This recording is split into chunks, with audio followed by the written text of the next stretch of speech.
also listening to us at home. So I am very pleased to welcome you. This workshop is the final event of the advanced course on innovation, growth, and international production that took place this week.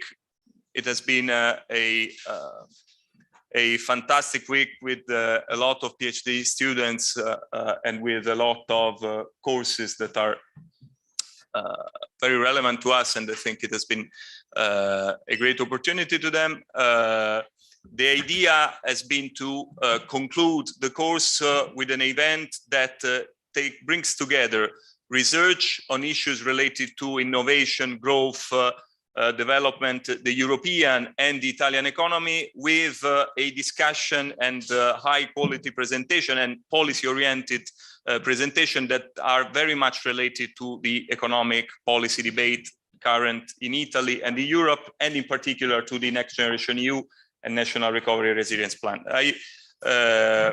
We have here the Vice Rector, the Pro-Rector of Sapienza University for research activities, and the Director of our department. I'm very pleased to have them. So if you would like to give some introductory remarks, I thank you for this.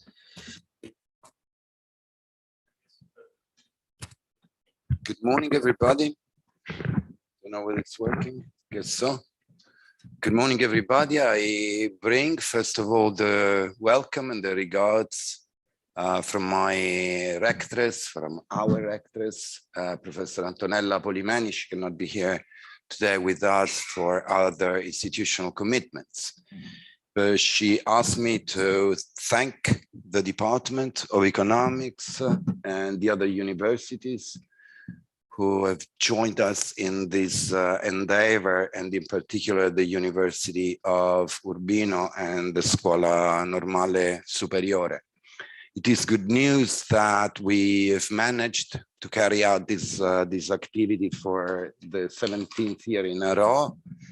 I know that it has been a very fruitful, maybe a bit tiring week, and this is the final event, and our university wanted to be here today to thank also all the professors, the colleagues from Italy, from abroad, who contributed to this week, but especially to the students. I understand that there are also international students in this activity, and thank you very much for being here. It's time for our universities to get opened again and to have people getting back to work in presence, as we used to say. The themes which you have tackled during the week are, of course, particularly important in Italy and in Europe in this period. Innovation, international production, digitalization, and so on are, of course, the themes. And in our country, as well as in Europe in general, they are, of course, interconnected with the resilience and recovery plans. Professor Sabrina Sarto, who is with us today, I wish to thank her for this, because Sabrina is the Pro-Rector for Rectress for research, and she's in charge of the entire plan for our university. And she's been working very hard in the past weeks. She will do so even more in the future, but she managed to find a bit of time to come here, because we do understand, of course, the importance for us to help students to get ready for the future challenges. Many thanks to the eminent speakers who will be here today in the morning and in the afternoon. The afternoon is devoted to an Italian debate, say a debate which will focus more on the Italian challenges, in particular in the carrying out of the plan. And certainly Sabrina already knows how tough are the difficulties we are facing in this, but also how important it is, not only for the country in general, but also for our university to have the possibility to drag resources that we've never seen before. At least I've never seen them before in my very short, because I'm young, of course, career. But it's a moment in which we have the chance to offer the young generation a chance which I think we've never seen before. And we have to be ready. There is a lot of work which we have to get done. And I hope that this week has been a step in this direction. Let me please thank in particular Dario, who's been the restless organizer, very efficient organizer of this week, together with the other colleagues and friends who have shared the effort. A thank also to the director of the department, Giovanni Di Bartolomeo. He never does anything, but he always gets the thanks from everybody. No, it's not true. Giovanni has always been very active in this, and the department is particularly devoted to the theme we have applied, and maybe Sabrina will tell you more on this, to several projects. And the department has been one of the leading departments in one of the challenges. So thank you very much. Hope you enjoy the last day, the final day. And thanks to the friends, the colleagues, the people from the ministries and from DP who will come in the afternoon. Give the floor to Sabrina Sarto, who's really the expert in the field. Thank you very much.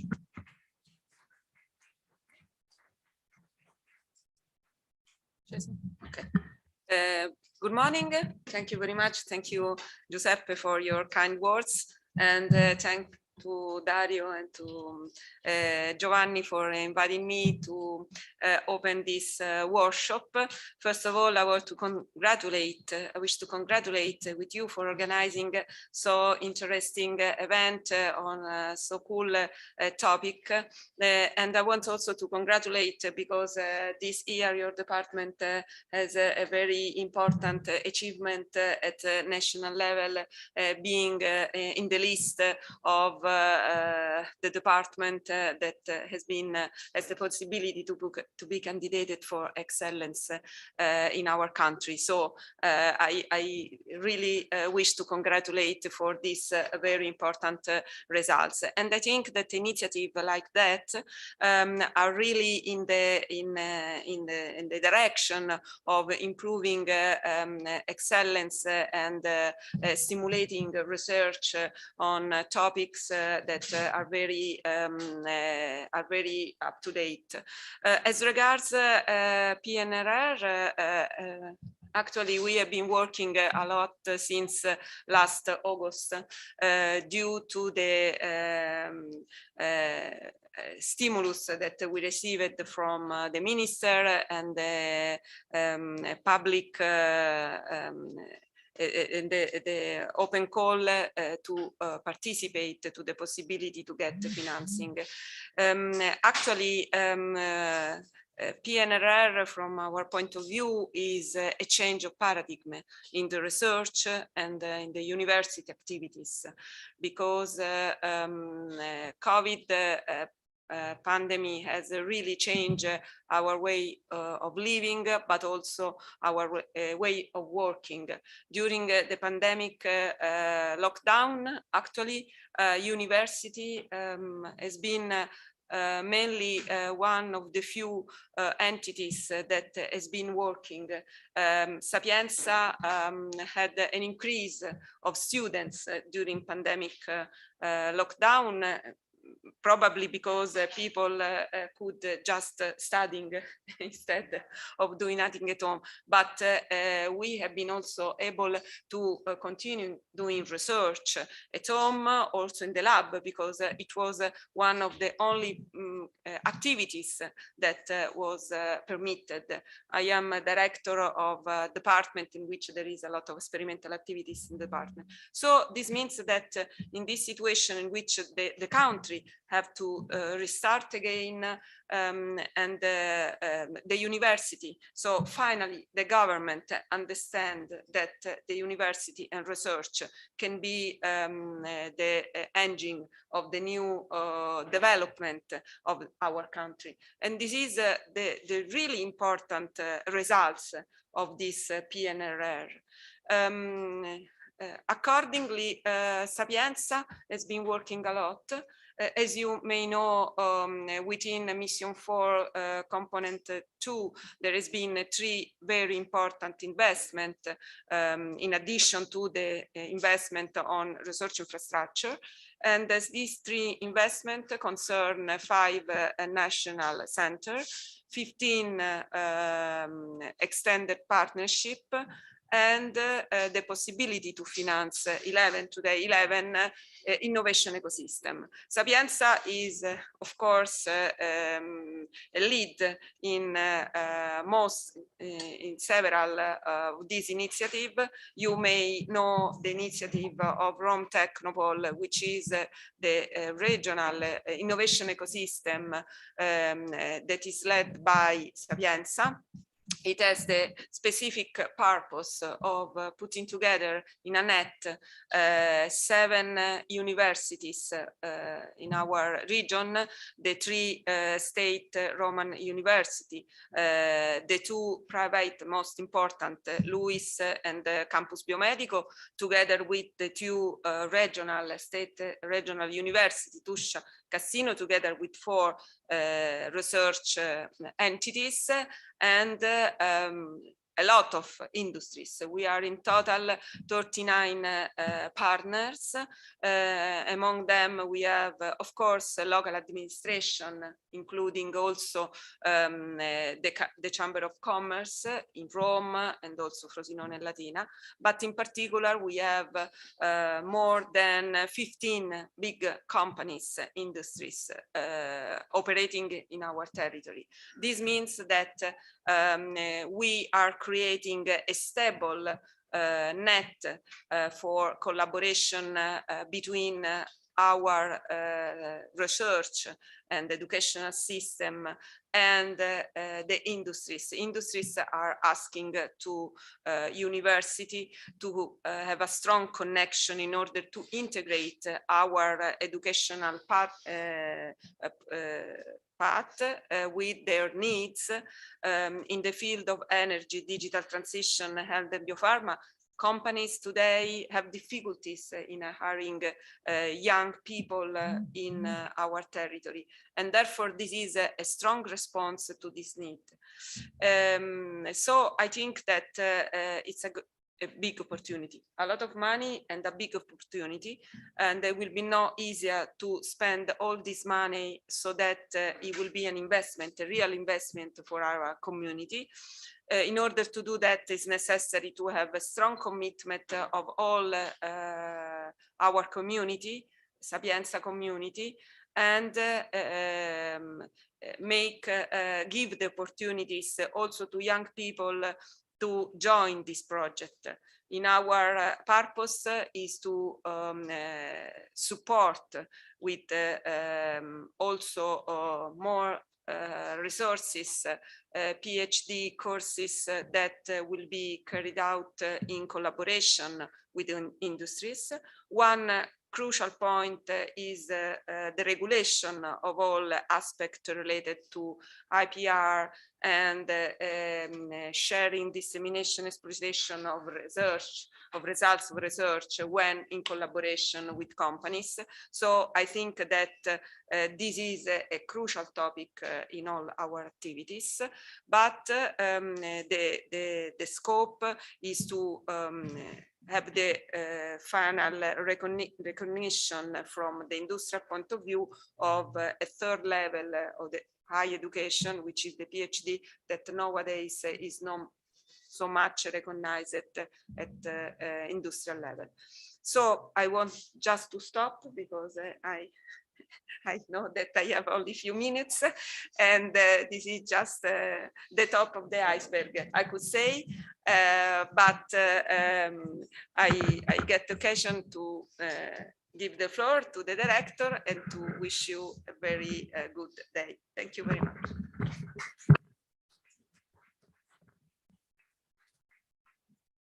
Thank you.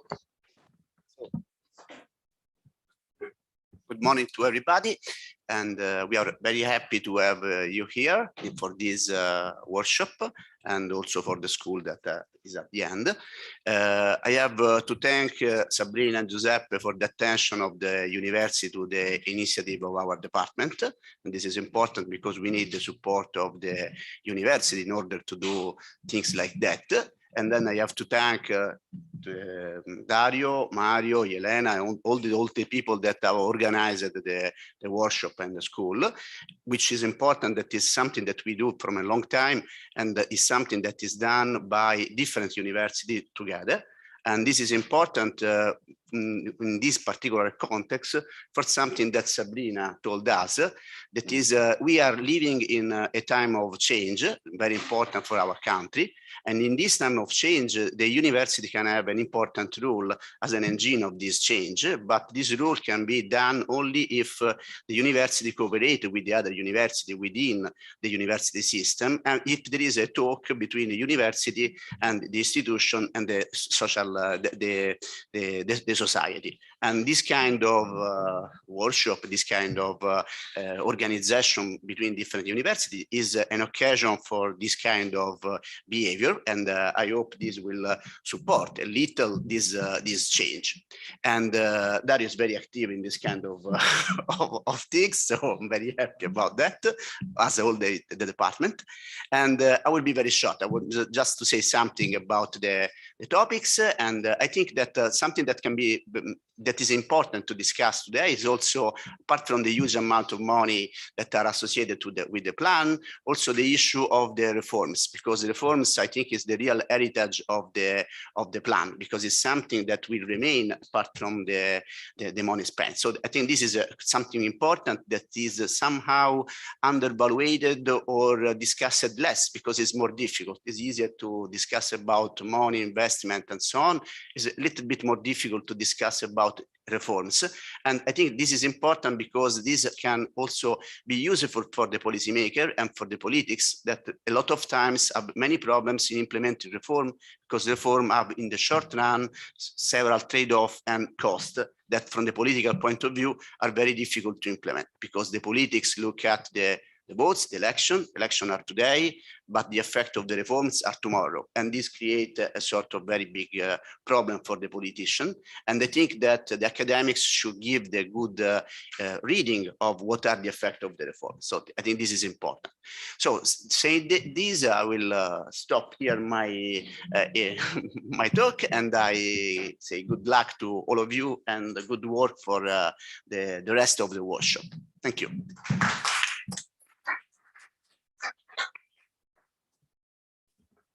So thank you very much again for those introductory remarks. Thank you, Giuseppe. Thank you, Giovanni. And thank you, Professor Sarto, for your introductory remarks. So with no further ado, I would leave Mario. I will leave the floor to Mario Pianta, who is going to moderate the first part of the workshop, this morning panel. And I would also invite the other panelists, I think, to join Mario here at the table. So thank you, Dario. Thank you to the Sapienza rectors and head of department. Can you hear me now? Can you hear me well? I invite to the table Professor Michael Landesmann, Professor Cecilia Ricap, and we have Massimo Florio, who will intervene online. I hope he is connected. The logic of this event has already been presented by the previous speakers. We have structured this discussion with an opening up to the debate at the European level in the morning with this session, and then the focus in the session of the afternoon, focusing on the Italian case and the implementation of the National Recovery Plan in the case of Italy. We have been involved with our research groups for a long time on discussion on industrial policy issues. When this was very unpopular, industrial policy has long been a concept that was completely out of fashion in the periods of extreme liberalization of markets, a forced retreat of the state from public action, the illusion that the economy and markets could operate efficiently and effectively without politics and policies. And then we had the crisis of 2008, the crisis of the pandemic, and now the crisis associated to the tragic war in Ukraine. And we had a complete reversal of the context in which massive instability in the macroeconomy, massive disruption in the industrial structures, massive unemployment, inequality, and income problems have been addressed by a return of the state at the national and also the European level to some extent. So we are in a period of extreme disruption, of extreme instability, of systemic chaos. The war in Ukraine tells us that there is no stability in the international order itself. And the obvious response by all types of governments has been a return of very active policies, be them very expansionary monetary policies, new types of fiscal policy using income support mechanism, financing of firms, public demand, expansion of public programs, and so on. However, there is no conceptual framework that is renewing the way in which we think, we organize, we plan the economic role of the state. There is a return of the state in a context which is still dominated by the idea that firms are in the position to make the right decision in terms of efficiency and in terms of the evolution of all sorts of activities, from technological change, research, and digitalization, which is a very important trajectory of change that is underway, to the employment strategies, to the market or the organization of markets, and the transition, which is also a very important dimension, towards a more sustainable economic system. So there is a paradox, and I would like our speaker this morning to address this. There is a paradox between, on the one hand, an objective need for more political action, more policy intervention, but the way in which these policy interventions are implemented, and we will see this afternoon the case of the Italian National Recovery Plan, is carried out with an old framework of activity. For instance, the idea of horizontal policies supporting firms is still by far the largest way in which these type of policies are implemented in many countries. So there is a schizophrenia between the acceptance, the ideological acceptance after 40 years of neoliberalism of the fact that market economies do need a very strong policy framework to operate in the context of crisis, but there is no alternative solid framework in which we can reconceptualize the processes through which this role of the state can be organized effectively. And this has an implication in terms of political processes and democracy, because what we see now is a lack of the capability of democratic processes to extend into the field of economic change, into the field of digitalization and the public debates on the direction that the technological change and digital systems are taking. There is very little debate on public debate on the environmental dimension in this context. There is a sort of technical specification of the climate change and environmental issues, which clearly misses the most important point, the most important challenge in this regard. And there is no debate in terms of the role of capital-labor relationships and the role of inequalities, which have been extremely serious, growing in an extremely serious way in the past. So this is just a list of the research challenges and also the political challenges that we are facing. And what we need now is a community of economists who take up this challenge and develop a new political economy, post-neoliberal political economy, which is capable to reorganize in an effective way our ideas about how the markets work, what is the role of democratic processes, what is the role of public authorities, and what is the role of specific policies that can shape this transition. I am very glad to have a very extremely good group of old friends and colleagues that will present their research in these areas. We have two parts. The first part is with Michael Landesmann, Cecilia Ricap, and Massimo Florio. The second part will be with Antonio Andreoni, Anna Maria Simonazzi, and Giovanni Dosi. We will have time for discussion after the three presentations and the break in between. I hope there will be a very lively debate, and the people who are listening to us on YouTube can write in the chat some comments and we can report them for the discussion. So I thank you again, every one of you, for your presence here. And I invite now Michael Landesmann, who is an important economist at the WIIW in Vienna, has worked a lot on structural change and industrial policies, and he has been working in particular on the European dimension. And as you know, at the European level, we have both an opening up of new space for industrial policy action, but also a big question mark about the future of the treaties, about the Stability Pact and the ability of the European Union to manage a decent fiscal policy as well as industrial policy. Thank you, Michael.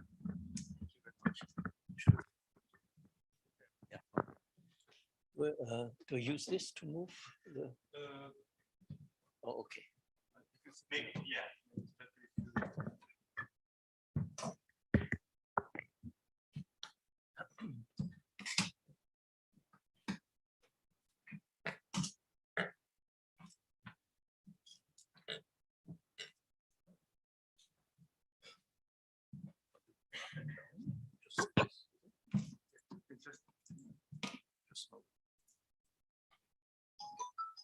Good. So, welcome. Good morning. Mario put up a great intellectual challenge, what we have to cover, and in the current historical phase in which Europe finds itself. Well, I should say that we are very much in favor of industrial policy, but probably one should say at the beginning that there are failures and successes in this area.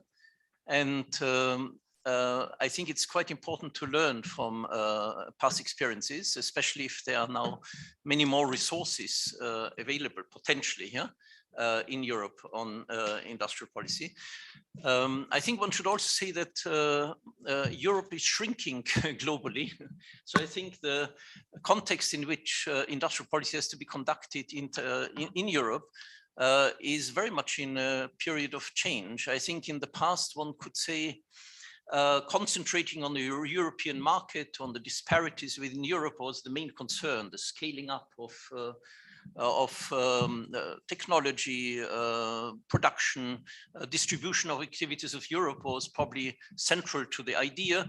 And probably the main example was always the United States, much bigger country, unified, fully federal state, etc.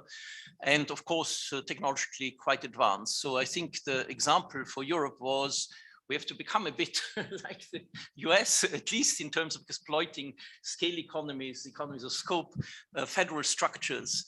But of course, now the world is different. We're moving towards a multipolar environment with many more challenges, new fragmentations in Europe, etc. So I think the context in which industrial policy has to be evolving is changing. So let me I think I have a bit of an introductory talk, so I'll cover quite a lot of issues, and you should see it not necessarily answering all questions, but posing quite a lot of these things. So I'll give you a quick overview of something which Mario already mentioned, the phases how industrial policy developed. And it is true, if we think about the last 10, 15 years, there's quite a lot of pragmatism developing at the European level compared to, let's say, a more ideological phase which existed prior to that. Well, you called it neoliberal, but that's so a shift away from any mentioning of industrial policy and trying to work on a horizontal framework. So in fact, we had last week Commissioner Vestager in Vienna, and I was quite impressed, I must say, by the direction. She's the Commissioner for Competition Policy and Digital now, which already shows that there's a combination between certain initiatives, which one could characterize as an emphasis on industrial policy, on technology, combining that with an evolution of competition policy ideas, which was not so much in the past, where one really thought there was a very strong conflict between the two, competition policy on the one hand and potentially industrial policy. I mean, it still exists, this conflict, but I think one can see that conceptually the political authorities are responding to a potential complementarity or integration of these two aspects. I'll speak a little bit about some work done together with a colleague of mine, Roma Tre, who really did a quantitative assessment of how important industrial policy really is at the EU level compared to what is being done at the national level. I'll cover a little bit areas which I think Anna Maria will cover in more detail, the importance of thinking about the macroeconomic context within which industrial policy is being conducted. So to which extent does a debate about fiscal policy in Europe has to interact with industrial policy? Well, there are lots of new concepts or concepts which have evolved in the course of the conceptualization of industrial policy at the European level.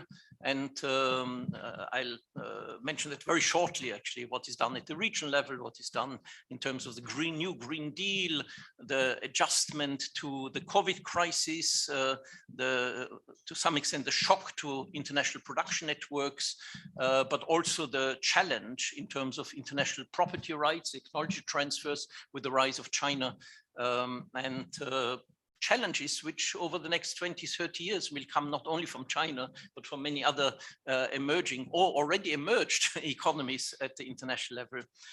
Okay, so let's get going. Mario already mentioned there were quite distinct phases in the evolution of industrial policy in Europe. We can call the immediate post-war period. It was very much based on national governance structures still. Probably France is the most prominent example of what one could see as a pattern of industrial policy. Of course, there was quite a different one in Germany as well, but one could say that it wasn't a bad word to speak about industrial policy at that point. There was quite a lot of intervention in post-war reconstruction and of course also restructuring industry after the war. Then it was followed by, I think Mario mentioned it, shifting away from any mentioning of so-called vertically industry-specific interventions, and one really focused on horizontal context. I think there was a certain rationale here because I think one driving force behind one of the potential advantages of European integration was scaling up, basically. Yeah? So I think the focus on the single market in terms of exploiting the potential of integration and market size and potential coordination also in this very big European entity, there was a certain rationale to think about exploiting these advantages. And I think in that sense, you can say the single market was the dominant feature of this so-called liberal phase. And more recently, well, we call it adapting phase because there are, again, a lot of different successive evolutions of interaction between the sort of single market framework and some revival of industrial policy, which characterize this adapting phase. Of course, you, Mario, and all of us will mention that the importance of the climate change challenge, but also the importance of how does technology competition internationally work in the European, and how does Europe position itself in it? And Europe is not just one big entity. How do different parts of Europe orientate itself in terms of this big area of an innovation-driven, knowledge-based world, where Europe has a lot of gaps and lagging behind in many ways, and let's recognize that this is the case. Whether we have found the instruments to really deal with that is another issue. And this is not only an issue about country versus differentiation across countries, but also the role of different regions within countries, the peripherization of regions, etc. Sorry, I'm going in the wrong direction. Yeah, so I won't call in detail because I've covered that, but you can see that over these different phases, there was different emphasis at the membership level, that's the top, and then at the EU level. The EU level didn't play much of a role in the first phase, in this post-war reconstruction. But of course, the important thing was it became a customs union, So I think the joint presence of Europe in terms of trade policy with respect to the rest of the world was probably the main unifying theme in this first phase at the EU level. There was, of course, the immediate post-war reconstruction, the importance of the heavy industry, steel and coal, and how to adjust with those things. In the second phase, I mentioned to you that it was the full concentration of scaling up, you're exploiting the single market. And of course, this meant an enormous prominence given to competition policy, control of mergers also. I think the concept of competition was really concentrating on Europe, basically. And of course, in the current international context, it's outdated because competition takes place at the international level, and Europe is a segment, not unimportant segment, but still only a segment of the world economy. So what you think about in competition policy has to be seen in relation to competing with entrepreneurial industrial structures internationally, and the issue of competition policy changes quite a bit. There was an emphasis on industrial policy at the European Union level in addition to that, but it mainly concentrated on innovation policy, technology policy. So there was a discussion, how do we do well, or how do we try to catch up in areas where Europe is falling behind in IT especially here. And in that sense, the big ambitious claim of the Lisbon agenda to become the most successful innovation and knowledge-based economy in the world was to some extent rhetorically driving industrial policy. But there was, I think I'll come back to that, when one restricts industrial policy to innovation policy, technology policy, it's a rather restrictive element, and it was driven by mainly the concerns of the most advanced firms and countries who are close to the technology frontier. But what about the rest of the differentiation in the European economy, where innovation technology policy has to get a much more differentiated, has become more differentiated and more suitable to the conditions in middle income, peripheral regions, countries and regions which have different demands. And the third phase now, as I mentioned to you, I think it is probably a promising thing that well, you mentioned the environmental dimension, the climate change dimension has become quite prominent. I think it's still too early to evaluate actually whether there is any major success of the concrete proposals which are being done over here, but it's no doubt it plays an important role in the formulation of industrial policy, as does of course the challenges of new technologies, especially digitization, etc., which I think has got another push, of course, through the COVID crisis, when we all learned how to reshape our work organization in different organizations and how to make use of digital element. And I think Mario mentioned the socially differentiated impact of this new push of technology will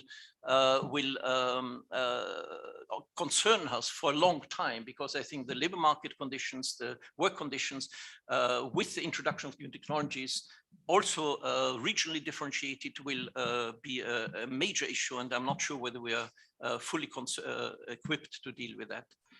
So I'm going in the other direction. Yeah.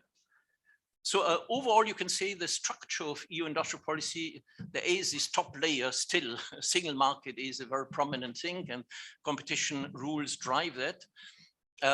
And there is the interaction between what's going on at the membership level. I think this afternoon you will talk about how how a particularly important country in the context of how the European Union as a whole evolves, because a failure of Italy will be a failure of the European Union as a whole, will have very strong spillover effects on how these new initiatives are going to be judged ex post, and could have huge ramification for any sort of potential backlash on the programs which are evolving. And on the other hand, we have these sort of industrial policy initiatives, still strongly the framework conditions, entry, exit of firms, how to deal with level playing field agendas, yeah, at the horizontal levels is very dominant, but they put a little VI, which are the vertical interventions, yeah, also there. And we can see that this is happening. I mean, you can't have a digital agenda without vertical interventions. You can't have a CHIPS Act or a Digital Services Act without looking at the very specific circumstances of particular sectors, etc. I think to think, and this is a very short view, behind that is quite a lot of work to analyze in detail the spending patterns, yeah, at the EU and the membership level, what you could characterize somehow in different fields of industrial policy. I think the overall picture is that at the EU level, the industrial policy spending under different categories, you can look at this in more detail in an article we published, is about 1/3 compared to what is spent at the membership level. So the membership level is very important to quantitatively really think about how much industrial policy is being done. And then at the membership level, these programs have an element of co-financing as well. Yeah, so this is the sort of big picture. 2/3 was 1/3, but sorry, I'm going in the wrong direction. But if you look at it more at the individual country level, you see quite a lot of differentiation.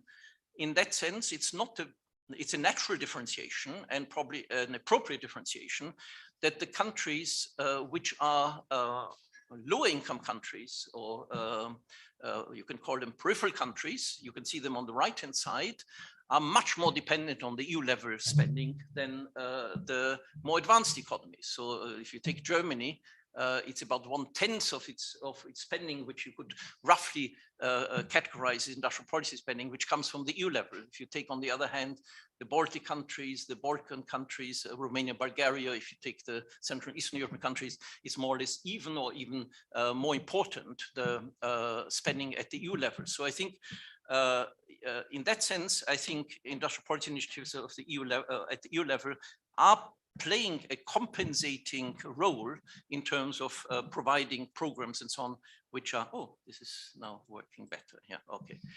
Now, of course, this analysis was done with respect to past pattern of spending, yeah, because if you want to compare what's done at the EU level with what is done at the membership level, you have to look at it retrospectively to some extent, because you have to say what has been spent ex post at the membership level. And there's a big database on state aid, yeah, spending which is of course tightly also constrained by EU rules, but you have to evaluate that ex post how much is being spent at the national level compared to the EU level. So if we look forward, we know of course that there is a big change in the multi-annual financial framework programs, which has been decided 2021-2027, but it has been complemented by this big package, which is the recovery instrument, the EU recovery instrument, the new generation EU programs. And I think we know roughly what is going to happen.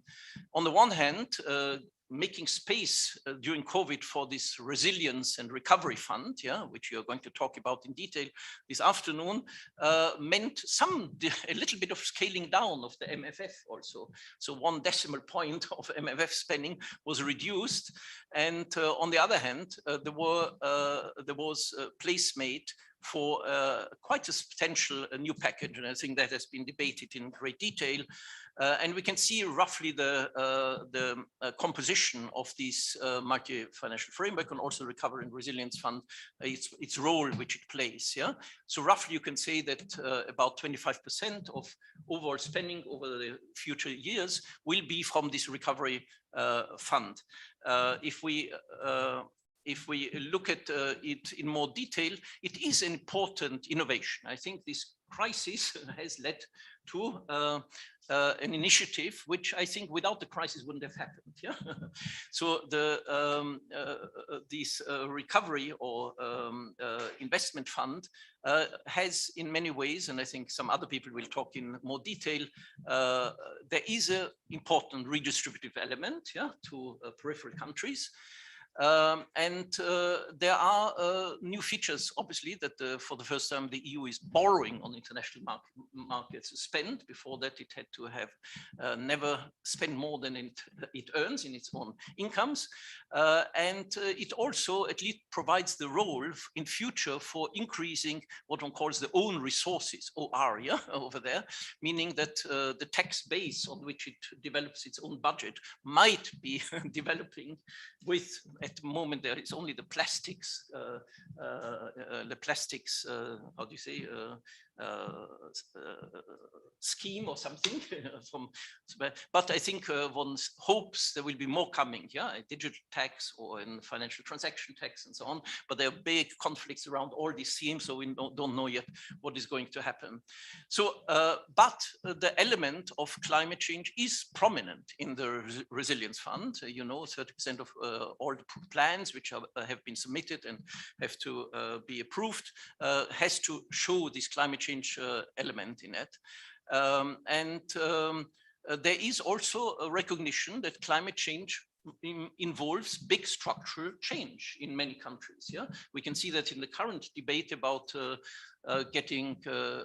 removing ourselves from dependence on Russian oil and gas. I mean, these are huge structural transformation in energy system and energy efficiency, which has to be done over a rather tight time schedule, in order to make a significant difference on climate change.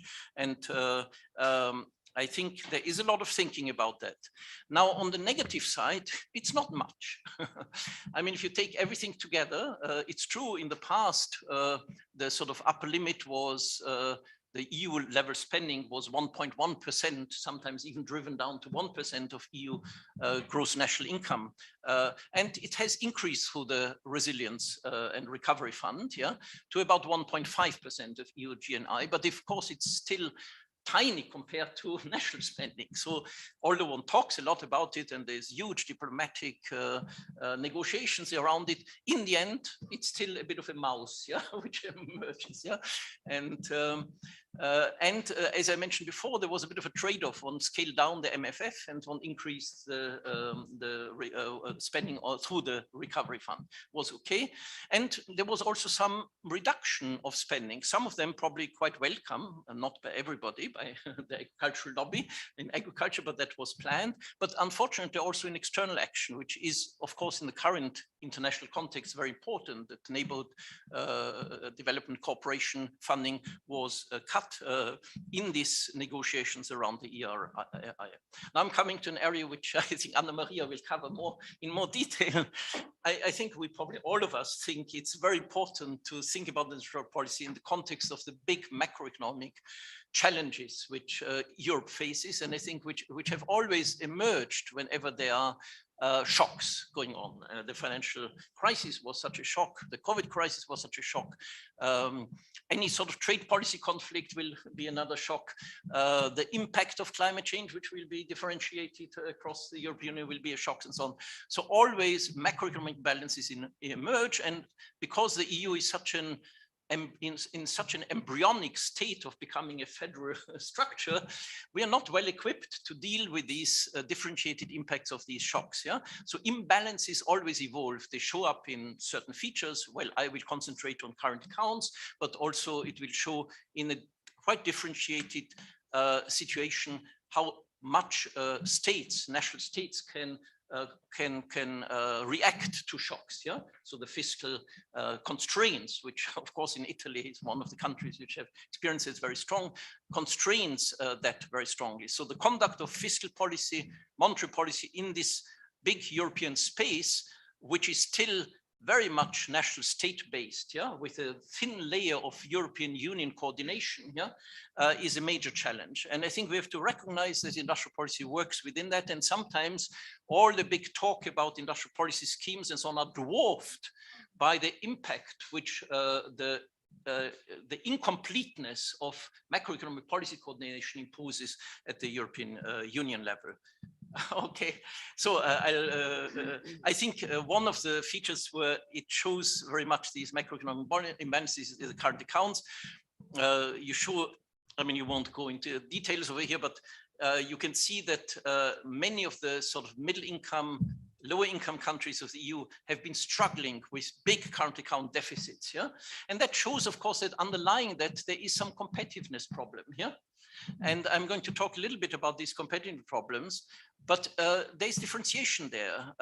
In fact, after the financial crisis, it looks as if current account imbalances have disappeared, but very often at the cost of growth performances. Yeah, so you can always get rid of current account problems if you bring down your income or growth performance to the level that you can't afford to import. Yeah, okay.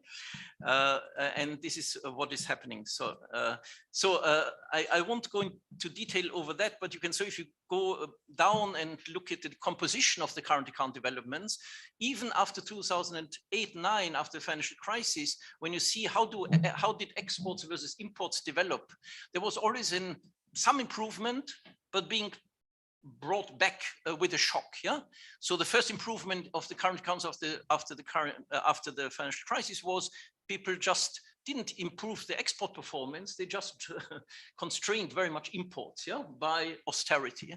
Then there were some phases in which exports improved, yeah, also in the southern EU countries and in those countries which have consistent current account problems, but it didn't last very long. Very often in the COVID shock, again, you had a major problem of exporting and the divergence in competitiveness problems emerged. So I think just quick figures, you can see over here, some of the countries which are, you can see a group of southern EU countries, Greece, Spain, Portugal, you have Italy over here, and you have Bulgaria, Romania, the Balkan countries, and the Central European countries. You can see enormous differentiation on how strong export capacity is organized, is allocated across Europe. Yeah, well, we know, of course, Germany is doing rather well in terms of, I mean, it's a big country. So although in terms of exports as a share of GDP reaches, let's say, 50%, for a big country, that's quite a lot. Yeah, but if you take, let's say, small countries like the Western Balkans, they're tiny economies. They should have an export ratio of GDP of 80% or something, but they're down to 40. Yeah. And if you look at the southern European countries, it's below 40. Yeah, and there was some improvement, as I show you, after the financial crisis, basically because there was a collapse of the domestic market.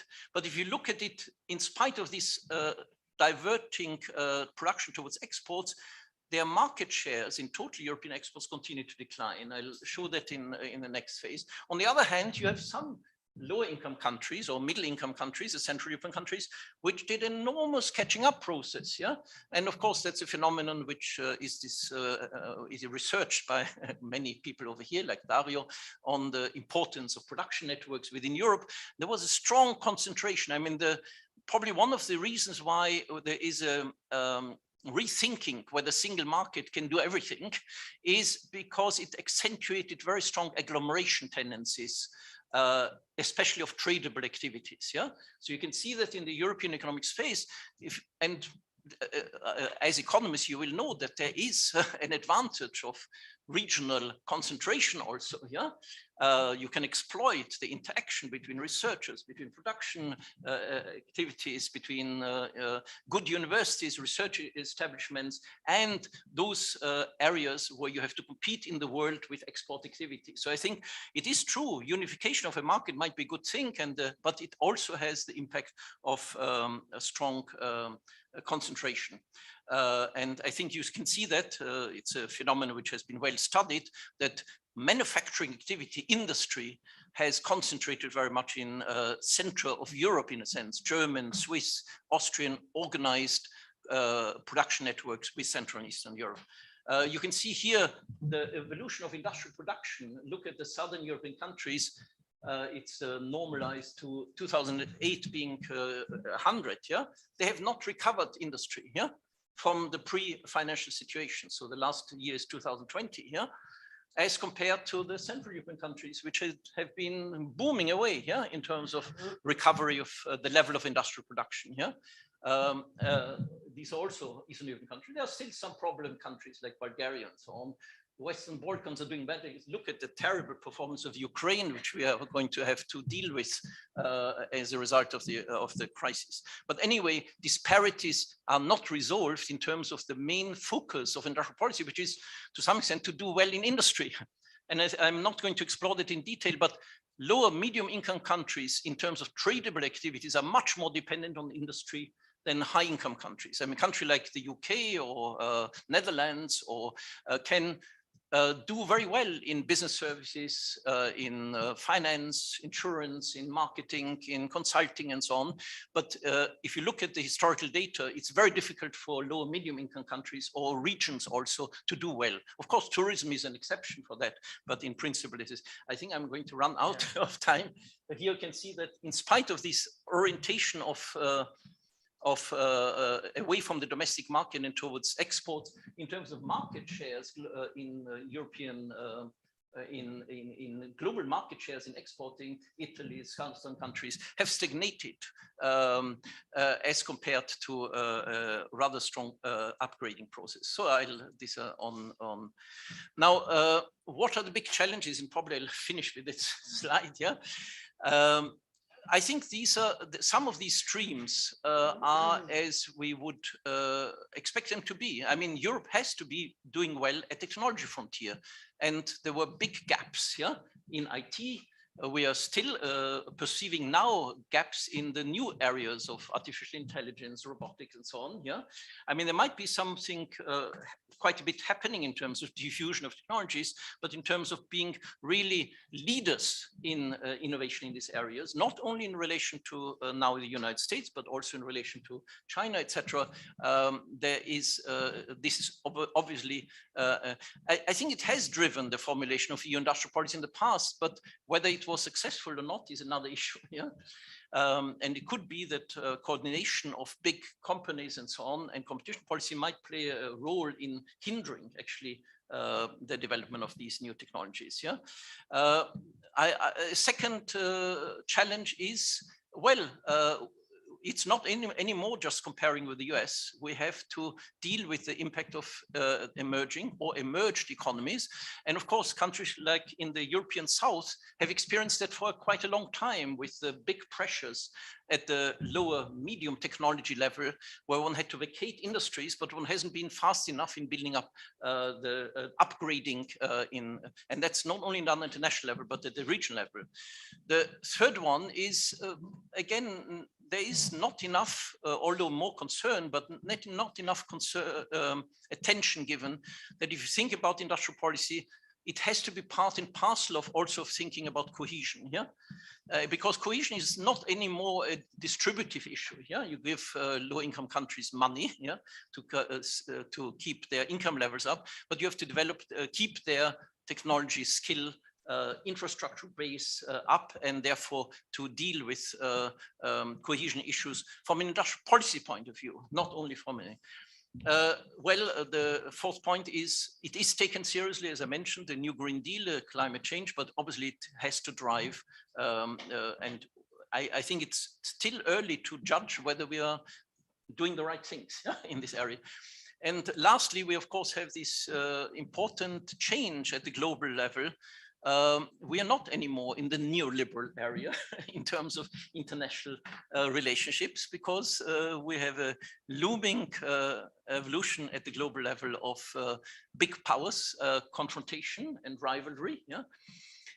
And Europe has to position itself in it. It's the idea that Europe is going to be the big rules-based regulatory giant, yeah, evolving regulatory mechanisms across the globe will not be that easily accepted anymore in a world which starts to rent into different blocks. So, but of course, again, rhetorically and conceptually, one has to react to this and to the COVID crisis with the concept of strategic autonomy, etc. I would have had more details about how well one does in different areas, but I probably stop here. Thank you.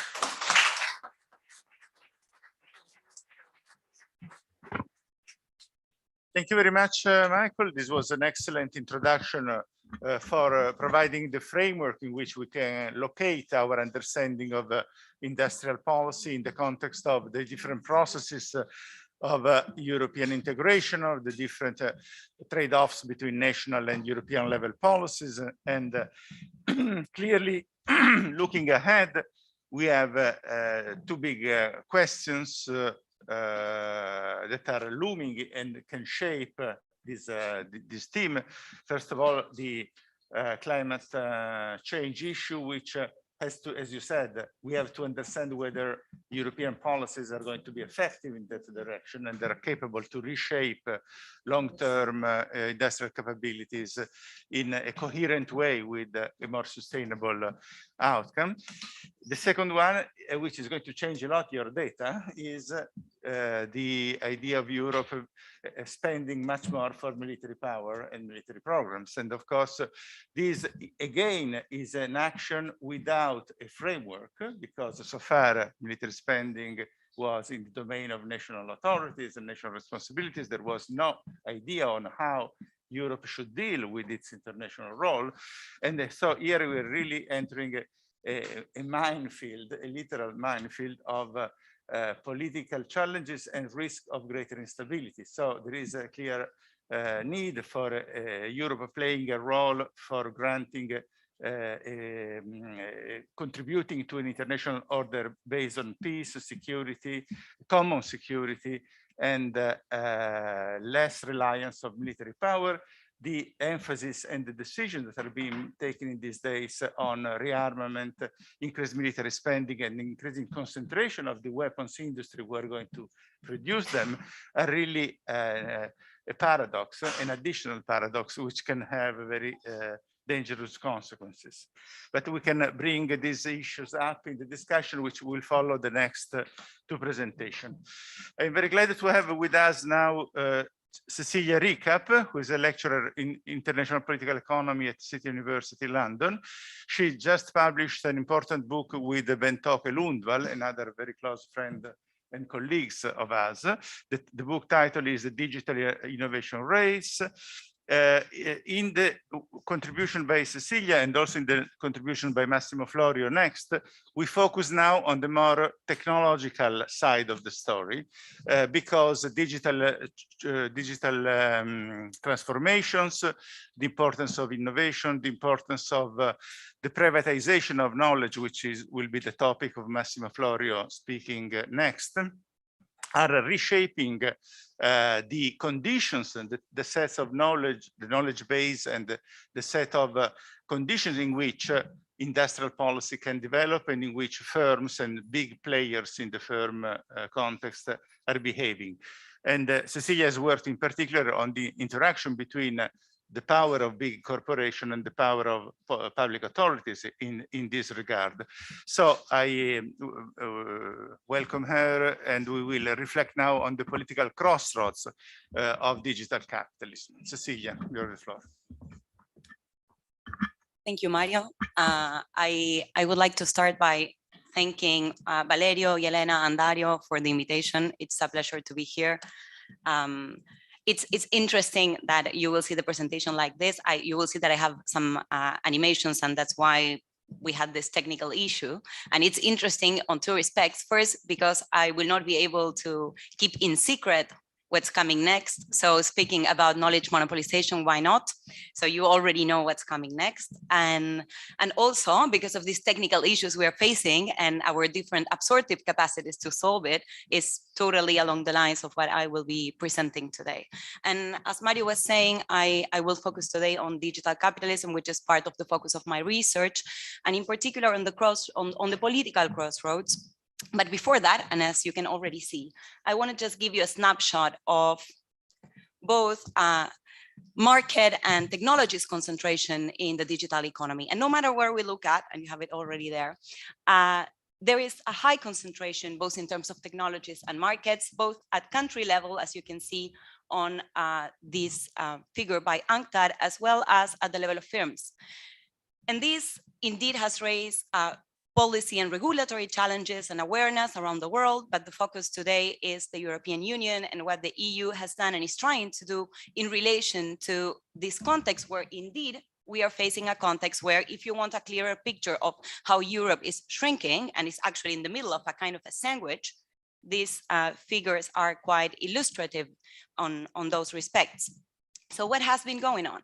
And the EU actually has been quite at the frontier of regulating and also promoting policies for the digital economy or digital capitalism. And among them, there is a very interesting white paper on AI that in particular what it does is tries to promote science, technology, and innovation policies in Europe, in particular fostering venture capital, also fostering the production of new research, as well as skill formation in Europe as a way to, or with the goal, and I read here the quote, I lost the microphone, to achieve an ecosystem of excellence along the entire value chain, starting in, I cannot see from the distance. So starting, thank you, Antonio.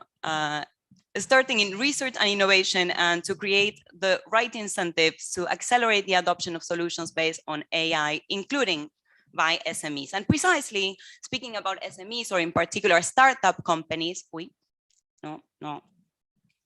there. The EU, at least since 2020, has been quite aware of the actions of big tech companies, in particular from the US, in relation to acquisitions of EU startup companies and the effect this has had. And if we think about that,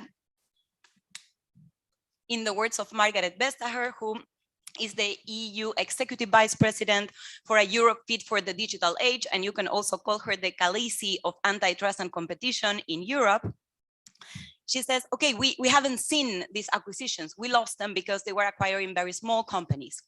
But it's not only that the EU at some point realized that it was losing potentially promising companies in the hands of US tech giants, but also that quite a long time ago, the EU started trying to prosecute, to investigate big tech companies. In particular, there are a lot of cases against Google, as well as also regulating Apple for its tax avoidance by locating its operations in Ireland. But all that can be considered just as appetizers, as a starter of the main dish that you can see already on the screen, which is the recently launched Digital Markets Act. And precisely, it tries to create a framework for the EU. It tries to create a single set of rules.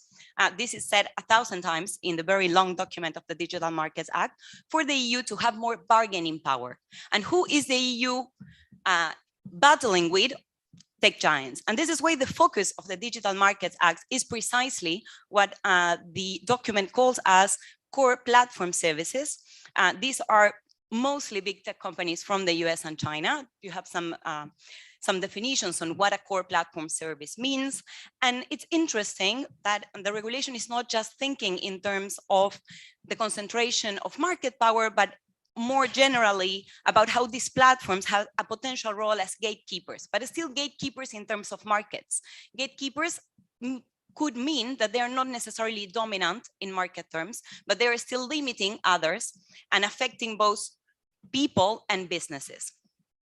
And the final aim, and this is the last slide on the summary of these policies, because I'm not here just to summarize you the policies, but actually to discuss about whether these policies will be successful or not in relation to my own research, is that the Digital Markets Act, the main aim is to foster antitrust at the EU level. So basically carry out a lot of market investigations and eventually sanction non-compliant behavior of tech giants.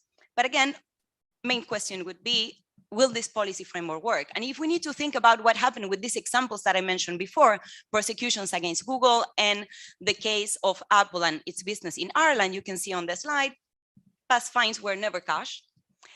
And a second relevant point is that the EU General Court annulled the decision of accusing Apple for tax avoidance by locating its businesses in Ireland. But this is, we may say that this was because the policies were still not comprehensive enough, were not prepared or well suited.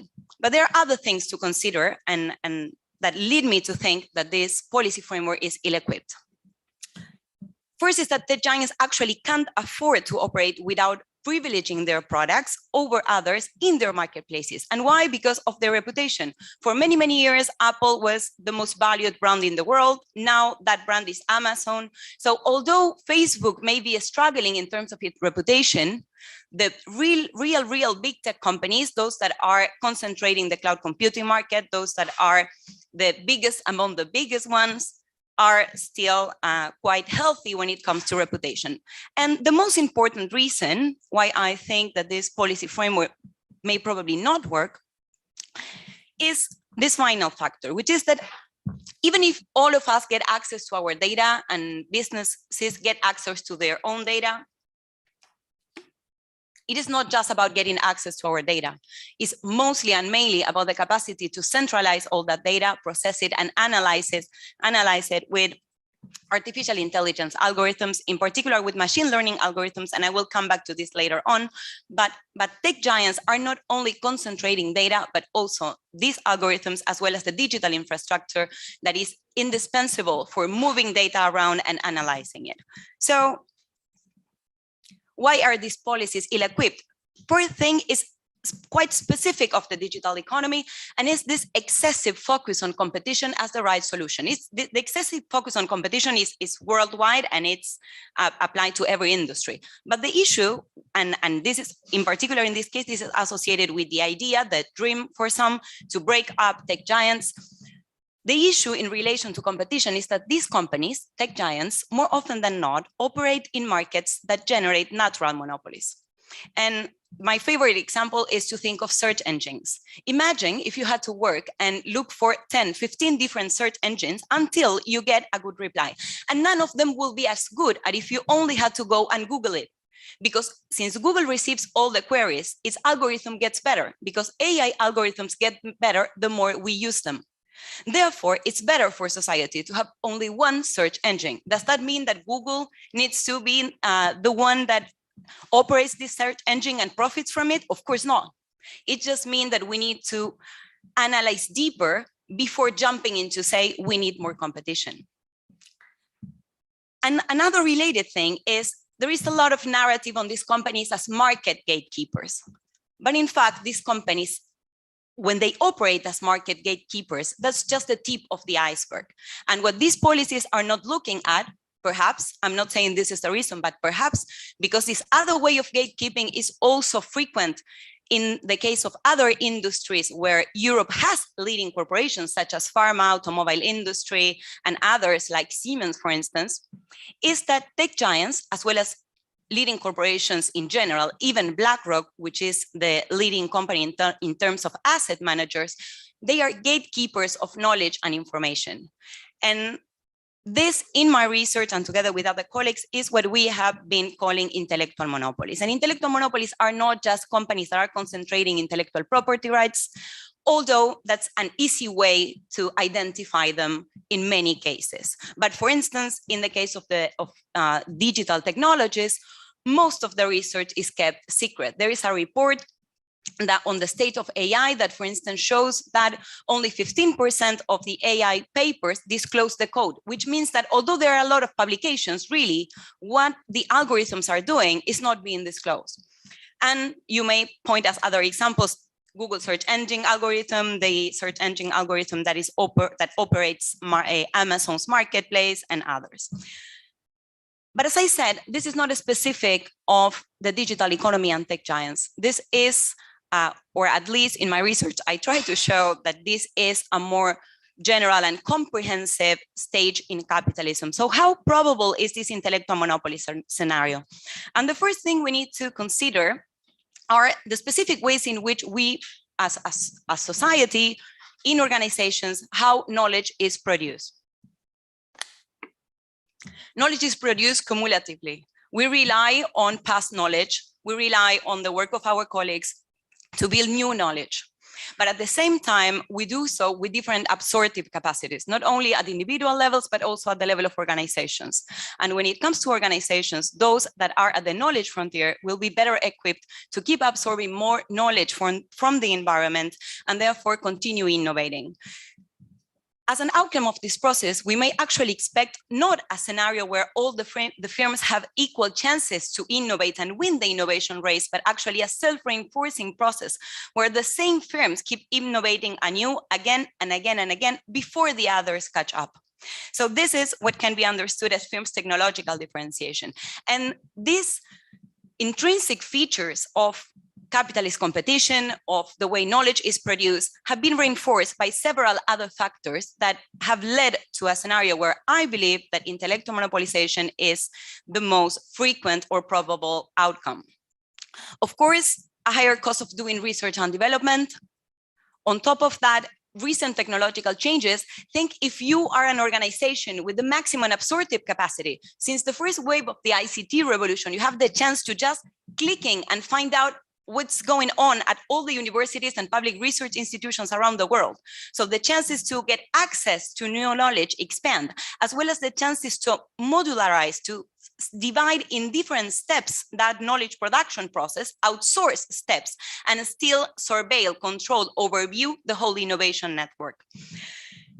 Therefore, this particularly favors the companies that are already at the frontier, as well as a set of institutional and political transformations that I will not have the chance to develop in deep here, but frequently we focus on what has happened since the end of the 1970s, early 1980s, for instance, in relation to the intellectual property rights regime in the US, the Bayh-Dole Act that allowed universities and in general to patent results that were funded with public money, and how that fostered privatization of knowledge and eventually the transformation of knowledge into intangible assets, and several other transformations such as how these more stringent and further developed intellectual property rights regime went outside of the US and became global with the TRIPS agreement. But actually, if we need to go back in historical terms, this is a process that at least has started by the mid-late 19th century with the development of the concept of goodwill, as well as with the process where the workplace knowledge law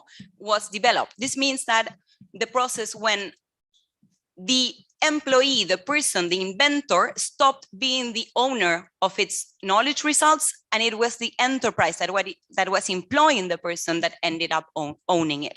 So this is a very long historical process, and also since the 1980s, it has been fostered by other types of policies, including industrial policy in the US, as well as in China, differently, but in both places.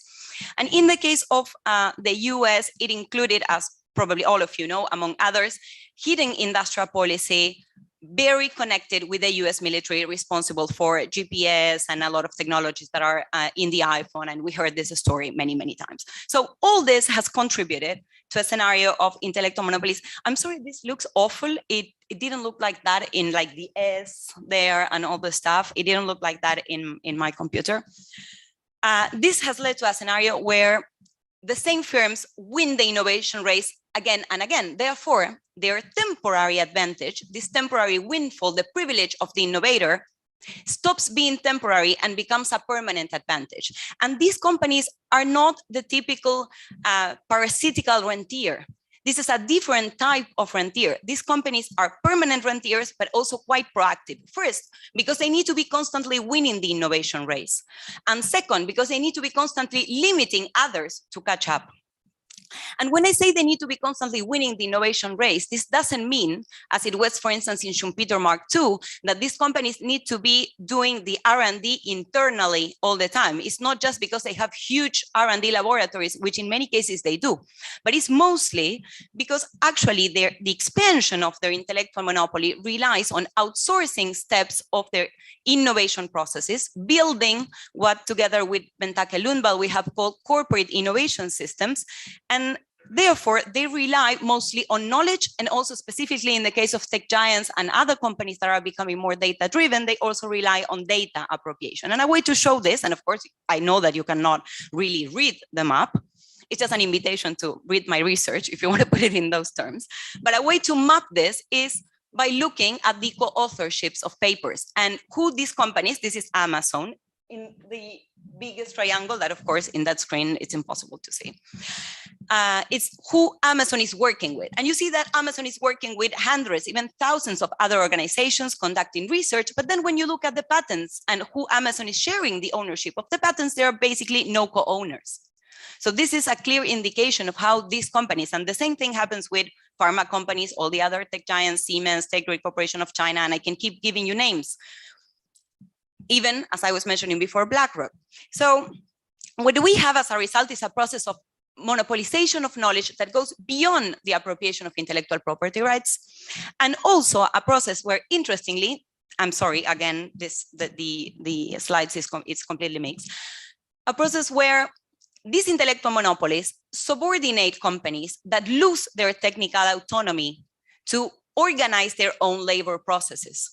So these are not, intellectual monopolies are not equal to market monopolies, although we may expect them to have larger market power. These are companies that instead of just making their competition leave the market, they choose to subordinate that competition and make them part of their production systems, and they end up planning production beyond their legally owned capital. Companies like Apple, like Amazon, they plan production processes. They are central planners, and they plan these processes in different ways. And you see global value chains, you see platforms, you see also the franchising model. Although they all have specificities, they all work in the same way. We have a leading corporation that has monopolized knowledge and relies on that knowledge and information monopolization to organize production processes beyond its legally owned capital. And there's a specific case among intellectual monopolies. And this is the case of data-driven intellectual monopolies. Because these are companies that by centralizing big data and processing this data with artificial intelligence algorithms have found a way to self-reinforce their monopolies at a scale that was never seen before. Why? Because the specific algorithms they use, which are called deep learning algorithms, are algorithms that improve by themselves the more you use them. These are means of production that get better the more we use them. So completely at odds with our way of conceptualizing means of production from economics. So if you have a means of production that gets better the more you use it, the more data these companies harvest from all of us, the better their means of production get. And therefore, they are constantly innovating and reinforcing not only their ongoing businesses, but also developing opportunities to expand to other businesses. And they are doing so. They are entering other businesses such as healthcare, such as the automobile industry, not just providing digital services, but actually becoming suppliers and transforming how the sectors operate. And if you want to know more about this, we can discuss it in the Q&A. But what I want to do in the 3 minutes that I have left is discuss more in depth about knowledge and data appropriation. We don't have indicators to measure data concentration at the firm level. We need to proxy this, for instance, with surface areas and how data center surface areas have grown, the number of data centers and other things, even including the ownership of digital infrastructure, such as undersea internet cable. And another way to look at the relevance of data and algorithms for these companies is to look at the content of their scientific publications. So this is text mining analysis of the content of selected tech giants' scientific publications, and we see a clear focus on AI, in particular machine learning, and these specific algorithms of deep learning and neural networks, as well as on collecting data and analyzing data. And one of the applications of all this, as everybody knows, has been the cloud computing market, which is highly concentrated also in market terms. And the specificity of why I want to just give one slide to cloud computing is because of its way to curtail learning by using. Because although a lot of organizations are using services provided by these companies on the cloud, and we would say, okay, they're not developing, they're not producing new technologies, but they are using those technologies. If you use those technologies as black boxes, if you don't have access to the code, but only to a black box that says, okay, if you include this in your code, you will get this and that, the company will be limiting its chances to learn as a user. Therefore, the effects on subordinate companies will expand and expand way beyond the digital sector. So and going back to the knowledge appropriation scheme and to capture this, I mentioned before the idea of the corporate innovation system. And very briefly, the corporate innovation system can be defined as a system that is usually global and is organized, planned by an intellectual monopoly, but also integrated by several other organizations, typically universities, public research organizations, startup companies. They all participate, but when it comes to profiting from the results, it's mostly intellectual monopoly who profits. And also when it comes to setting the R&D orientations, it's also the intellectual monopoly who decides. And as I said before, a way to measure this is by comparing co-authorships and co-authorships of papers and co-ownership of patents. And here you have the share of co-owned patents with other organizations. When it comes to co-authoring, they have thousands or hundreds. But I will skip this and just show you another thing that is quite a new thing that I'm developing in my research, because it can still be, okay, these companies are planning what's going on with the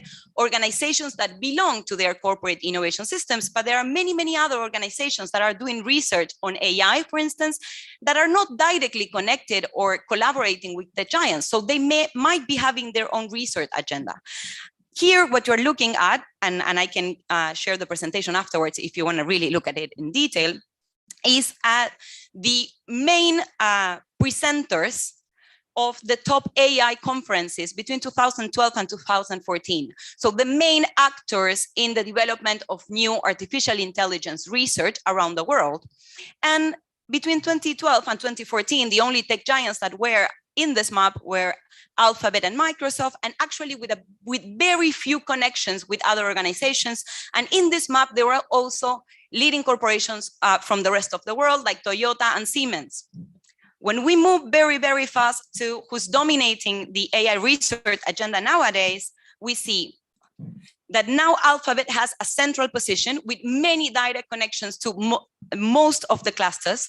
We can also see, but well, you cannot, but I swear that it's there, that Facebook and Amazon have entered also this network, that the European, Japanese, Korean firms that were there are no longer there, and that Microsoft is playing a key role in connecting the West with China, because the red triangles are mostly Chinese universities and public research organizations. And Microsoft is even red, which means that Microsoft is closer to Chinese organizations than to all the Western ones, but still connecting both parts of the world. So what is to be done? Of course, I'm not here to answer that question by myself. I still don't think that this roundtable can answer it. And if we stay here the whole day trying to answer it, we will still need way more democratic discussions to arrive at a conclusion, and it may still be quite unfeasible.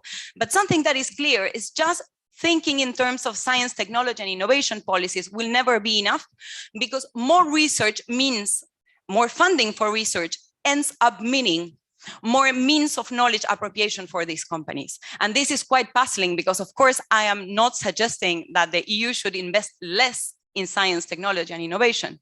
I'm just saying that we cannot just rely on the old set of rules. We need to complement them and rethink them in the light of these transformations. And another thing is that we cannot just think in terms of market regulations, because we will again just focusing on the tip of the iceberg. Ideally, I could think of a knowledge commons regime and more public and free education, because we need sufficient absorptive capacity for everyone. Because even if now a lot of things go public, most of the organizations will not have the absorptive capacity to use that knowledge. So it's a very long process and highly, highly unfeasible. Other unfeasible and ideal policies could be to have global public natural monopolies, because again, as I said, competition in the digital economy more often than not is not the solution. But since all this is quite unfeasible, I'm also trying to think of more feasible solutions, such as automatic waivers for knowledge that could alleviate social, health, and ecological hardships. And of course, a lot of focus needs to be put on taxing, and taxing not just profits, because these are the masters of profit shifting. So let's not lose our time and try to tax other things, such as their revenues, as well as financial gains. But since the EU is also discussing about a recovery plan, I think that that plan needs to go way beyond a recovery plan and really, really try to structure in a democratic way an integrated economic, political, social, and ecological plan for humanity in general, not just for Europe, and that Europe has the capacity to start thinking about this. But I still have doubts whether the European Union will have the guts and the interest to actually do it. And if you're interested in any of the things that I said, you can email me and I can share with you gladly my books. Of course, they are not knowledge monopoly, so I will be more than glad to share them. Thank you.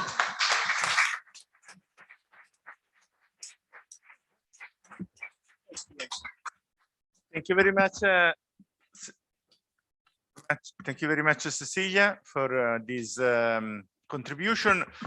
It is very important that we understand the transformation that digital technologies are bringing, not only in our lives, but also in the way the economic system works, and the methodological approaches that Cecilia developed are very important for capturing the new dynamics, the indicators that she proposed to use, the nexus between public policy decision and the maintenance of and expansion of power of big tech is a very crucial issue in which to work. This links very nicely with the work that Massimo Florio has been doing at the University Statale of Milan. He has published, he's worked a lot on public research infrastructure and science systems in Europe. And his last book in Italian is The Privatization of Knowledge. And he can therefore connect very well with this process that Cecilia illustrated just now. Massimo, you have the floor and you have 20 minutes. Can you hear us well? Okay, thank you very much, Mario. Thank you. We don't hear your microphone. You should open up your microphone. The microphone is up now. It's because we muted that computer. It is not muted. Just a technical check.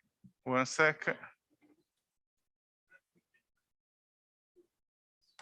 We still don't hear you, but we have to open up the voice here. Try to speak again. Yes, on my side it seems that okay, we can hear you well now. You can start your presentation. Okay, thank you very much again. I am so thankful for being invited, and at the same time I deeply regret not to be able to be there in person. However, I'll try to make my best to convey something about my research. If you need to present, you can use your screen sharing. I just have, the good news is that I just have 3 slides. The first one is let me see, now we can share this. Can you see my slides now? Yes, it's okay. It's okay. Go ahead. So the first slide is just the title of my presentation. It is this is my topic. Basically, what I would try to do now is to tell you the kind of reasoning behind a proposal in the context of a new European industrial policy. This is the outline of my presentation. Because of the time constraint on some of these issues, I need to be very, very quick. Let us start with my first point. The first point is very much related to the previous presentation, and it is the need to focus our research, and this is a message particularly for young scholars, on the changing relationship in the process of knowledge production. I submit the idea that the core mechanisms of production of knowledge should be seen looking at the relationship between universities, firms, and a relatively new third actor, the public research infrastructure. Let me give you immediately 3 examples of this. If you think to the vaccine for COVID-19 by Moderna, you cannot ignore the fact that Moderna is walking distance in Cambridge, Massachusetts, with the MIT, with the Harvard Medical School on the other side of the Charles River, and the Broad Institute for Genomics, which is a joint venture between MIT and Harvard. And all these institutions that I have mentioned, and the company itself, over year after year, have received money and scientific support by the National Institutes of Health. The National Institutes of Health is the largest public research infrastructure in the world for biomedical research, with 27 institutes, with a number of Nobel Prizes rising from that, and with a yearly budget of over 40 billion US dollars. So if you really want to understand the vaccine by Moderna, you have to look what happened around the corner at MIT, Harvard, and a little bit south in the NIH campus.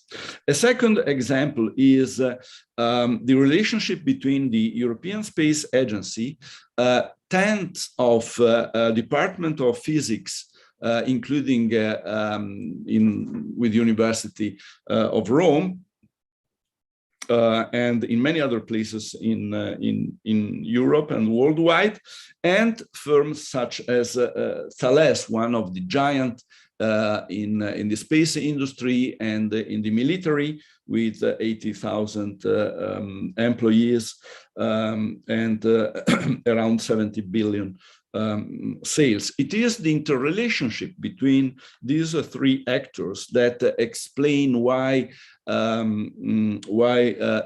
Thales is so profitable. And my third example is the relationship between the computer science departments around the world, Google and CERN. CERN hosts something as a coordination mechanism for around 10,000 computers around the world, which are managed by a grid, which is the new version of the World Wide Web, which was invented, as you know, at the CERN. So it is not by chance that Google decided to go in Switzerland to recruit something as 1,000 researchers in artificial intelligence and computer science. So again, a number of departments around the world created human capital for this. CERN as a public infrastructure for research is the focal point of what happens. And then there is Google sitting there and absorbing a lot of ideas for innovation. My second point is the mechanism about the privatization of knowledge something was very cleverly presented before. In my opinion, there are at least 5 mechanisms which are crucial to understand how it happens that so much of research starts as a public venture and then is privatized. The first one is, it was already mentioned, the intellectual property rights regime, which does something very strange, creates a legal monopoly on the last mile of a long process with a large number of actors, but creates such a monopoly only for those at the end of the chain. A second mechanism is public procurement. This is sometimes seen as something positive because it is public procurement for innovation. But if we really want to understand the oligopoly in the military, in the defense industry, we need to look at the relationship between the Pentagon, the NASA, and companies such as Lockheed Martin, which, by the way, was visited by Biden as a form of support to Ukraine, Boeing, Raytheon Technologies, Northrop, and in Europe, Airbus, and in Italy, Leonardo. So this mechanism is such that there is a lot of inertia. If you start winning a game, the game of procurement, bid after bid, the process is cumulative. You are entrenched in your established position because your previous reference helps you to get the next one. The third mechanism, which in my opinion is very much under-researched, is the contribution of the public sector to building human capital in public universities, in non-for-profit universities. This human capital is basically paid by taxpayers, but when a postdoc trained at CERN to deal with big data, then gets a job in the finance industry, in the fintech, or in the departments of investment banks. In fact, what happened is that the taxpayers, including the poor taxpayers, have paid the formation of human capital donated to investors in, for instance, in finance. The fourth example was already mentioned, and it is the very strange legislation we have about the ownership of data. It is widely accepted that data are created for free, are donated to platforms, not just the tech giants, but a number of organizations absorbing such data without much of protection or a very limited one. And the last mechanism is strangely and paradoxically the mechanism of open science. The European Molecular Biology Laboratory, which is something as the CERN of molecular biology, has a European Bioinformatics Institute that gives to any biologist in the world, with a click, a huge wealth of information about genomes of humans and other species and so on. Well, per day, they deliver for free 60 million files, and there are 3.2 million IP of computers or other devices connected to this. Now, while more than 80% of this IP can be tracked to researchers, in fact, in the end, most of this research ends up for free to companies in the biomedical and pharmaceutical industry. My next point is the core difference between oligopoly old and new. I will be very brief on this.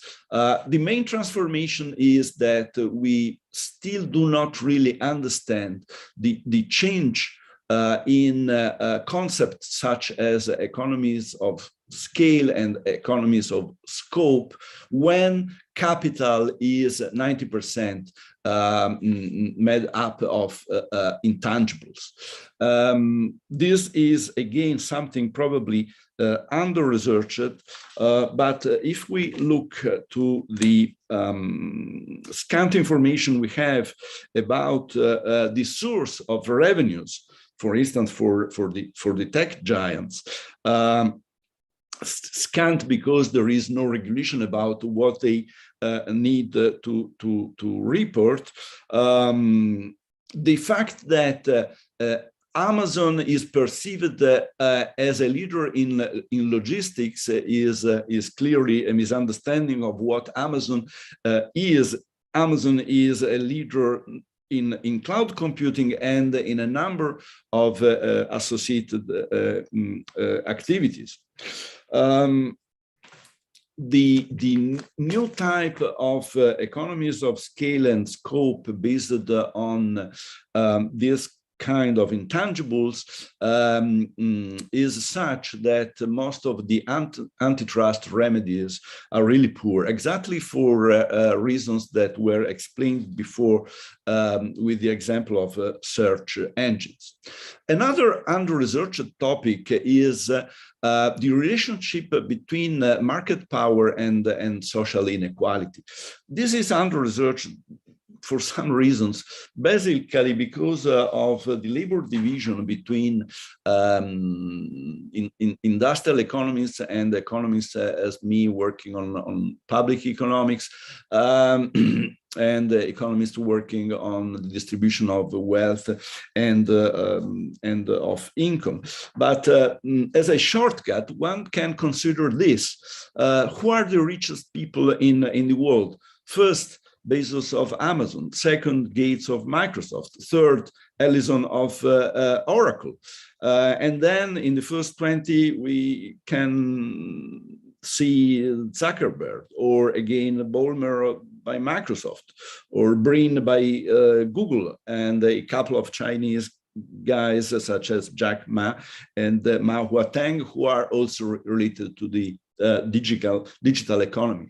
So looking at Forbes, they, for other reasons, they do an interesting classification of the billionaires in the world. There are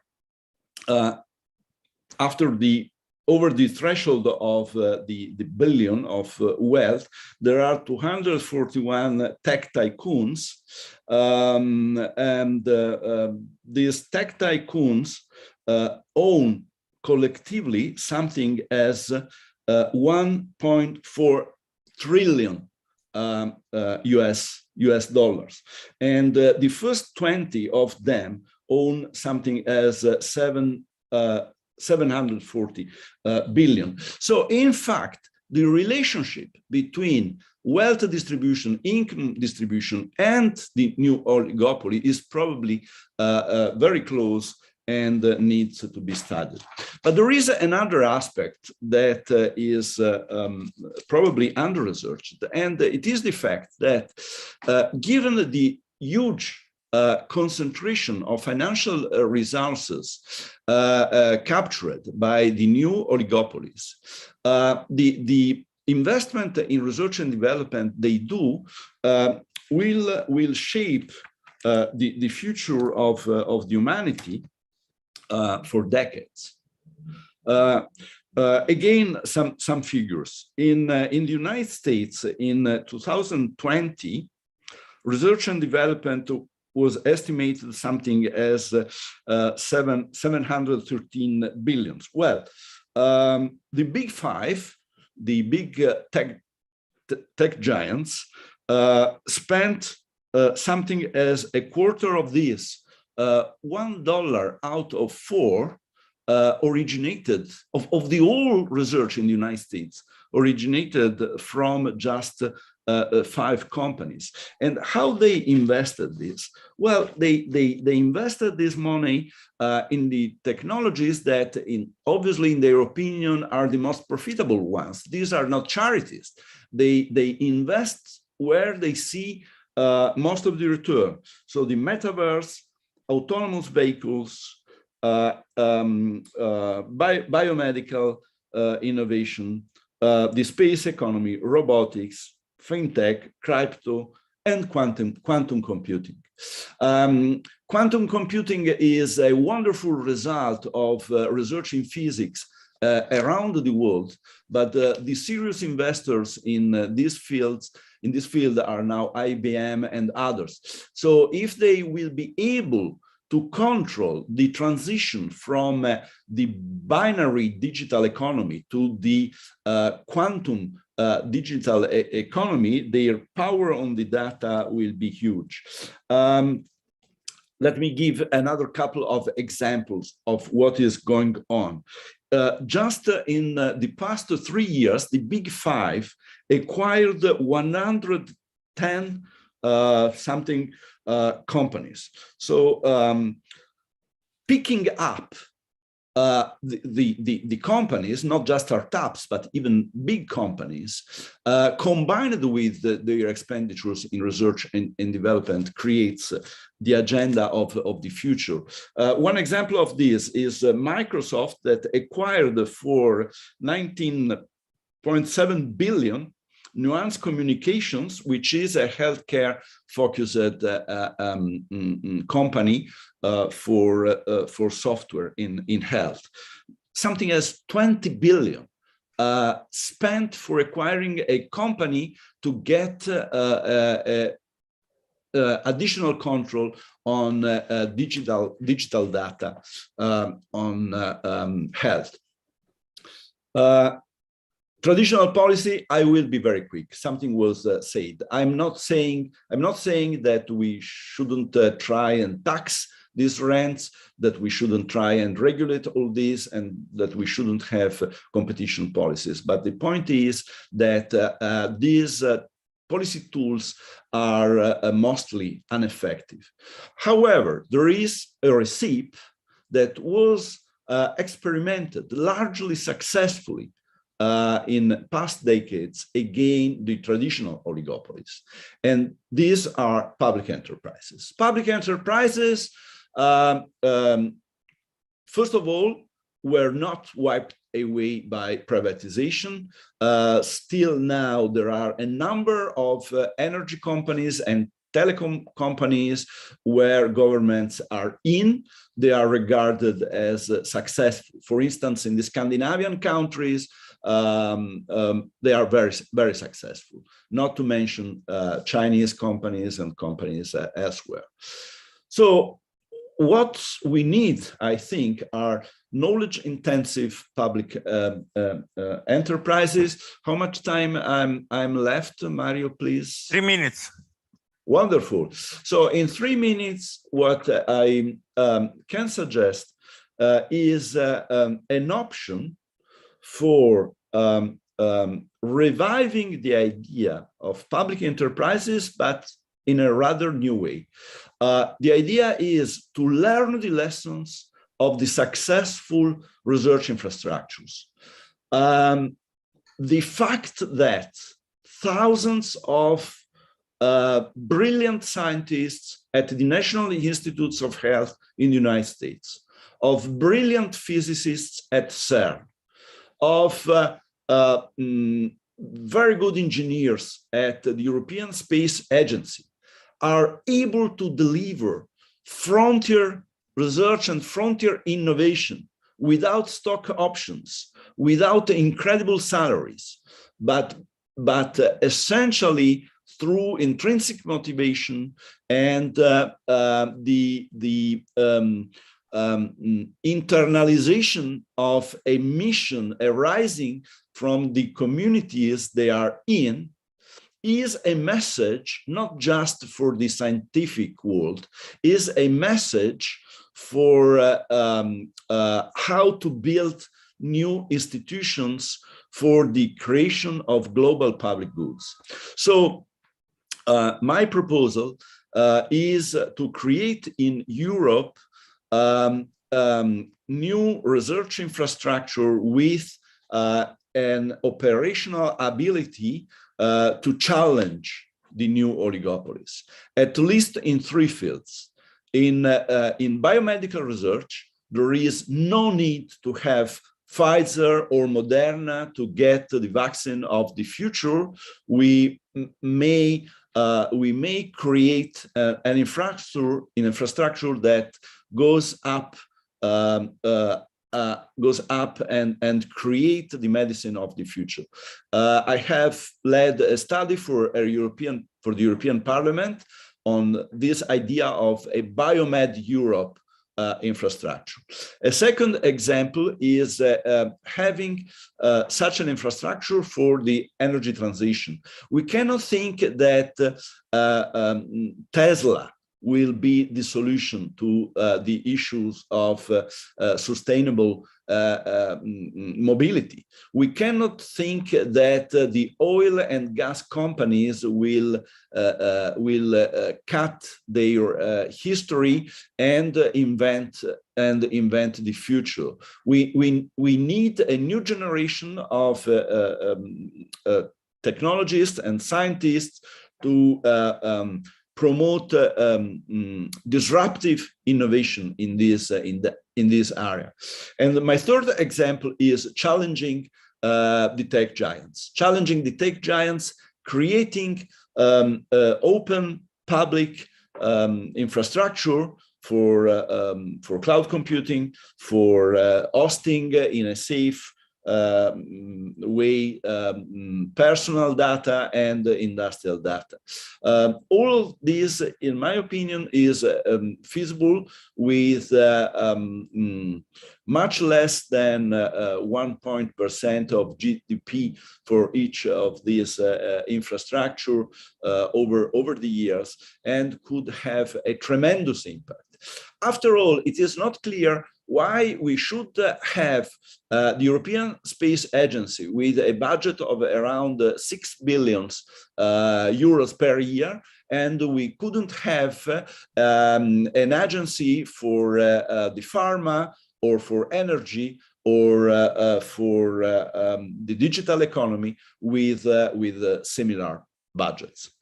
So this is my last slides with some advertising of my own research. Thank you very much.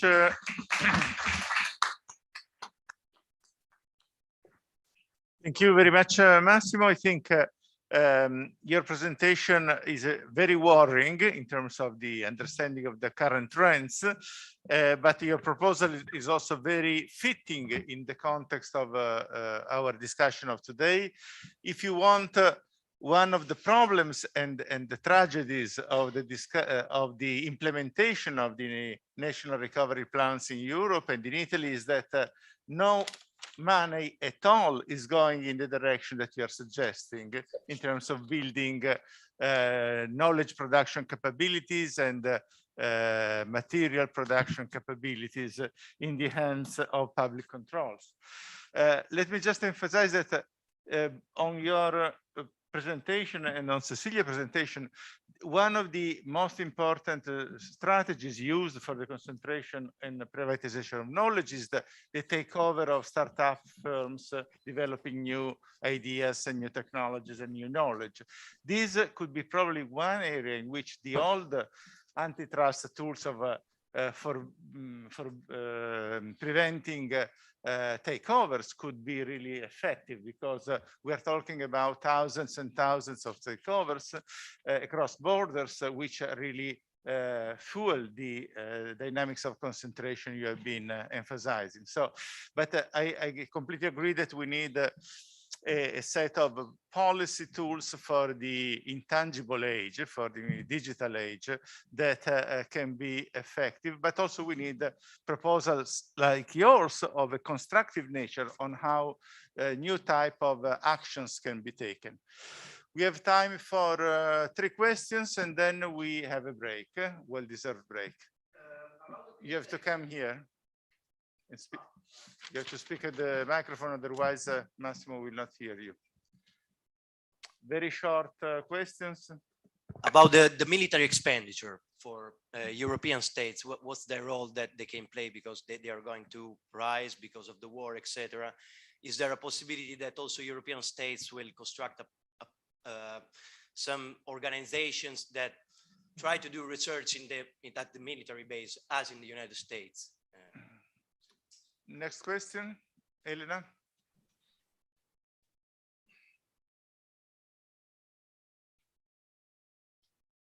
I had a question for Cecilia, and I wanted to ask if your opinion, if I mean if the intellectual monopolies reinforces mechanism, if the IRP, the IPR would be abolished or considerably reformed, for example, finding a way to eliminate the way of constructing tickets. Do you think the intellectual monopolies would be quite, make them weaken or dismantle, or at least weaken? Last question.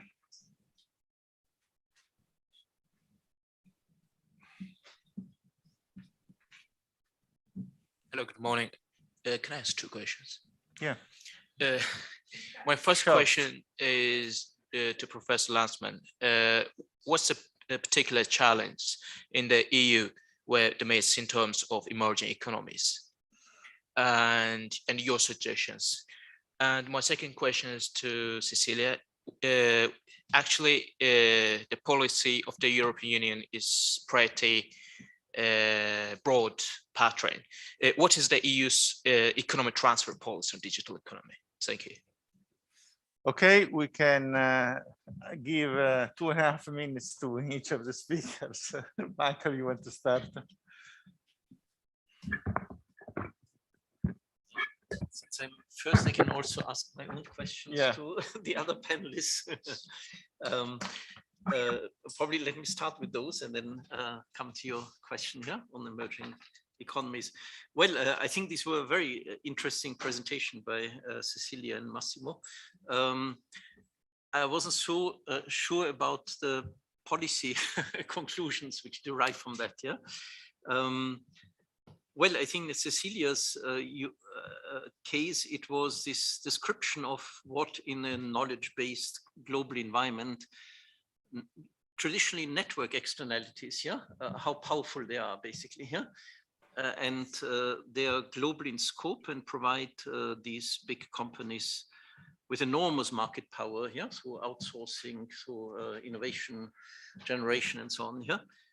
Now, unfortunately, you didn't have time at the end to explore the policy scope, which one can counter that. And I think one of the questions was, in some sense, on that, does it require a change of IPR regulation? The main, I think also Massimo's mentioning that the difference between the old policy regimes, which basically were national or global or European scope, but we are facing issues which require global regulatory frameworks. I mean, in a sense, you can say that these companies are natural monopolies, just like in the traditional sense. And our economic textbook way of dealing with natural monopolies is very strong regulatory frameworks. But these were defined in the past with electricity, with water, and so on at a national level. Now you have to build them up at the global level, which of course goes against the global interests, which are competing for countering that. So what scope is there for utilizing or expanding the traditional regulatory framework at the global level? And similarly, to Massimo's point about the scope for building up a counter position in public companies, knowledge-based public enterprises. Well, if we think back a bit, I mean, what we see now is another wave of big oligopolistic structures, yeah, or even monopolistic structures in some sense, just where, as we had in the past in pharmaceuticals, in car manufacturing, etc. There was not that much regulation, yeah. Well, there was probably in pharmaceuticals, you can see the medical regulation, but it's more from the consumption point of view, not necessarily an industrial economic. That one had a big impact on who produces innovation rents and who absorbs innovation rents. Yeah, it was more securing the security of the consumer on the consumption side. So I just wonder, given this track record, that there was little intervention from public side in organizing the industrial economic picture in these older waves of industries, how likely it is that it will happen in the new industries. You know, the bigger question is, what type of mixed economy are we aiming at here? I mean, in a sense, the traditional, let's say, more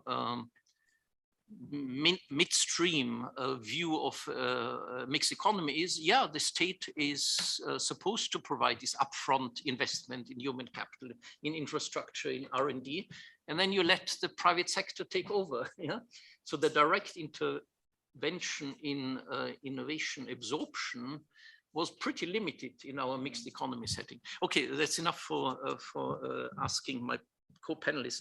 On the emerging economies thing, I think basically one has to be forward-looking. I mean, just like Italy did pretty badly, yeah, on knowing how to deal with specialization on textiles, shoes, and so on in the past, yeah, and so did many other Southern European economies. There has to be continuous move to see at the global level where are the new challenges basically on these mid-level technologies or low-level technologies or skill and so on. I mean, this shift from Southern Europe to Eastern Europe was to some extent pretty badly managed, yeah, at least from the European level to counteract. And I think there could be a looming crisis on car manufacturing now in Europe, yeah, not could be German, but could be especially on where car manufacturing was the driving force of reindustrialization in Central Eastern Europe, yeah. We don't know how the plane industry is going to develop in China, yeah, etc. Yeah, how pharmaceutical sector is going to develop in India and challenging, etc. Yeah, what is still a core industry here in Europe. So I think the answer to your question is we have to really monitor global developments to understand how adjustments in core industrial and even business services areas is going to evolve in this news and take proactive steps. Yeah, where are the new niches, where are the new activities, which are the new skills, in which one counters that. Cecilia? So I don't know how brief I will be able to be. So in terms of the question about what happens if one day we wake up and we see that intellectual property rights have been weakened. So although in some sectors, in specific industries, that will indeed be helpful for some companies, overall, and in particular, what I've discussed today, which is the digital sector and big tech companies, I don't think it will make much of a difference in the following respects. Most of the knowledge is kept secret. So it's not about, it's not only and probably not mainly about intellectual property rights. It's extremely reliant on absorptive capacities and also on digital infrastructure investments. And this is very important, the last point also, because we typically speak of digital and intangibles, and my research is quite focused on the concentration of intangible assets, but those intangible assets are embodied also in tangible investments, and the way this has been redistributed around the world should also be taken into account. But on top of that, global value chains are organized on the basis of knowledge that is also monopolized by leading corporations that know who can do what. So the know-who and the know-how of the whole global value chain is also knowledge that is kept by leading corporations. So although I do think that we need to foster patent waivers and so on and so forth, I don't think that by themselves will overall help to weaken or eventually dismantle intellectual monopolies. And I will connect this also with another thing. I like very much the complementarities, and a lot of things that Massimo mentioned are things that I didn't have time to mention or develop. So it was great to listening to you. At some point you briefly mentioned the role of open science reinforcing these companies. And in the case of tech, open source software, which was originally meant to be a counterbalancing factor, what we actually see is tech giants conquering those spaces as well and using open source software for their own favor. And I can further develop this later on. But just to show you that the scenario is way more complex and there are no magic bullets. In terms of policies, I completely agree that we need to think in global terms. And that's why I mentioned this ideal scenario of global natural monopolies. However, we cannot recommend policies just in terms of our wishful desires. And the truth is that these companies, part of their power and how they've been reinforcing themselves is reliant on their own states, as much as big pharma companies rely on European countries, on European states. And as a consequence, I don't think that we're anytime soon arriving to a serious engagement in dismantling intellectual monopolies, even though tech giants, in the case specific of tech giants, even though they might be fined in the US, and they might be controlled to some extent in China, from the common prosperity and stopping and financial IPO around a year and a half ago to the moment where we are now, where the Chinese state, Xi Jinping and some of his closest advisors are saying, no, China is an environment for firms to foster, and the control is what we've done already. There are no more controls coming, is showing this complicated balance of power where these companies reinforce the power of their states, but also challenge the power of their states and how they are constituting and reconstituting each other. So it's very complicated to think of global solutions. Therefore, what is to be done? Nothing. Shall the EU wait and see? And this is why I think that Massimo's suggestion is very interesting. I read your work on this and I like it very much. My single concern is connected to how we choose the sectors in order to build eventually these public enterprises. It should not only be based on social or economic urgencies, but also on feasible opportunities. And in the case of the cloud computing business, for instance, the companies that are already operating on the cloud have serious lock-in mechanisms, and I don't see any European company moving out of any of the tech giants' cloud computing businesses where they already are, because they are doing it because it's also profitable for them. The smaller companies that are still not there, more often than not, will not afford the costs of moving to the cloud, at least not now. So it will end up being probably funded in every case by the EU, and I don't see this as quite feasible, also because of all the fact that the more data is processed by the algorithms, as I was saying, the better they get, makes quite impossible, unless serious institutional and political changes take place, to develop a public company providing cloud computing services that is at the knowledge frontier. So I think that the focus should be on, for instance, indeed, environmental transitions, for instance, where we don't see in relation to ecological crisis and the environment, we still don't see clear intellectual monopolies, although tech giants, among others, are trying to conquer that space. So there are spaces where this strategy can be developed, but I'm not quite sure, for instance, of the cloud one and the pharma. Challenging for the EU, because part of its intellectual monopolies are big pharma companies. And I don't see that coming either, although we can still push for it. And yeah, and I will shut up here, I think, because I spoke too much. Massimo, you have the final word, and then we have a 5 minutes break. Okay, thank you very much. First of all, let me say that we are living in strange times. How much you would bet on the idea that a common public debt was created? How much you would have bet on the idea that the gas market had to be heavily regulated, possibly with creating a monopolistic agency to deal with Gazprom after 2 decades where the policy was about liberalization of the markets for import. I mean, things are changing very quickly, I think. So it is a good time for economists and social scientists to be creative, imaginative, and to propose something that may appear to go against the mainstream.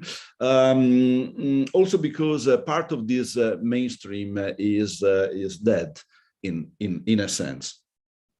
More specifically, about the digital economy, the European Commission, Ursula von der Leyen, has officially endorsed a project which is Gaia X, which is considered as a federation of clouds. The idea is interesting, but it is not enough for a number of reasons, including those that you have mentioned before. But this reveals the fact that there is ground for a battle on that. Let me give you this example. If all public hospitals in Europe were able to have a health digital space, well conceived, well organized, where to put all their data, why they should have a contract with Amazon or with Microsoft for their data. It is a matter of offering something which is better than what they do, and I think this is possible. We have the capacity in Europe to do that. Another example that goes in the direction of the comment about the global dimension of this. Of these challenges. Well, I fully agree that in some cases the challenges are so global that thinking in European terms is not enough. But in practical terms, this is what it means. Does it mean that we have to regulate emissions in Europe, which account for less than 10% of the emission of the world? Or should we be more ambitious and create the capacity to invent the technologies for the future and donate them to the world? So why shouldn't be able to invent the mechanism to the production mechanism for energy of the future and donate them to China and India and Africa? If we do not do that in Europe, who else will do that? And I think we can do that if we have the kind of scientists we have at CERN or in other research infrastructure. I think we can manage to do that. And finally, about the again about the political viability of this thing. Look, the pandemic is not over, and currently. The marginal production cost of an mRNA vaccine is probably $1.5, and the contracts of the European Commission with Pfizer and Moderna are around $20. Is this really feasible in the long term? In the next years, the European taxpayers will really be happy to slash this huge amount of money to US-based companies? Well, I think that there will be some kind of political reaction against this. And the study we have prepared with the European Parliament is going to be discussed again in September. There are a number of members of Parliament and members of the Commission we have interviewed who are seriously thinking a way out from the dominance of big pharma. This is just an example that things that were difficult even to say or to think in the past 2 decades now can be proposed, I think, I hope. Thank you very much, Massimo. Thank you to Michael and Cecilia. I think this conference is really sharp to the challenges that we are facing today in this context of extreme disruption and crisis. And I agree with Massimo's point that we need not just the pessimism of the intellect, but and the optimism of the will, and also the imagination of arranging new ways of organizing social forces and intellectual projects and public policy alternatives. We unfortunately have only 5 minutes to take a break and walk, because we have another session of great interest forthcoming. Thank you very much. Thank you.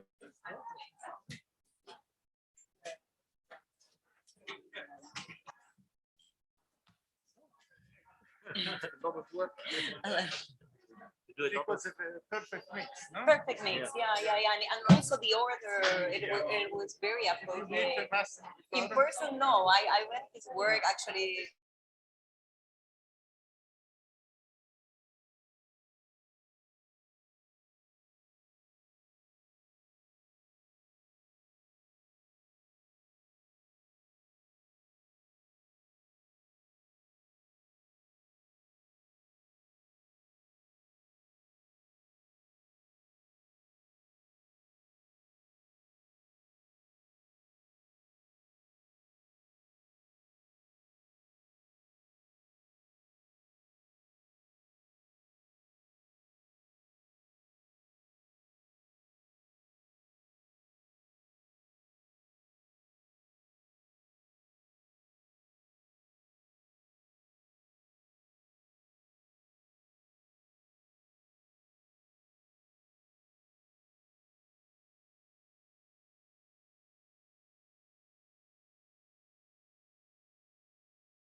simply energy transition, but what I call deep industrial restructuring. And how, to a certain extent, this is creating, in a sense, contradiction, tension at European level, which partially reinforces the dynamic of core periphery and new forms of periphery that I'm sure Anna Maria will talk that later. I will then try to highlight the fact that we have sort of two emerging, I would say, models. And these models are, interestingly enough, emerging from regions that are quite similar. So I will build on two cases related to the Basque country, the Emilia-Romagna, just to show how within European framework, regions are approaching and using funding in very different ways. And partially this is structurally determined, partially is strategic approach to energy transition. And this is happening also in the case of the US, when we see, for example, significant investment in Southern California in the development of the lithium valley. In that area, you have also almost 2/3 of all the lithium that you can use for battery production in the US. And you see new agencies and authorities, for example, like NYSERDA, the New York State authority, the ARPA-E of the New York State, in reinventing their own way of doing policy. So I will touch upon these place-based approaches and what is the focus. And here I will try to distinguish between those that have been really focusing on the innovation side and those that, as in the case of Emilia-Romagna, have been mainly focusing on enhancing efficiency at the level of industries, but less at the level of innovation. And finally, the emergence of alliances, and here talks to this issue around scale and around cross-regional, cross-European level and cross-sectoral initiatives. And I think Europe in this space, is particularly in the context of the Hydrogen Alliance, is potentially in an important strength, and an important strength. And I will conclude with some reflection on the lessons we are learning here. Now, let me just say, Green Deals, Green New Deals. It's interesting how for the last 5-10 years, the majority of the people involved in the green transition debate have mainly discussed the extent to which market-driven solution, carbon pricing, feed-in tariff, and so on, were or not sufficient, or what were the trade-offs associated with them. If we are, for example, now there's a big discussion around, well, maybe the feed-in tariff was too generous or was too expensive for people to sustain. But fundamentally, there has been a belief that the climate change crisis could have been addressed through market solution, that the market was going to be fast enough to actually solve the problem.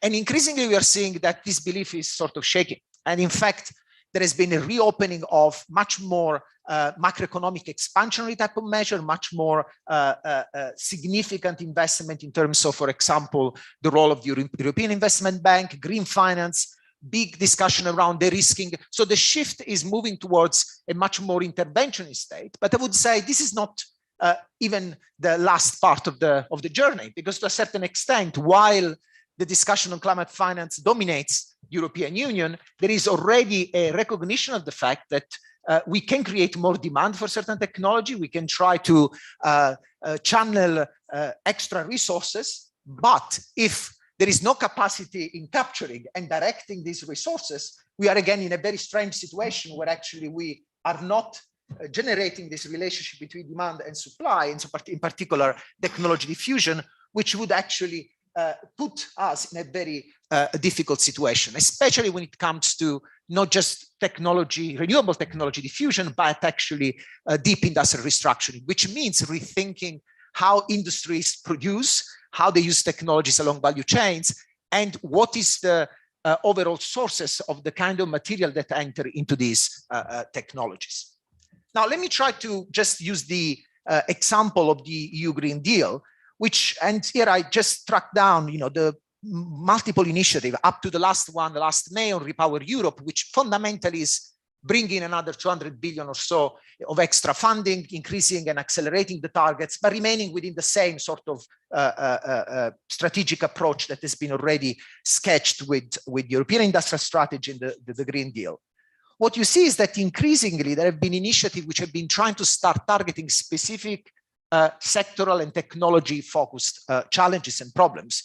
I mentioned already the hydrogen initiatives, the batteries initiatives, and so on. So there is a recognition of the fact, as already Michael was mentioning, that actually you need some form of verticality. And even if you are not using it, implicitly, you are doing it by picking specific technologies or specific area of challenge.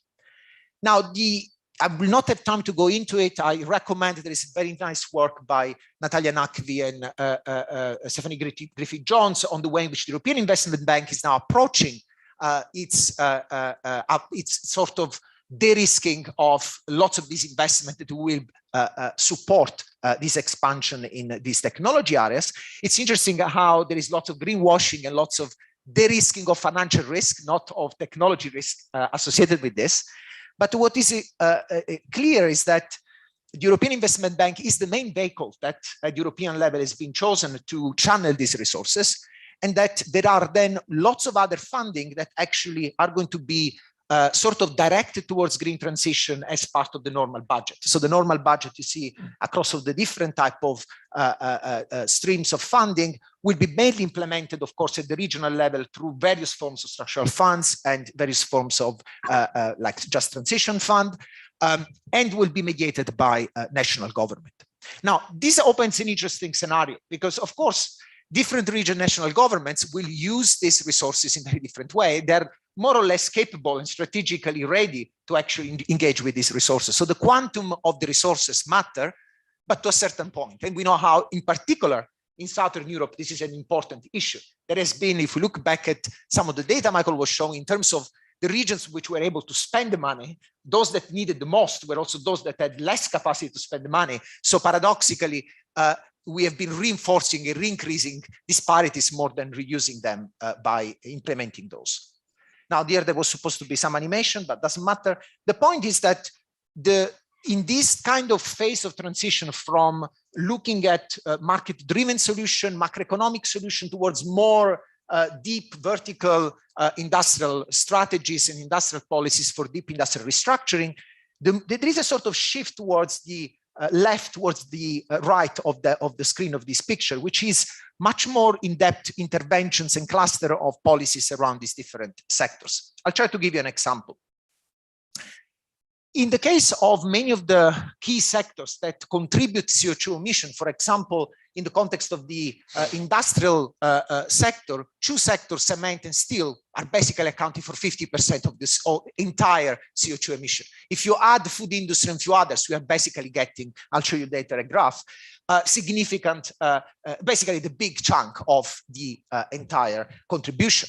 Now, these are, of course, just below the direct energy generation and coal and so on, but they are a significant part of the economy. And in order to meet net zero target, we cannot just introduce more renewables. We need to actually address structurally what is happening in these sectors. The good news is that technologies already exist.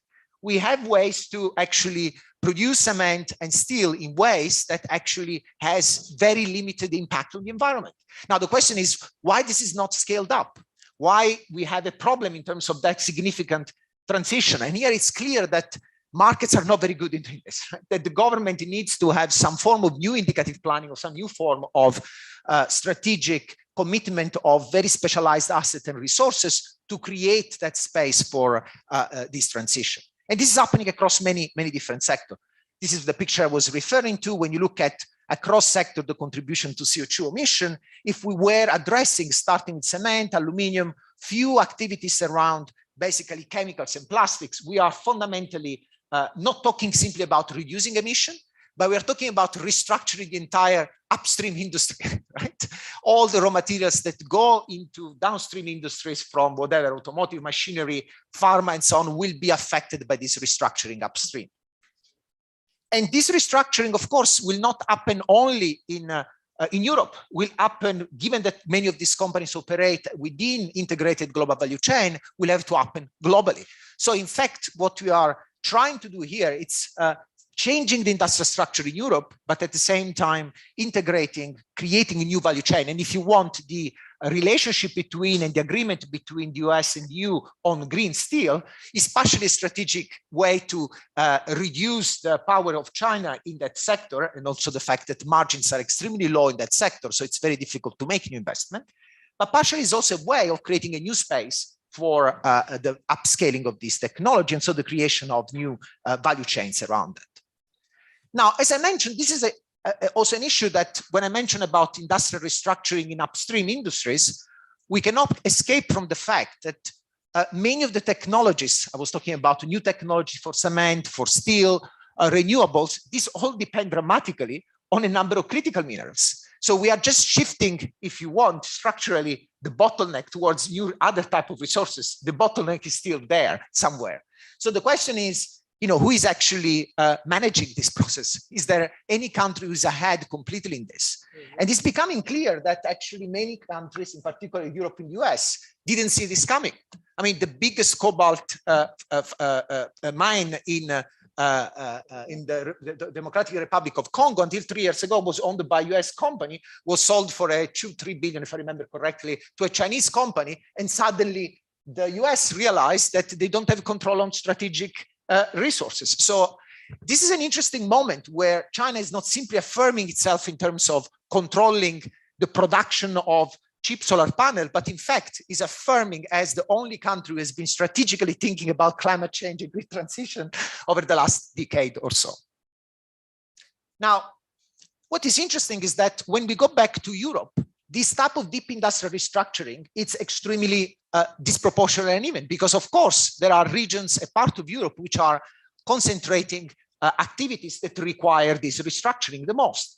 So this is an interesting chart produced by the CIP, which basically showing where the industries which require the kind of industrial restructure I mentioned are located. And of course, we are not surprised, the manufacturing core is there, but there are other islands across Europe where this restructuring will imply dramatic investment, which are going to be much beyond the levels of the EU investment at the moment, and also will require significant reskilling and changing of the entire landscape in terms of size, composition of firms, jobs, and so on. So this is a major transformation in society, not simply in the energy sector.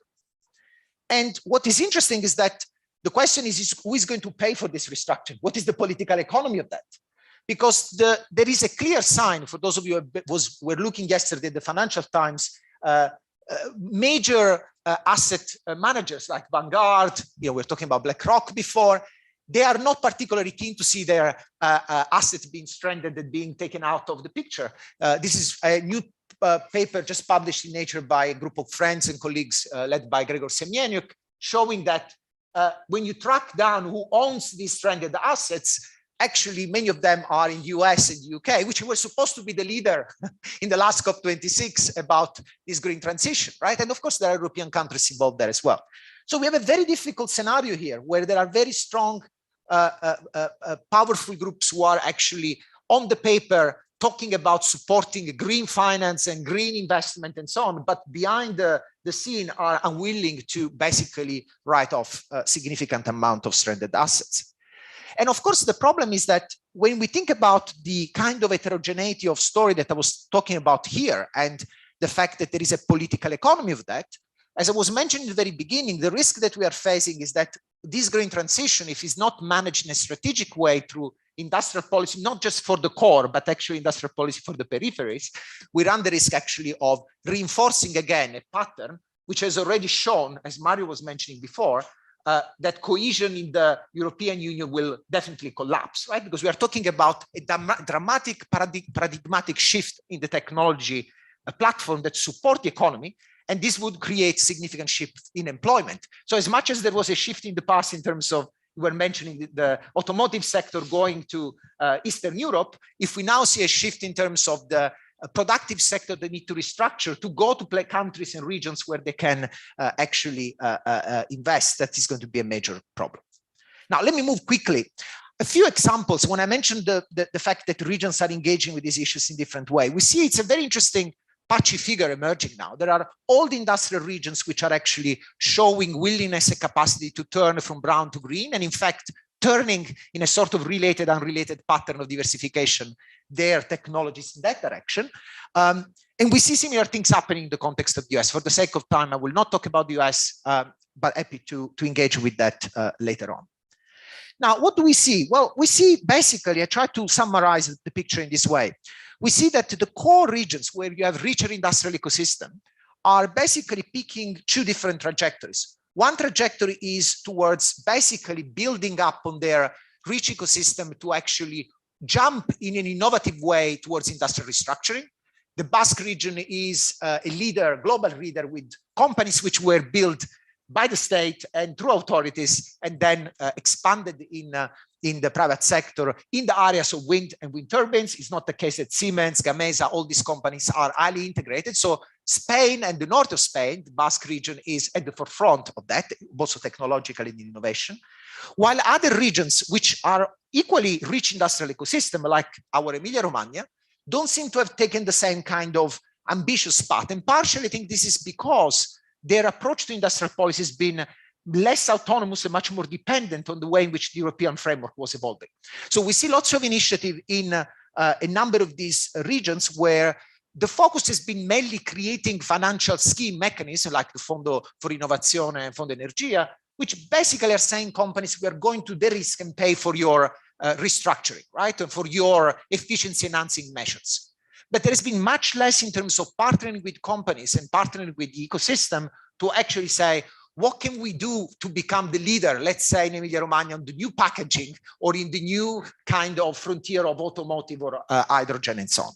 Now, for those of you who are interested, we are writing a paper on this, so I will be happy to share. But fundamentally, the story is of a Basque country where still oil and gas is a major, again, brown is still there, but at the same time is a region which has been managing to become innovative in the areas of wind technology, and the most advanced one, which are those that are going to be offshore, is a region which has been putting together a significant amount of initiative independently from the European Union. This is not for discussing because we spend the rest of the day there, but just to say, really they've been using their autonomy at the regional level to scale up a number of significant projects. They have not simply used European funding, but they've been orchestrating initiatives with stakeholders on the ground. And I think this is an important element. Industrial policy where works are not simply trying to facilitate the market, are actually trying to direct the market, and actually even not the market, because in many of these cases, the market doesn't exist. What they do are trying to create organizations, which is probably the most difficult thing to do, more than markets. And they are trying basically to create new forms of partnership where many of these authorities are actually having very strange ownership structure where the state is still very significant present. Now, and companies like Tecnalia and others are examples of that.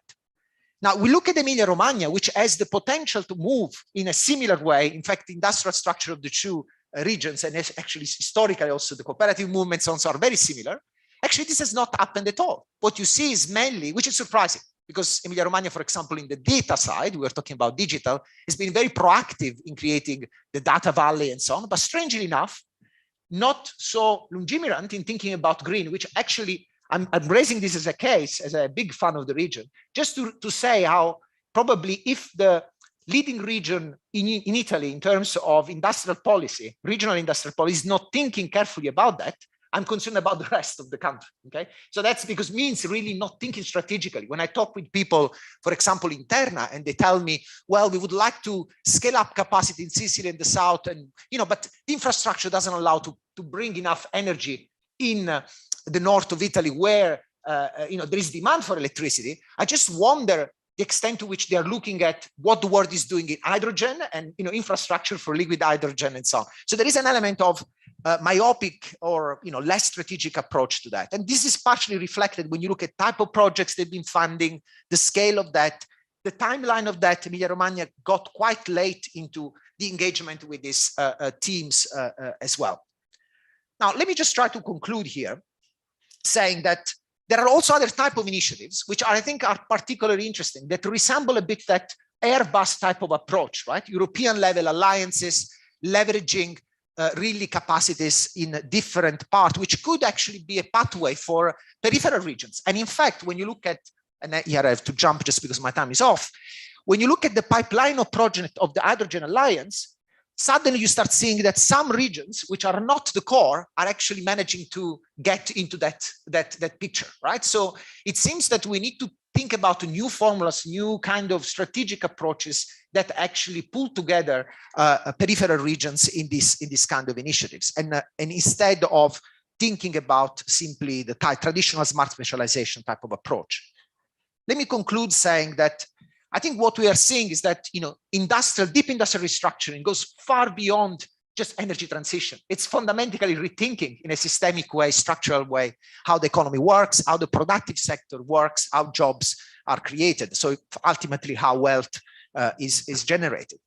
And the mix of policy instrument is evolving, but it's not just a matter of increasing the number of instruments that are used, it's the logic and the framing and the strategic approach to use them.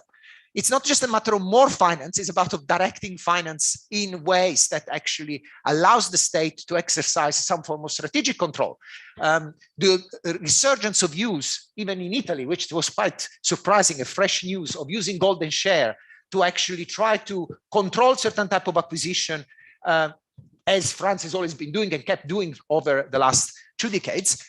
It's actually an interesting aspect of new forms of public-private, not partnership, but forms of relationship that are actually embedded in corporate governance structure, which recognize the role of the public sector. Procurement is emerging, and again, is not just procurement at the national level. There are initiatives which are creating significant markets in the context of hydrogen, which are cross-country, cross-region.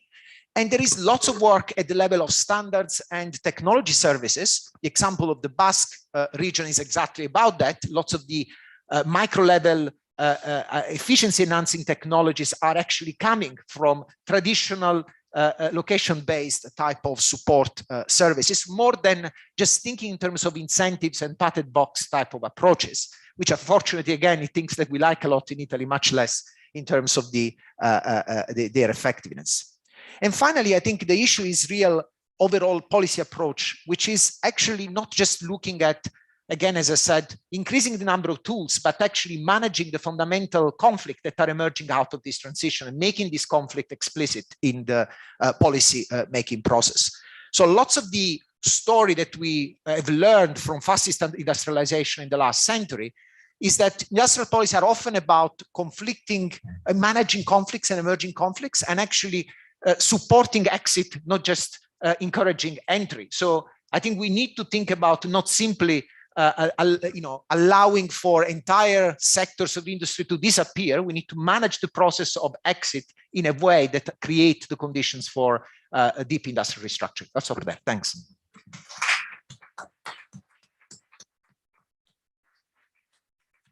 Thanks a lot, Antonio, for this focus on the challenges of the green transition and for the attention to the variety of areas we are dealing with, not just the frontier context, but also peripheral context and context affected by deeper restructuring. I give the floor now to Anna Maria Simonazzi, who has long been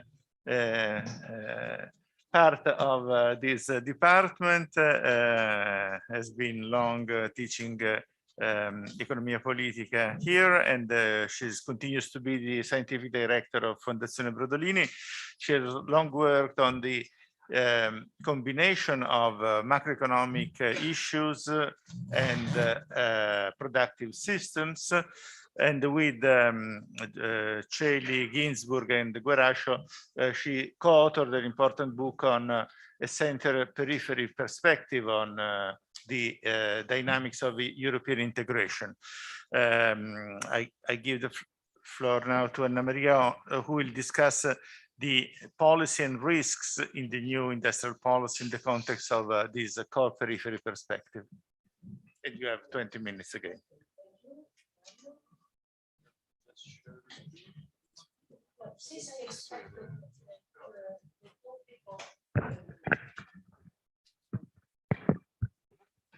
Since I expected that the topic of industrial policy would have been dealt with in detail by the other participants, well, as anticipated by many, I will provide a background against which the industrial policy, both of the European Union and of Italy, the PNRR, will have to act. Industrial policy, in fact, I think, as it has been mentioned here very many times, must know where to head to in order to be effective and efficient. So let me see how this works. Okay, so my outline is this. I will look very, very briefly to the war and how the war changed the world, the asymmetric effects of the war, and why there has been this built up of the asymmetry of dependence of some of the countries of the European Union on the energy produced by Russia, and go on very briefly to industrial restructuring and the implication for the European Union policy, where when I talk about European Union policy, I mean macro and industrial policy. It's very difficult to deal with one without tackling also with the other. Part of this talk is based also on a recent paper that we wrote with Celi, Guarascio, Relic, and Zezza on intereconomics in 2022. So let's start with the asymmetric costs of the sanctions. A recent survey of the IGM Forum at Chicago booth, published in March, arrived to this conclusion that they were surveying a lot of economists, both in the United States and in Europe. So an overwhelming majority of the experts expected a deep recession in Russia, nearly 4 in 5 a reduction of global growth and rise of global inflation over the next year, a slightly smaller majority, a high risk of recession in European economies. And in fact, European Union member countries have been severely impacted by the sanctions, although in different ways. And the impact, the degree of the impact depends on several factors, among which the energy dependence from Russian fuel, the degree of economic and financial integration with the Russian economy, the structure of the economy, and the weight of energy-intensive sectors. And these are the most immediate short-term impact, but we have also different impacts across countries according to their resilience to secondary effects deriving from the European Union policy response to stagflation. I'm thinking here of the European Central Bank's monetary policy in reaction to inflation and the problem of public debt for those countries that are more indebted. So the European countries are affected differently, but in ways that transcend the traditional core periphery division that we analyzed in the book that Mario mentioned before, where we were arguing that because of the institutional structure of the EU organization, and because of the long-lasting different degrees of development of the member states of the European Union, the Union resulted in an increasing divide between the North and the South of Europe. Now we have a different impact. The sanctions are particularly heavy on the German manufacturing core, made up of Germany and Austria and the Visegrad countries, but also on Italy in the southern periphery. And the diversification of energy sources and composition, in particular renewables, which will only work in the medium term, are again hitting countries differently. Equally serious is the dependence on Russian and Ukrainian key raw materials in intermediate goods. Antonio was mentioning cobalt, but also iron, cereals, fertilizers. So if we want to look at very briefly at all these factors, here we have the dependency on energy imports from Russia of the different countries. I have not the time here to explain how it has been computed, but you can see fairly clearly that the center and eastern countries in the European Union are the ones which have been mostly hit by their dependency on energy imports, and Italy as well. Here you see the second factor that I was mentioning, the share of energy intensive industries. Once again, those who have a higher share of manufacturing industry, more energy intensive, are once again the core and the southern Italy, mostly in its more manufacturing part. And here we can see that the dependence is not only in energy, which is important for the next thing that I want to tell you. And we can see also the dependence on nickel and the articles thereof in fertilizers and cereals, which are much more important perhaps for the developing countries. The food problem is under our eyes.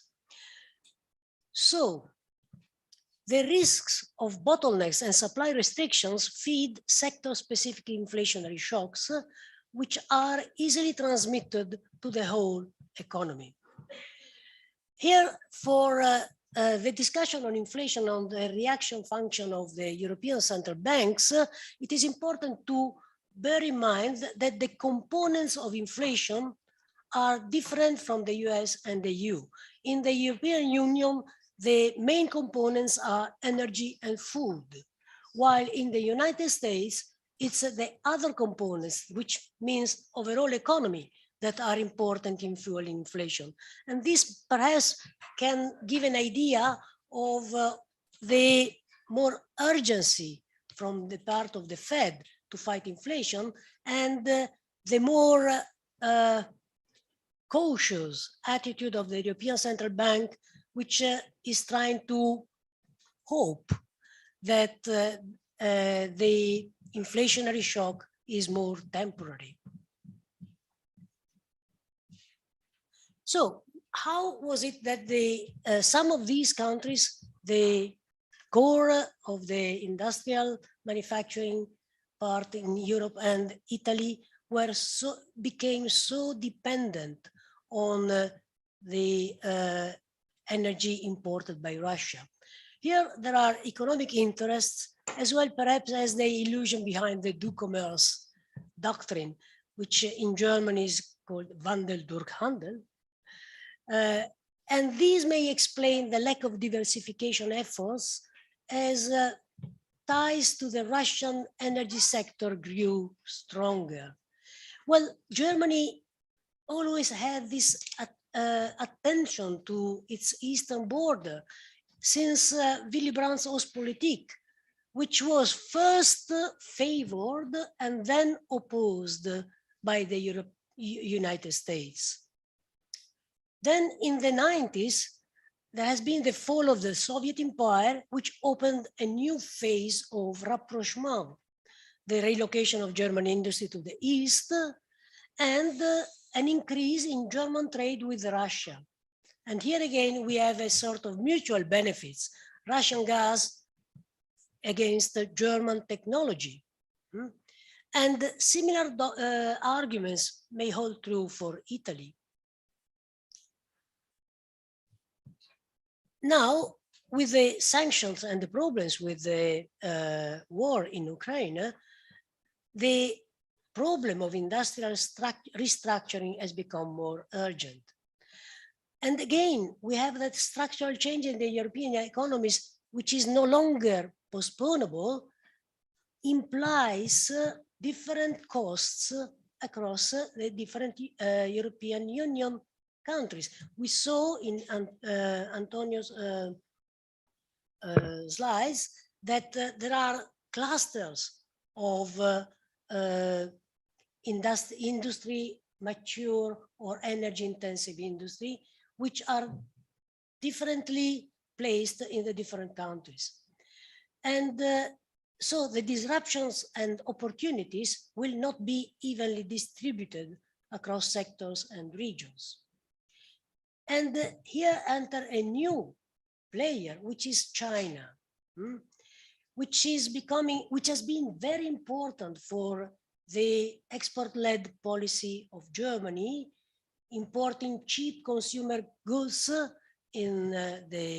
after the accession of China in the World Trade Organization, and providing a huge market for its capital goods and automobiles also.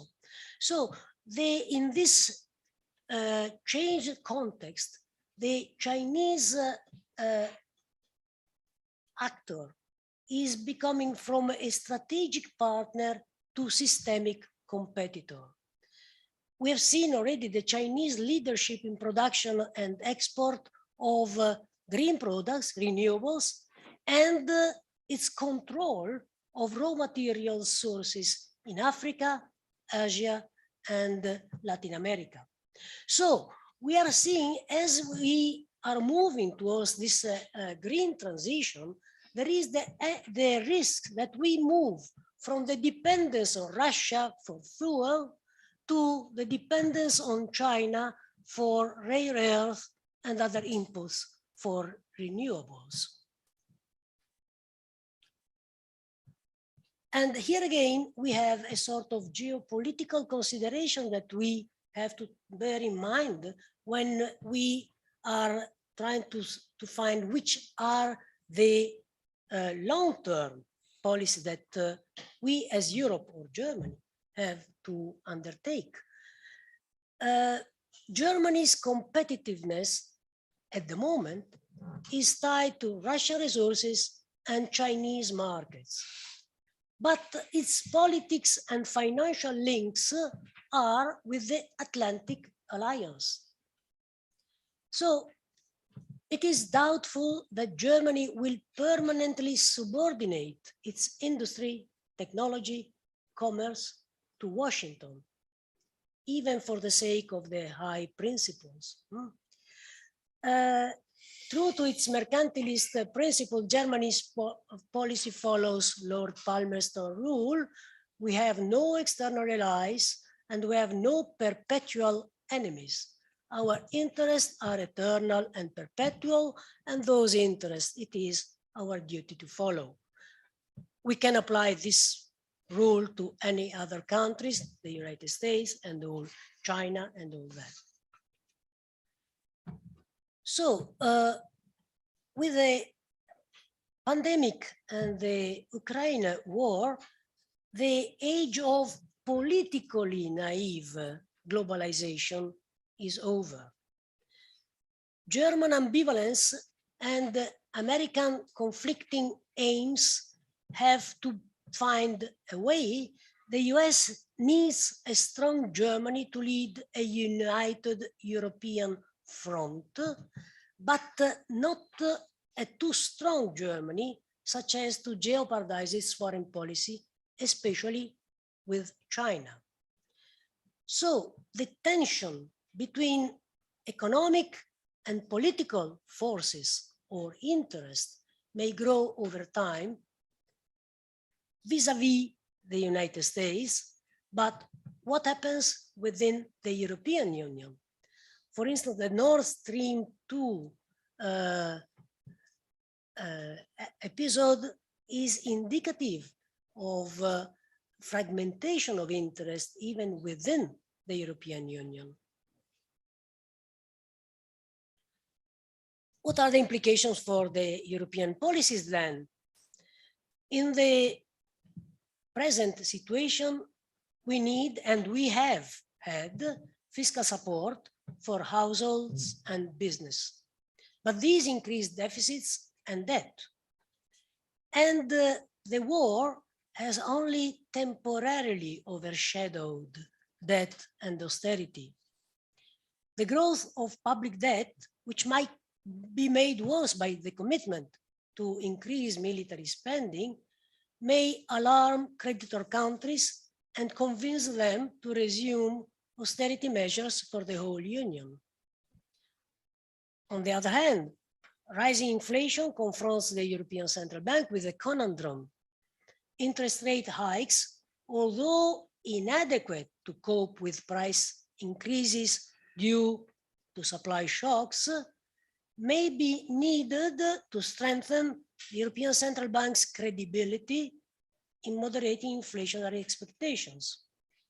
And also the international context matters, because we are experimenting a global tightening and an appreciation of the dollar, which may induce a new wave of developing countries' bankruptcies. Here you can see, I might be going a bit quicker, all the main central banks are reducing liquidity. The Fed, the European Central Bank, the Bank of England, Bank of Japan, Bank of Canada. And it is expected for this, let's say, end of cheap money to continue. So what are the possibilities for a fiscal agenda to support sustainability?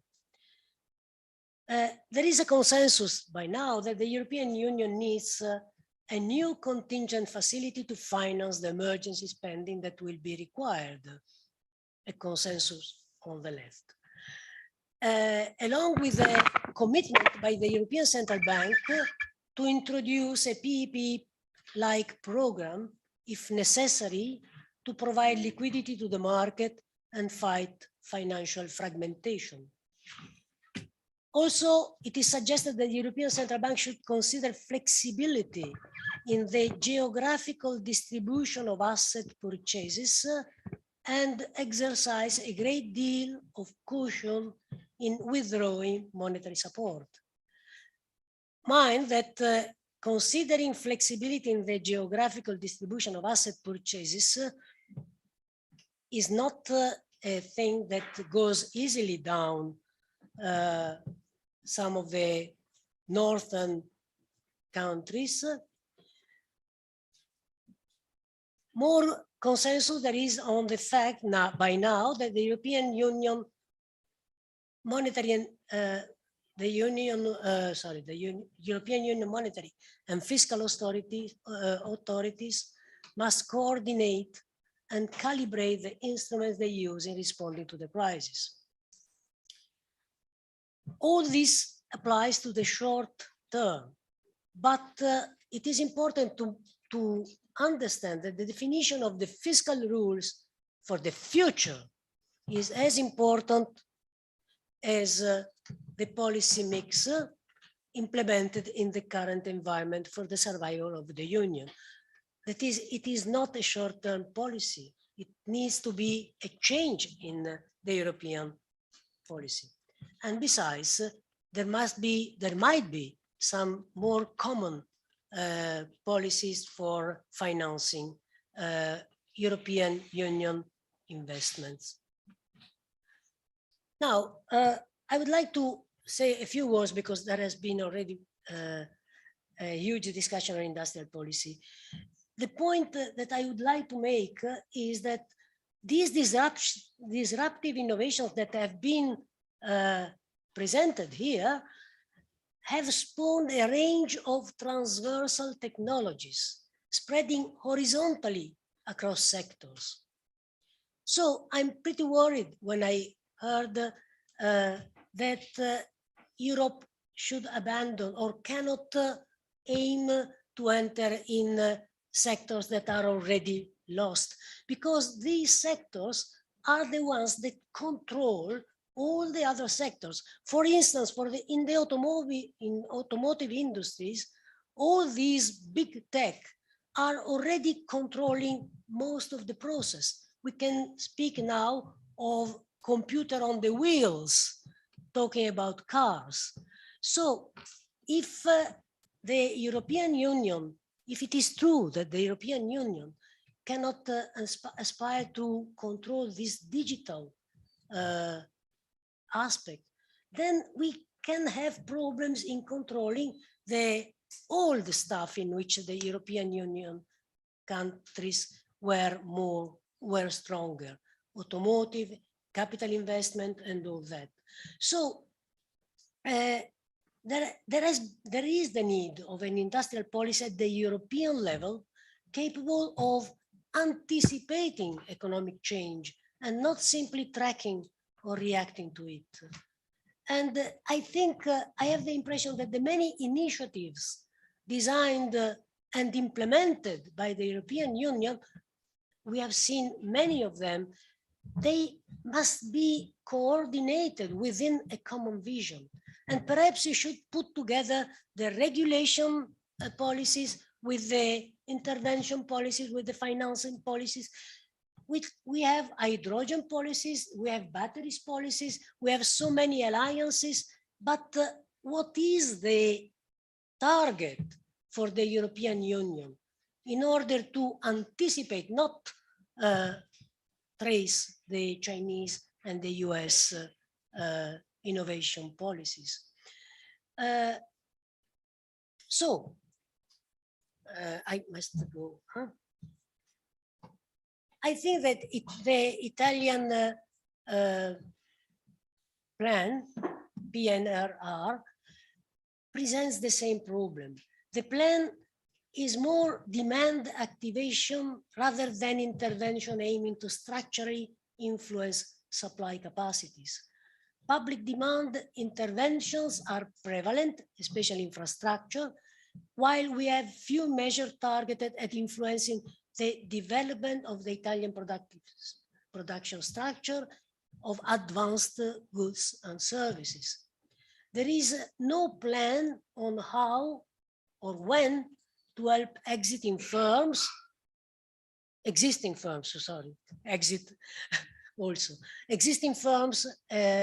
to find new business models and how to encourage the birth of new firms. We need to perhaps also safeguard what we already have and help it to make a jump on the frontier, perhaps. But we need to know what we want to save and what we want to implement and to encourage. And last but not least, the transition 4.0 has been an intervention of a horizontal nature delegated to incentives and devoid of any conditionality in terms of innovation, sustainability, employment and quality of work. And this contributes little to an expansion of the spectrum of our manufacturing capabilities. So we need a serious redesign of long-term industrial policies and a definition of the development agenda worthy of the name, which by now appear weak.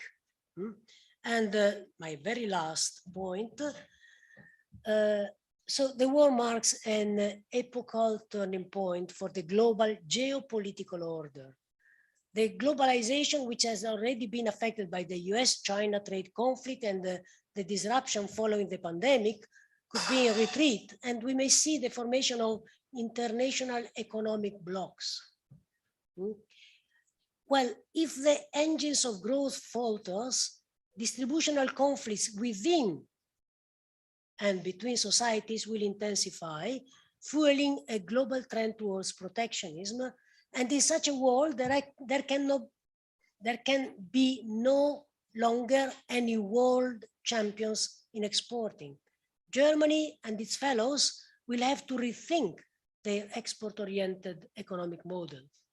So it is too early to say whether the change in international circumstances will be able to favor the long-desired reforms of the European governance that are urgently needed in order to guarantee a long-term growth for the European member states. Thank you.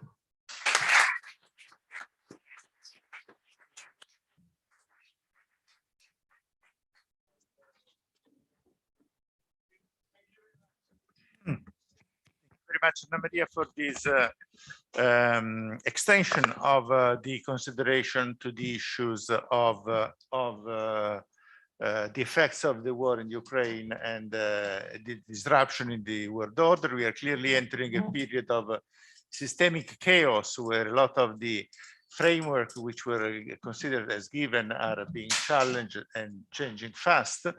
And this is an important dimension that we have to bring to the story. We conclude the presentation of this morning with Giovanni Dosi, professor of economic policy at the Scuola Superiore Sant'Anna in Pisa.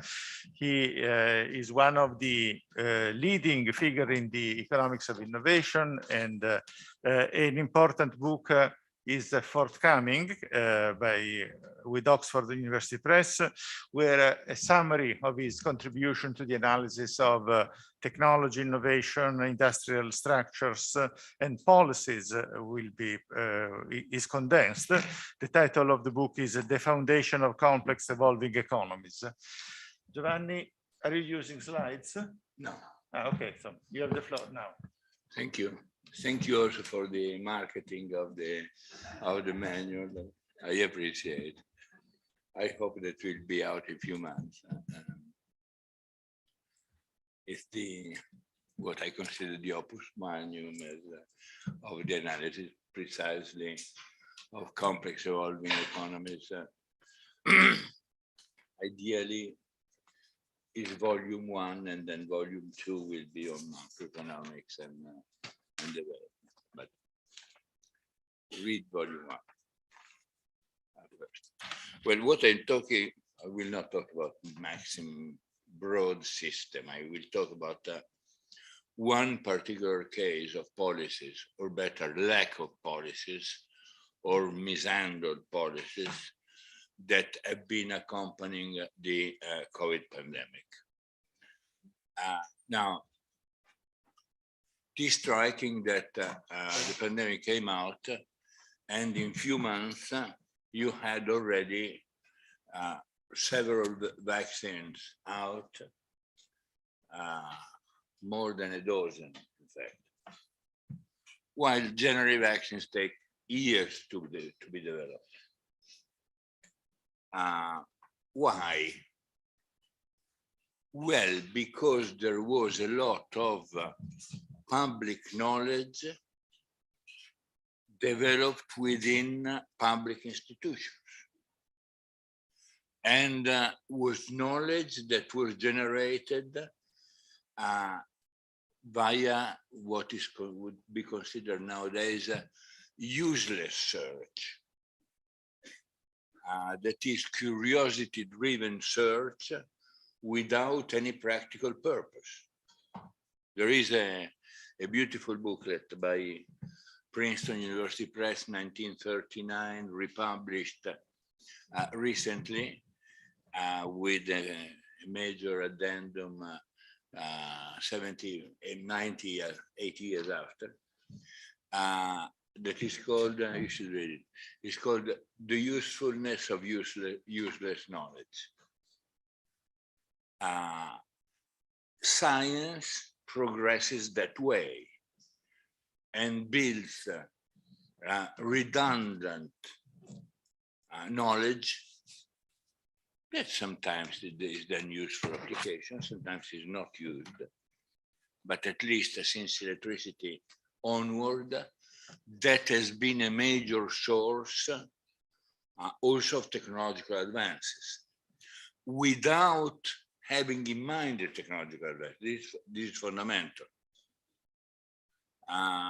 If you have in mind technological advances, you do minor advancement. You transform universities and public laboratories in sort of technical schools, like the business association all around the world, with few exceptions, want to transform universities. in fact, killing the goose that is laying golden eggs. If you look at the 210 new molecular entities authorized by the Food and Drug Administration from 2010 and 2016, all of them draw on knowledge that was paid by the public sources. Conversely, there is long-term evidence that the private industry has done less and less basic research. The paper by Aurora et al. Has revealed, for example, the fact that they publish less and less scientific paper generated within private laboratories. In that, there's been basically a total neglect by big pharma of vaccine antibiotics. Of all drugs, new chemical entities, new molecular entities approved by the FDA, only 6% in total relate to vaccine and antibiotics. Why?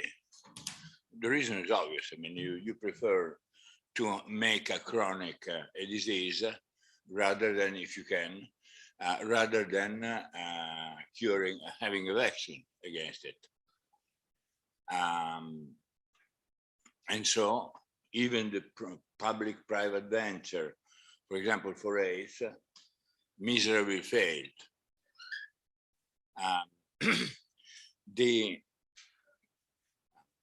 Not to talk about vaccine for poor countries. Who care about for poor countries? I mean, they don't have the money to pay for it. Even in developed countries, you don't want to develop vaccines. Imagine for poor countries.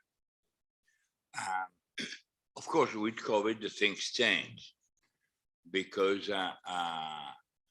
COVID produced a collective panic, political panic, and then the European Union poured to big pharma, or soon to become a big pharma like firms like Moderna, poured $8 billion, and the US poured $20 billion. We don't know for what. Is it research, manufacturing, testing, advanced payment for vaccine themselves, any kind of converse combination of the above? We don't know. Despite this, the money that we poured, 40% of the world population has not access to the vaccine. All this reveals a profoundly dysfunctional profoundly dysfunctional political economy of the relation between private and public, which goes beyond regulatory capture.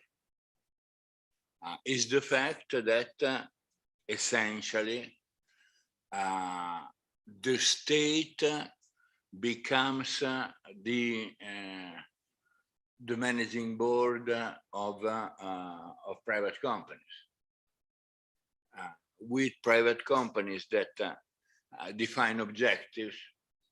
Maybe some of you recognize the citation from Lenin, but on the definition of the state. That you're excused if you don't recognize.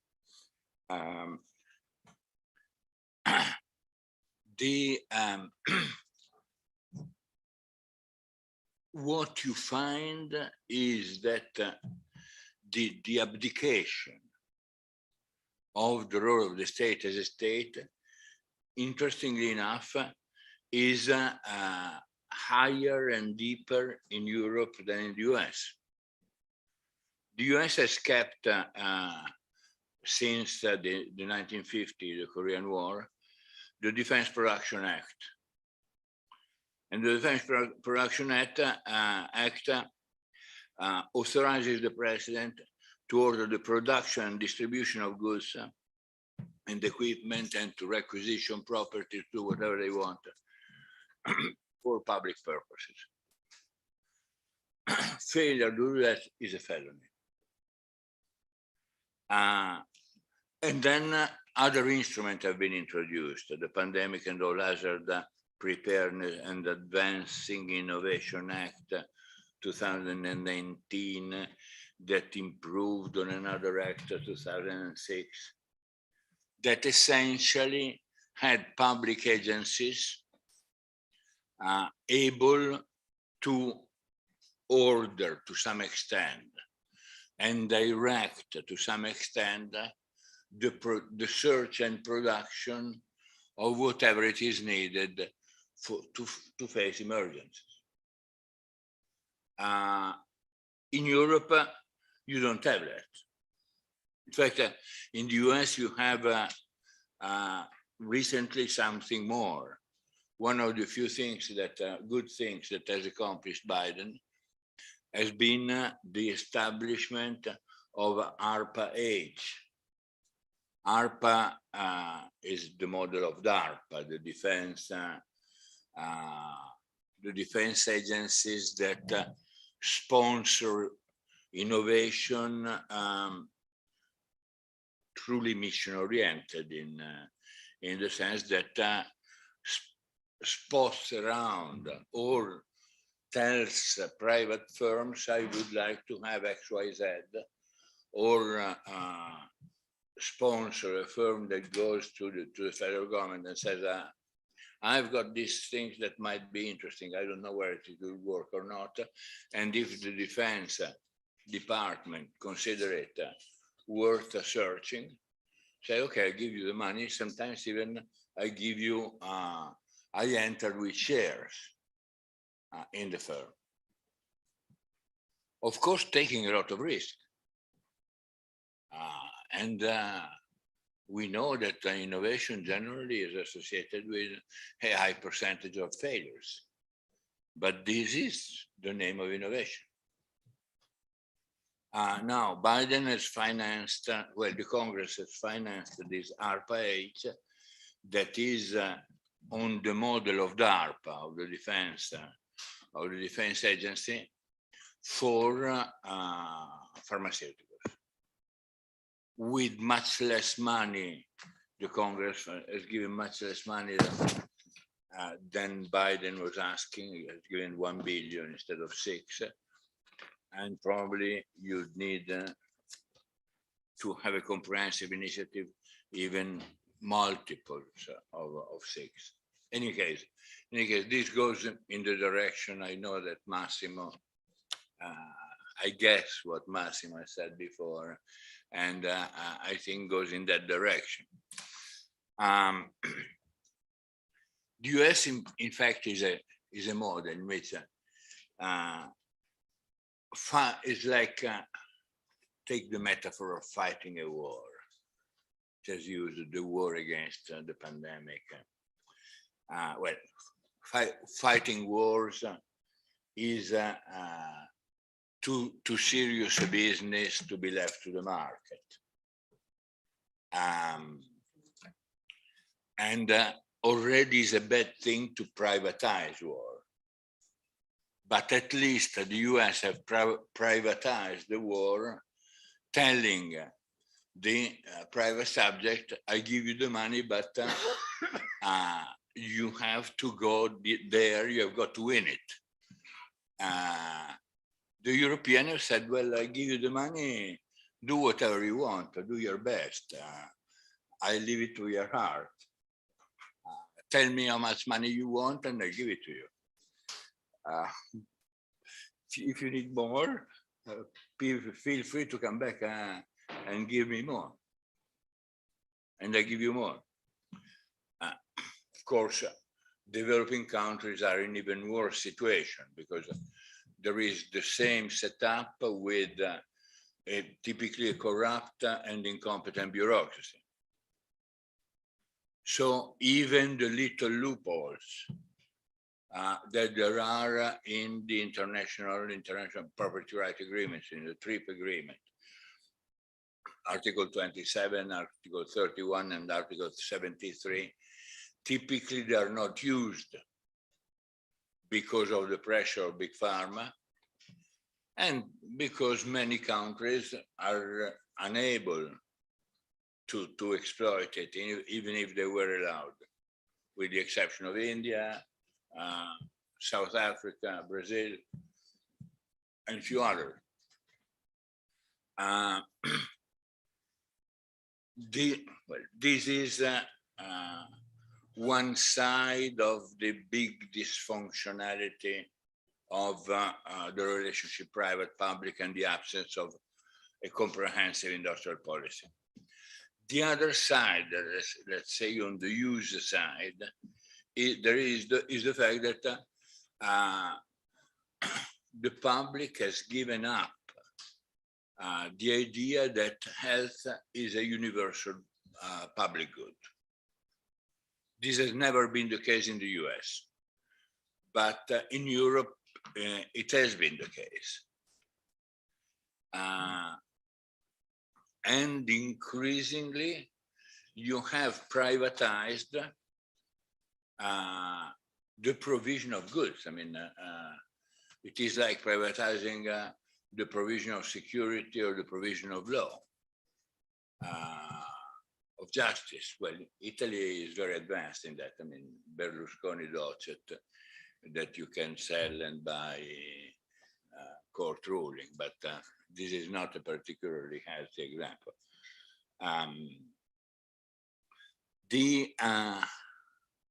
But ultimately, this pandemic is a sign of a deep change in the alteration between human being and nature, something called the Anthropocene. We have reduced the distance so much between nature and us with destruction of nature, with massive growth of poultry, other domesticated animals in conditions that in fact are huge factory of mutation of virus and bacteria. So this is the other deep cause of the increase of the probability of the arrival of this pandemic.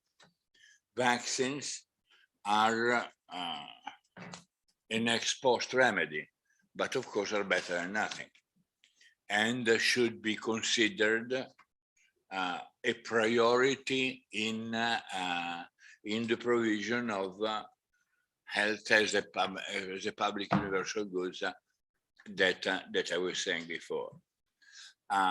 We have gone in the opposite direction, and we have tended to privatize also the generation of knowledge that is used to provide this universal public good.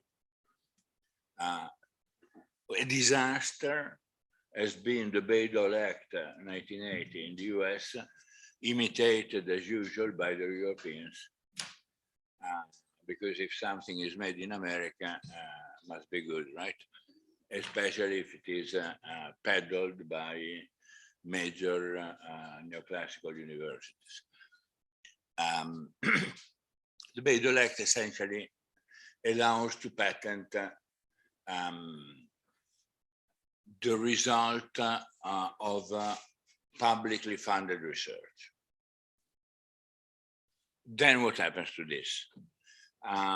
It happens that it is either sold for ridiculously low prices to big pharma, or those, the scientists that discovered XYZ, set up their own spin-off from the university, they get rich.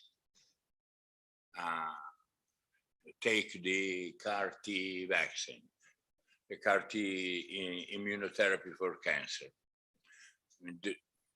Discovered at the Medical School of Harvard, then the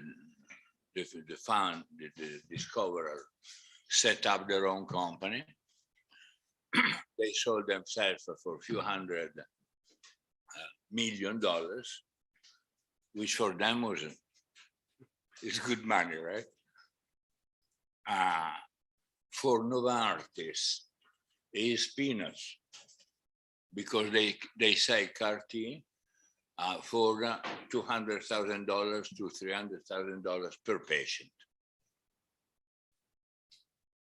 And this is the model. This has been the model, of course, of all the vaccines, all the COVID vaccines, with the exception of, for example, the Cuban vaccine. That is at least as effective and cost much less, but has been thoroughly boycotted. There are five. In fact, there are five vaccines. This is totally dysfunctional, both in the provision of knowledge for innovation and in the cost for the public. In fact, the proposal that I make, but we make,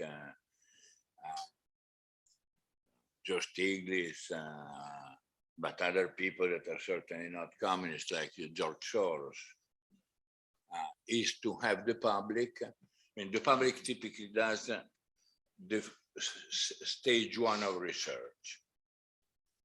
If the public finds something worthwhile, it patents it. And if there is a big farm or a spin-off willing to take it up, takes it up.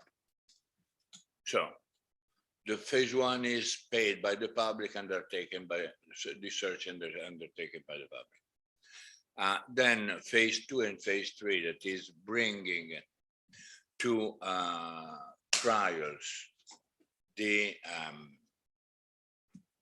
whatever molecular entity, is done by the public, by the private. Then, if the thing is successful, the private sells it back to the public. 90% of the cases in Europe, 60% of the cases directly and indirectly in the United States, with a markup that covers many times the cost that has been paid already by the public. Our proposal is to have the public going all the way to phase three. At that point, the major advantage would be, first, the public controls the rate and direction of innovation. While now, the public pays, but then the exploitation, that is the rate and direction of innovation, is decided by the private. That basically is interested in things that are easy, are made for an aging population, rich aging population, and easy. So unless you get something from Harvard, even cancer is too difficult. So it's basically heart and directions. These are the two domains that interest big pharma.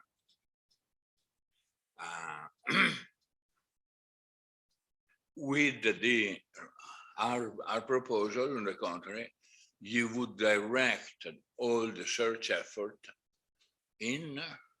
for public priorities. And then, yes, you can give on non-exclusive basis the production to big pharma. At that point, they have to produce at marginal cost. I mean, I'm exaggerating a lot, but say in antibiotics is a bit like making beer. It's a fermentation. I mean, making it is no big deal. This would be a reform at major negative cost for the public. Negative. The other side, and I finish, one needs deep reform in the international property rights system. Remember that the rise of the modern pharmaceutical industry has occurred essentially in Germany. We have a paper with Luigi Marengo and Marche that you find on our LAM's website, in which we reconstruct briefly the story of the pharma industry. The first 50 years are basically under a regime of extremely weak property right. And the pharma industry is basically a German business. The American entered with World War II and with penicillin, with the industrialization of penicillin, enter into the big pharma business. In fact, I mean, you can find a significant association, even if it's difficult to check statistically, between the tightening of the property rights system and the race of innovation. With the Bayh-Dole Act, you have an increase of patenting, of course, but patenting are a mechanism of rent appropriation, not a stimulus to generate new drugs. And in fact, the new chemical entities have been over the last 30 years, have been fluctuating between 25 and 50 per year from all over the world, from all over the world, for all diseases. Well, on the contrary, patents are tens of thousands every year. But they are mechanism of appropriation and not a mechanism associated with the increase of discovery. This needs profound reform and an almost complete abolition of property right or intellectual property right on drugs for developing countries. Catching up countries in other times have been able to catch up precisely because of weak property rights or non-existent property rights. This is the first time in history that you have got a uniform regime of property rights, and very tight one, in frontier countries and catching up countries. And it's totally unacceptable. It's a huge mechanism of rent generation and nothing else. Thank you. Sorry for the time.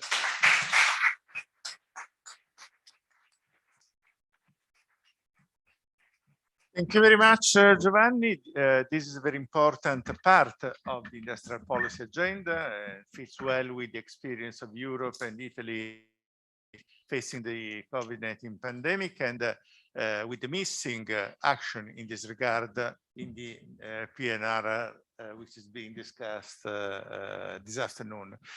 So we had a very dense morning, and I'm glad that we were able to cover the major challenges, the war in Ukraine, the climate change, and the COVID pandemic as specific cases in which the challenge for policies and the political response is important. I thank you, everyone. We cannot have time for the questions, but this is an ongoing discussion which will have plenty of opportunities to unfold. We take 1 hour now for lunch, and we reconvene at yeah. Well, sharp 1 hour sharp at a 2:15. At a 2:15 we reconvene sharp for the discussion. Thank you very much.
Bene,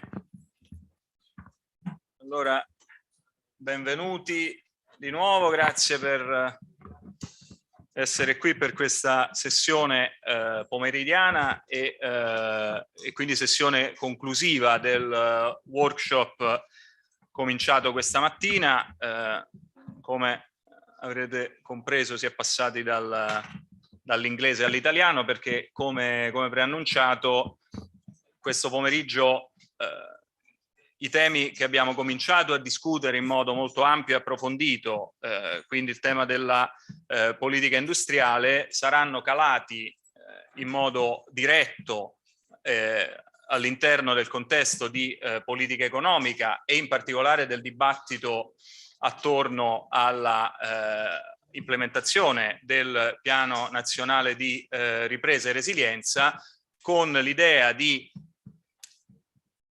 analizzare assieme, affrontare alcuni dei nodi che in qualche modo adesso cercherò di elencare brevemente prima di dare la parola al primo relatore, cercando un po' di comprendere come alcune delle questioni ampie che abbiamo trattato stamattina si traducono poi nella realtà concreta della politica economica e degli obiettivi che questa cerca di perseguire. Allora, prima di fare una brevissima introduzione che è più che altro finalizzata a dare una serie di punti, di coordinate, diciamo così, di elementi critici o di problematicità attorno al PNRR, un po' il risultato di analisi che abbiamo condotto in questo periodo, che possono fungere da elementi utili alla discussione.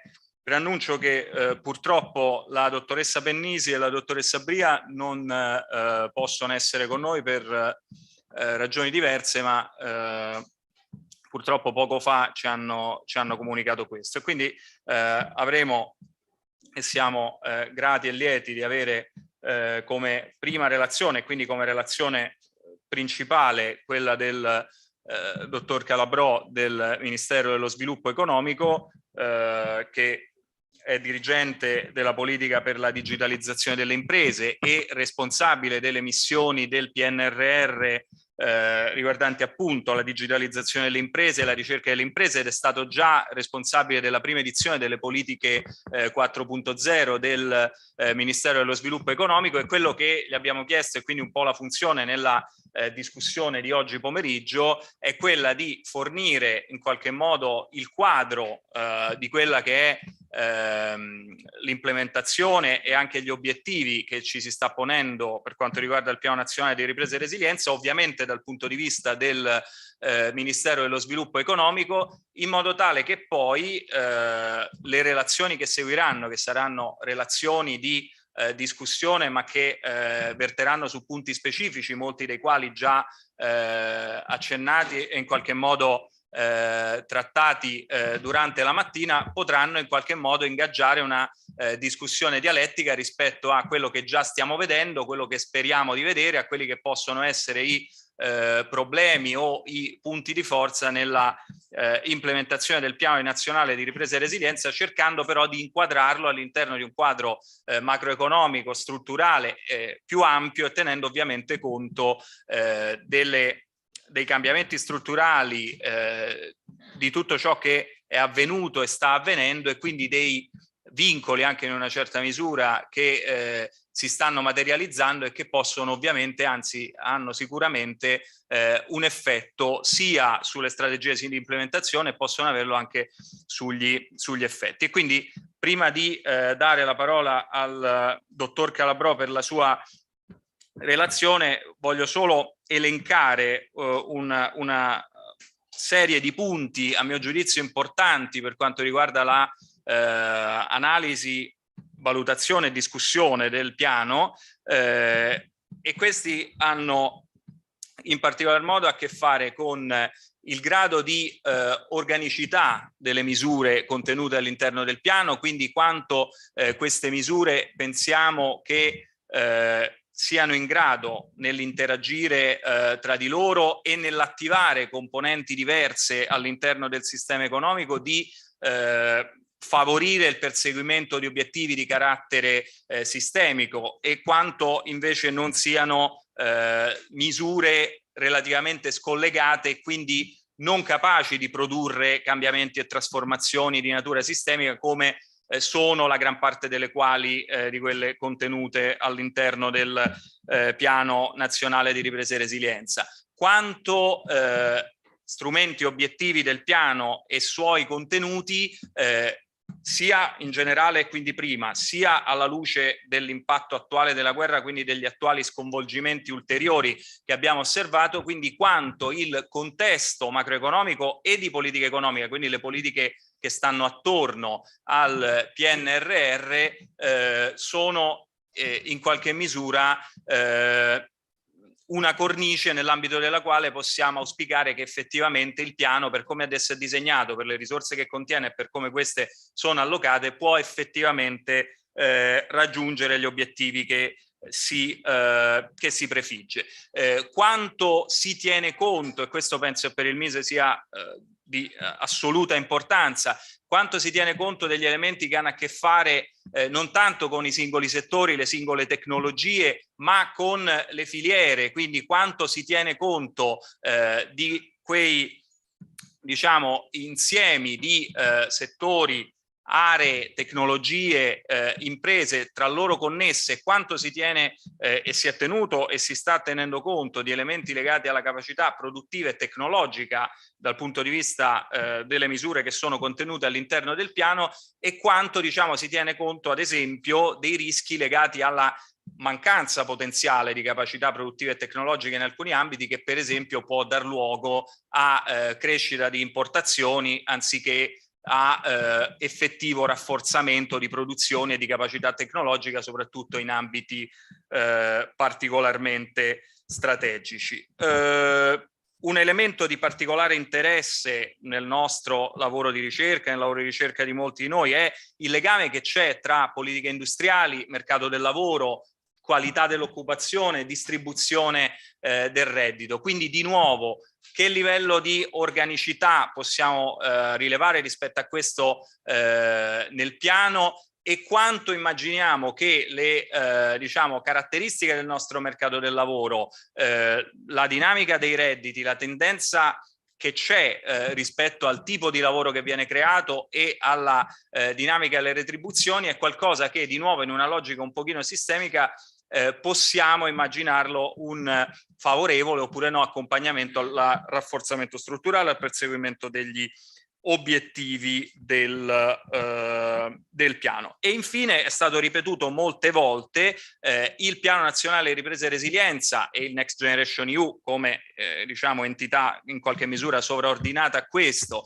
ha rappresentato una forte discontinuità nella produzione di politiche, nella politica economica europea e nazionale. Questo anche perché, lo abbiamo detto più volte oggi, ha voluto dire, almeno in una certa misura, non senza contraddizioni, una riscoperta della politica industriale nella sua accezione più strettamente connessa a interventi diretti e selettivi e non a politiche orizzontali o esclusivamente a politiche orizzontali. Allora la domanda è quanto effettivamente osserviamo una discontinuità, dove invece non vi sono elementi di discontinuità, quanto ci sono rischi che gli elementi di discontinuità che in nuce abbiamo intravisto, il cambiamento nel contesto o l'eventuale diciamo difficoltà in implementazione possano essere eventualmente messi in ombra. Troppe cose, mi rendo conto, però mi sembrava importante, come dire, mettere sul tavolo, ovviamente non mettere sul tavolo del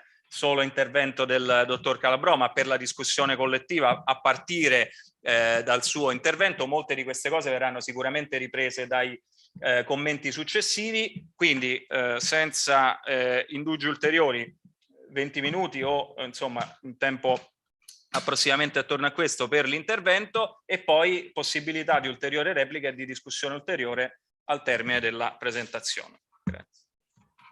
Grazie. Buonasera a tutti. Tantissimi spunti sicuramente, adesso forse qualcuno riusciamo anche ad affrontarlo nella prima relazione, poi mi riservo di tornare su altri punti successivamente. Il ruolo del Mise, allora inserite questo all'interno di un PNRR che ha allocato poco più di 220 miliardi, l'amministrazione, cioè il Mise è la terza amministrazione per dotazione di risorse finanziarie, circa il 10% di risorse, siamo intorno, anzi un po' di più, 20 miliardi, 24 miliardi incluso il fondo complementare, sono stati destinati al nostro Ministero. La scelta che abbiamo fatto noi, e qua già è un primo elemento che risponde all'introduzione, è stata una scelta di continuità in realtà più che di discontinuità, ma una continuità che ha riguardato prevalentemente gli strumenti e un po' meno gli obiettivi. Perché abbiamo fatto questa scelta? Abbiamo fatto una scelta che era legata all'esigenza di avviare con immediatezza le politiche, le risorse, cioè portare subito a fare arrivare subito alle imprese le risorse finanziarie che avevamo a disposizione, e storicamente si osserva una sorta di attrito di primo distacco ogni qualvolta si introduce una strumentazione innovativa. Quindi questo ci ha fatto ritenere che la strumentazione esistente, già nota in taluni casi da oltre un decennio, in altri dal 2017, il caso delle misure cosiddette orizzontali del piano 4.0, fossero in grado di veramente dare una spinta immediata e un sostegno immediato alle nostre imprese in uscita. All'epoca immaginavamo dalla crisi legata alla pandemia, ma poi insomma, come è stato detto, a quella si sono aggiunte la più recente crisi legata alla guerra. Quindi questa è stata l'impostazione che abbiamo voluto dare, e abbiamo distribuito la dotazione che era stata assegnata al Mise in 4 missioni su 6 del PNRR. Quindi la missione legata alla digitalizzazione e all'innovazione è la missione che assorbe buona parte delle risorse Mise del PNRR, ma abbiamo una dotazione anche sulla missione 2, quindi transizione ecologica, sulla missione legata al trasferimento delle competenze, quindi al collegamento dal mondo della ricerca alle imprese, e poi la missione 5 su obiettivi sociali, e quindi abbiamo costituito un fondo con una dotazione di 400 milioni sull'imprenditorialità femminile che già ha avuto un primo intervento. Diciamo che la fetta più importante è legata alla digitalizzazione, innovazione e competitività. E qua abbiamo mantenuto quel approccio che ha caratterizzato il Mise negli ultimi anni, di un affiancamento alle misure tradizionali, che erano le misure che agevolano selettivamente determinati specifici progetti imprenditoriali, con un approccio più orizzontale cosiddetto, che è quello che caratterizza il piano Transizione 4.0. Perché abbiamo fatto questo? Perché il piano Transizione 4.0, ricordiamoci, è stato introdotto nel 2017 ed è stato introdotto a fronte di una situazione generale delle imprese italiane caratterizzata da un livello di ritardo, di arretratezza rispetto alla media europea su qualunque indicatore legato alla digitalizzazione delle imprese. E quindi c'era parso opportuno all'epoca, nel 2017, intervenire su una platea quanto più ampia possibile di imprese per assicurare un avanzamento tecnologico che noi avevamo all'epoca classificato come appunto un obiettivo 4.0.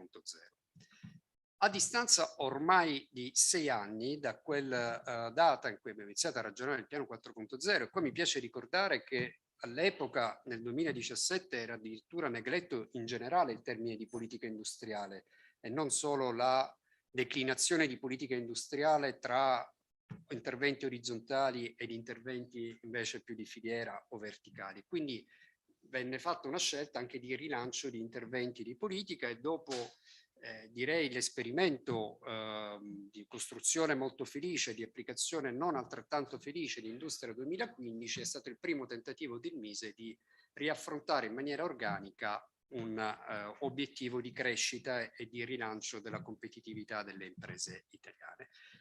Quindi mantenere quel intervento orizzontale ci è parso opportuno, perché a distanza di 5-6 anni in realtà eravamo riusciti ad intercettare un certo numero di imprese, ma erano le imprese più strutturate, quelle che già nel 2017 conoscevano i vantaggi della transizione digitale, o quelle che erano più prossime a recepirle ma che ancora non avevano investito, tanto che i primi dati, le prime valutazioni che sono state fatte sul piano 4.0 hanno evidenziato che oltre l'80% delle imprese che ha usufruito delle misure del piano 4.0 in realtà non aveva mai introdotto nella propria azienda delle tecnologie cosiddette avanzate, che sono quelle alla base delle agevolazioni del piano.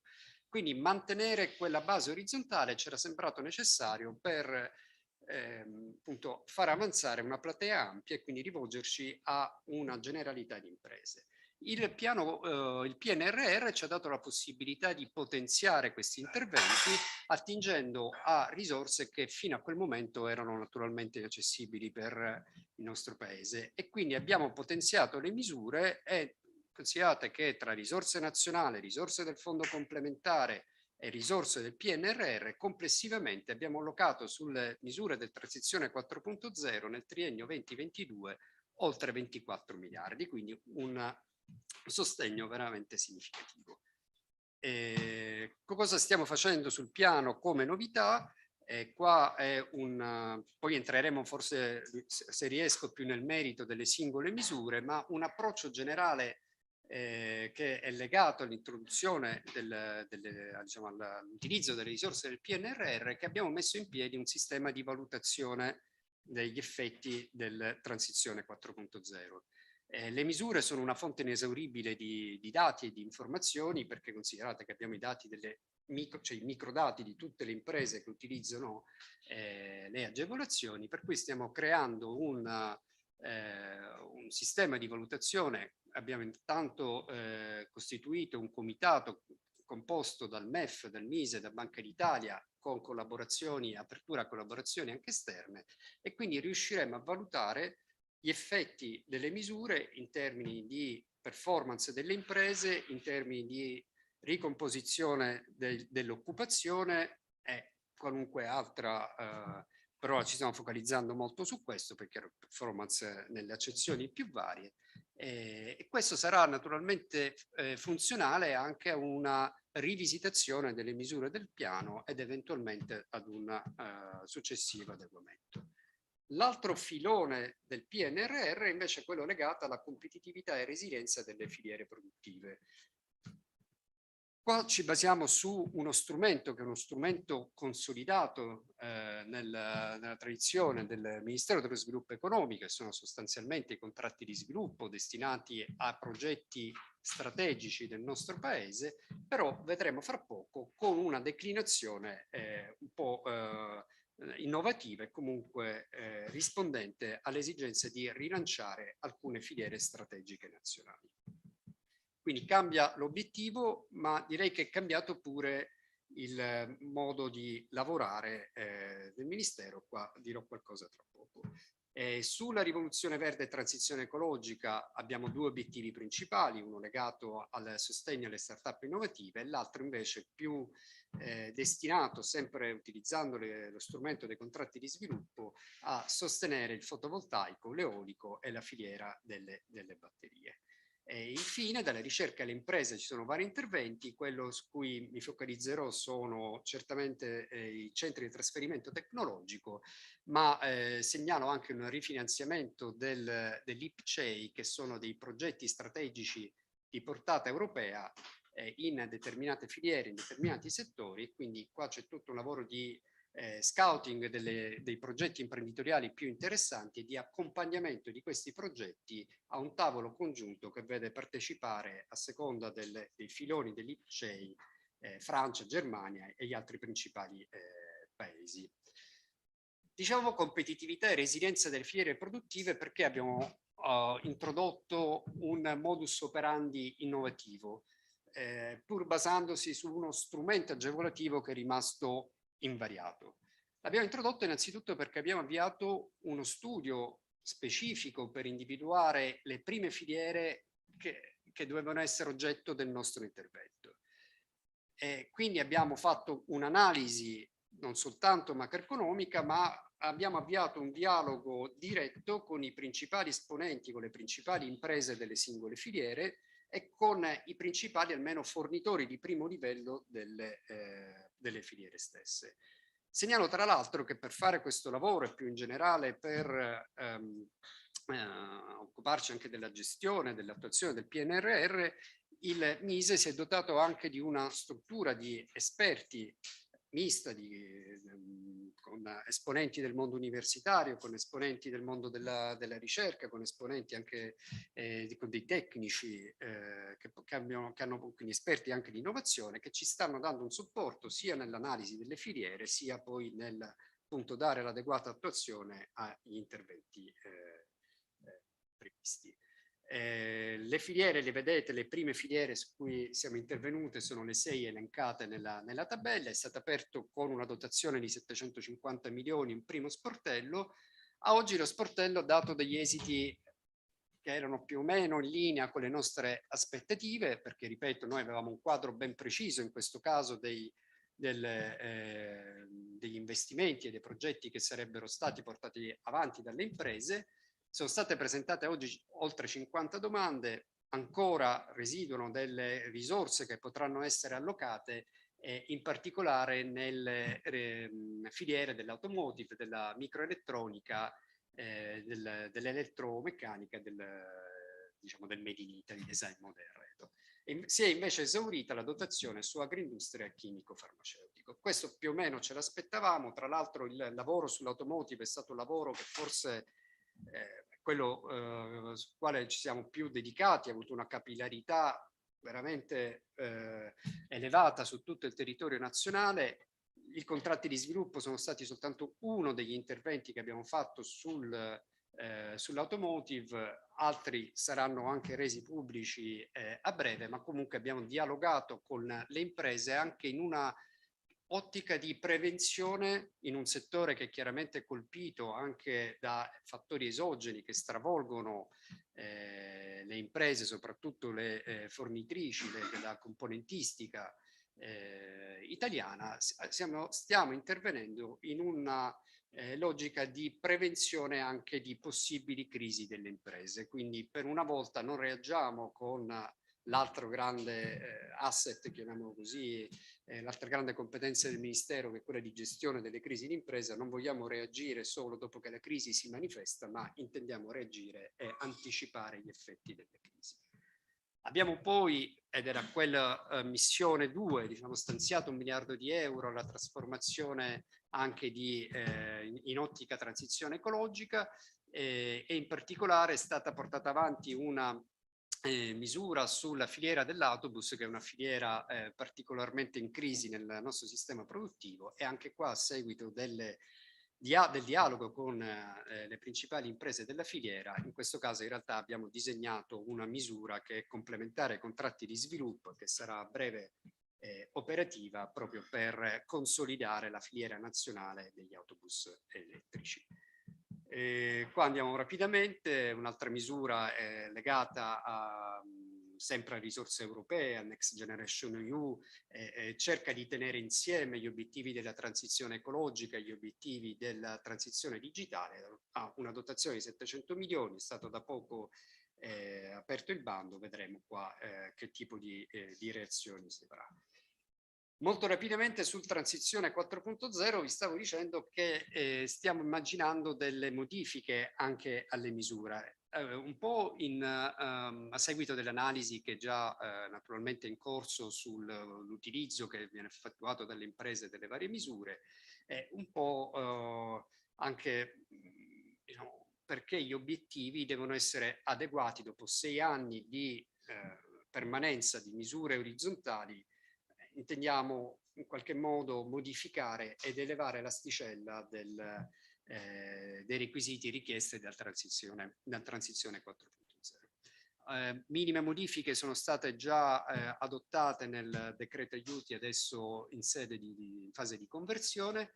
Ulteriori modifiche potrebbero riguardare certamente il credito ricerca, sviluppo e innovazione, dove intendiamo sono tutte, faccio una premessa, al momento delle misure automatiche. L'idea che stiamo cercando di maturare è di renderle, per così dire, semi-automatiche, quindi almeno per i progetti di una certa portata e di una certa strategicità, pur nel preservare l'automatismo, intendiamo accompagnare i progetti, guidarli e farne una sorta di prevalutazione. Questo riguarderà sia i beni tecnologicamente avanzati che forse in prima battuta già a partire da quest'anno la ricerca, lo sviluppo e l'innovazione. È un po' più avanti la modifica del credito di imposta formazione 4.0, è un credito che ha l'obiettivo di riqualificare le competenze tecnologicamente avanzate delle imprese e ha una serie di, abbiamo riscontrato, di problemi, di elementi che ne limitano la portata.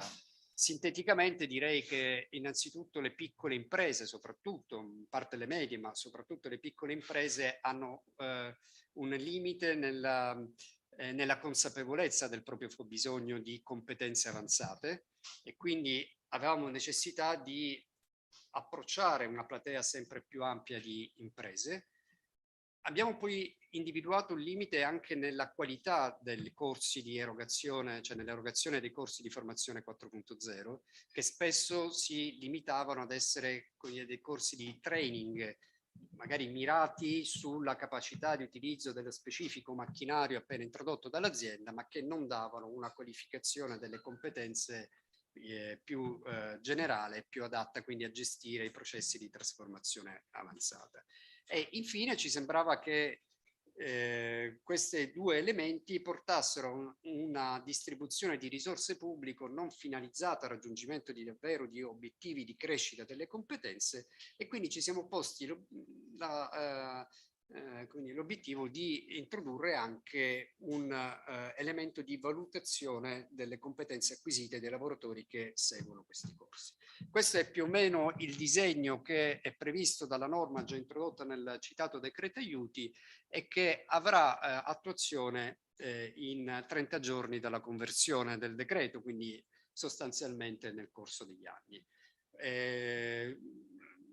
Stiamo individuando una procedura che risponda a tutti e tre gli elementi che ho evidenziato e che punta anche a costruire un archivio, un database delle competenze dei lavoratori italiani che si sottopongono a questo percorso di formazione. Quindi avremo una consapevolezza di quali sono le competenze e anche di come progrediscono le competenze dei lavoratori italiani, anche in risposta a la più volte dichiarata esigenza delle imprese, le dichiarata anzi difficoltà delle imprese a reperire sul mercato le qualifiche professionali adeguate alle loro esigenze. Ho ancora 2 minuti, li utilizzo per un flash su 2 elementi. Uno sulla, abbiamo detto, l'emissione 4, quindi quella dalla ricerca all'impresa, quindi la costituzione nel nostro caso di reti di trasferimento tecnologico. Questo era il quadro da cui partiamo, siamo partiti ed era l'impostazione data nel 2017 dal piano 4.0, quindi con una base di strutture prevalentemente legate alle associazioni datoriali e alle camere di commercio, che sono una prima finestra d'accesso al mondo del 4.0, che agiscono in termini di prossimità alle imprese, quindi intercettano le imprese e li coinvolgono attraverso delle assessment sulla maturità digitale, sulle competenze verso il cosiddetto mondo del 4.0 e li dovrebbero orientare verso i competence center, che sono invece 8 strutture riconosciute dal Mise che hanno delle competenze più specializzate ed avanzate sulle tecnologie abilitanti.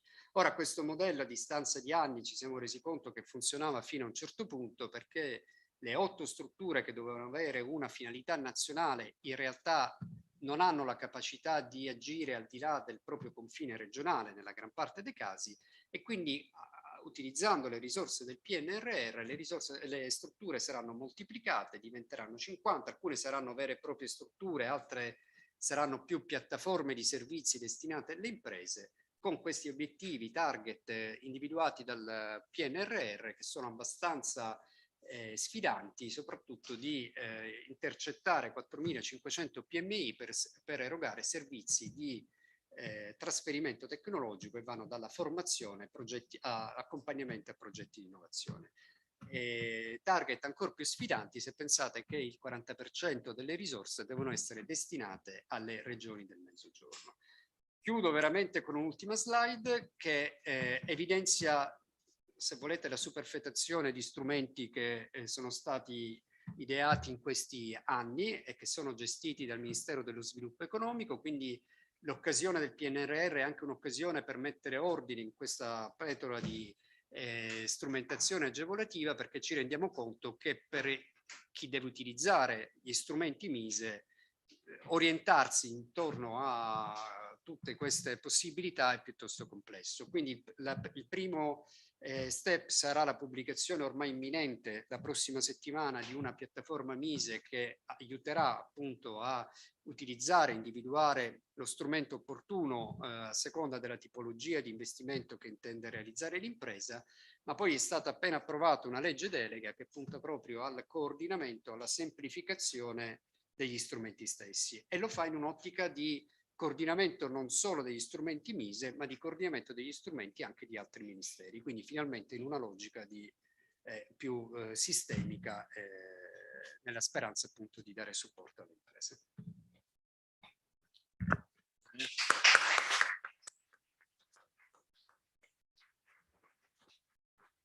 Bene, no, siamo veramente grati perché l'intervento è stato assolutamente, come dire, puntuale, esaustivo e senz'altro utile per avere un quadro dettagliato dell'esistente, di ciò che è in continuità e delle evoluzioni recenti che ci sono state.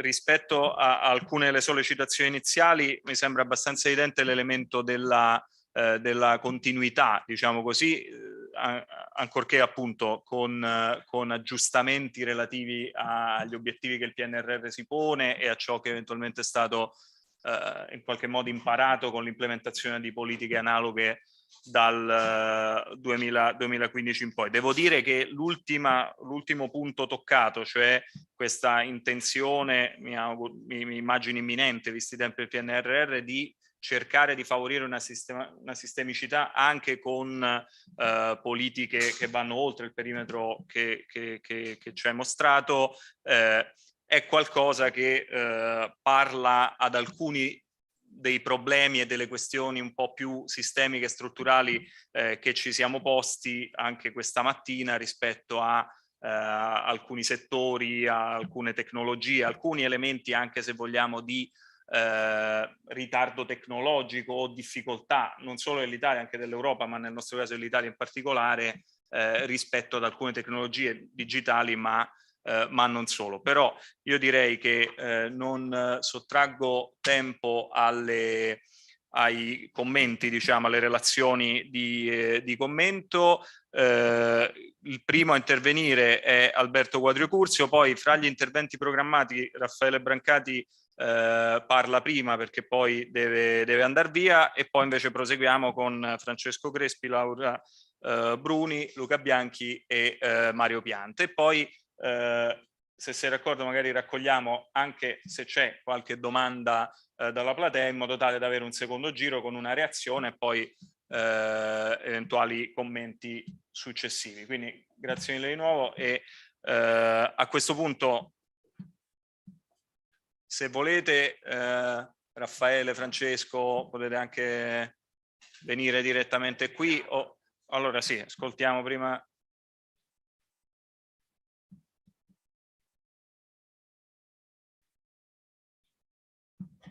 Buongiorno, non so se sentite Quadrio.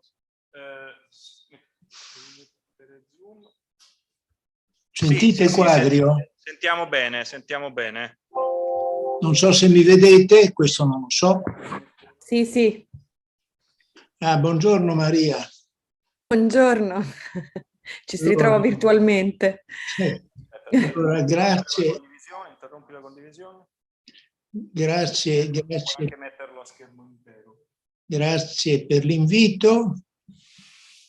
Allora, no, siamo noi che ringraziamo e grazie mille al professor Quadriocurzio per aver accettato l'invito. Le lascio immediatamente la parola per circa 20 minuti di relazione e commento. Come ho detto all'amico Mario Pianta, il mio intervento sarà sostanzialmente sulle politiche industriali o tecnoscientifiche o tecnoscientifiche europee e sulla prospettiva del Next Generation EU, con il rischio di un 2026 che è domani, anzi forse ieri, dopo tutti gli accadimenti che si sono verificati sia con l'aggravamento della pandemia e sia poi con questa guerra. La mia riflessione è su due tonalità. Una è che bisogna assolutamente allungare l'orizzonte del Next Generation EU per la brevità del periodo prospettico, che può portare a una accelerazione eccessiva, con quindi effetti di spreco piuttosto che di investimenti calibrati nel tempo, nella previsione che dal 2026 in avanti non si emetteranno più eurobond. Quindi diciamo, la prima riflessione è che questa idea di emettere eurobond entro il 2026 e in quel periodo esaurire i 700-800 miliardi per i PNR è una previsione superata dagli eventi. Pandemia che si è ripetuta, la guerra e tutto ciò che noi ormai purtroppo conosciamo. La seconda osservazione è che la riforma del patto di stabilità e di crescita, quando anche questa sia rinviata al 2024, sottopone o sottoporrà, anche se non sappiamo come verrà questa riforma, sottoporrà i paesi ad alto debito a uno stress particolarmente grave per un rientro, per quanto graduale, ma certamente se il passato insegna per il futuro non sarà una passeggiata. La terza osservazione, e poi dettaglierò, è che ovviamente la BCE non potrà continuare a comprare titoli di Stato, già ne detiene oggi circa 5.000 miliardi, nel 2020 ne deteneva circa 2.500 miliardi e con l'aumento dei tassi anche questo andrà a in qualche modo gravare i paesi con più alto debito.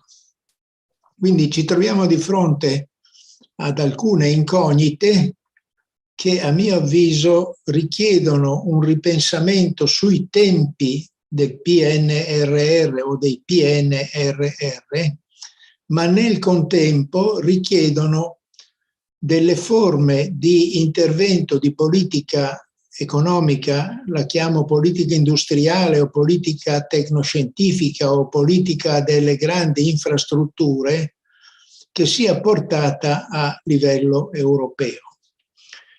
Io credo che la concezione del PNRR con un forte decentramento nazionale, con una serie di controlli, non basti in questa contingenza, scusate, altro, non è una contingenza, è una situazione strutturale di completo cambiamento, non basti per far sì che l'Europa rimanga di crescita e nello stesso tempo abbia la possibilità di riposizionarsi nella geoeconomia a livello degli Stati Uniti e della Cina. Sappiamo che dal punto di vista istituzionale l'Europa vive, a mio avviso, una specie di federalismo apparente o di federalismo ibrido che nel tempo ha messo sempre più in secondo piano la componente funzionalista dell'Europa stessa, componente che non è alternativa o antagonizzante il federalismo e o il confederalismo, ma è complementare. Mi sentite? Alberto, non ti sentiamo. Ogni tanto negli ultimi 3 minuti vai e vieni, quindi... Vediamo un po', Mario, se mi avvicino di più al computer, vediamo un po'. No, forse è un problema che abbiamo noi qui. Scusa un attimo che verifichiamo una cosa. Prima parlavo ai lincei e si sentiva.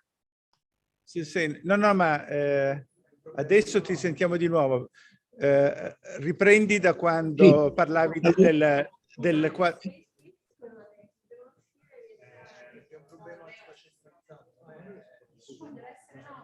Quindi che dobbiamo fare?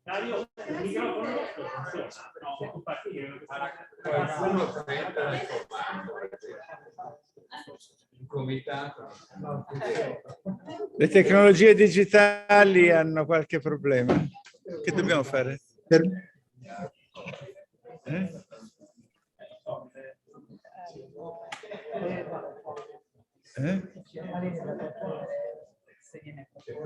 una questione di criticità.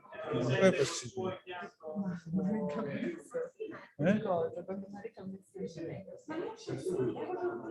Ah sì?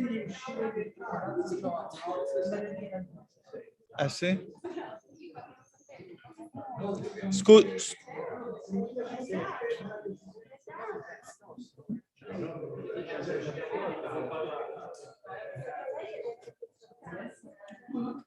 Stiamo cercando di capire che è successo. Io aspetto. Prova a parlare adesso. Mario, mi senti? Mario, mi senti? Io ti sento su questo computer, ma non sul... Prova un attimo. Vediamo se così si sente. Prova a parlare. Dunque, Mario, posso riprendere? Sì, va bene, continua così, grazie. Allora, riprendi da quando presentavi l'idea dell'iniziativa europea. Sì. Allora, stavo dicendo che l'Unione Europea vive, e questa sua vita oggi si aggrava in un contesto di federalismo apparente o federalismo ibrido. L'aggravamento è dovuto agli eventi che ho elencato prima e che peraltro sono stati preceduti da una certa disattenzione all'approccio funzionalista, che è un approccio complementare a quello federalista e a quello confederalista.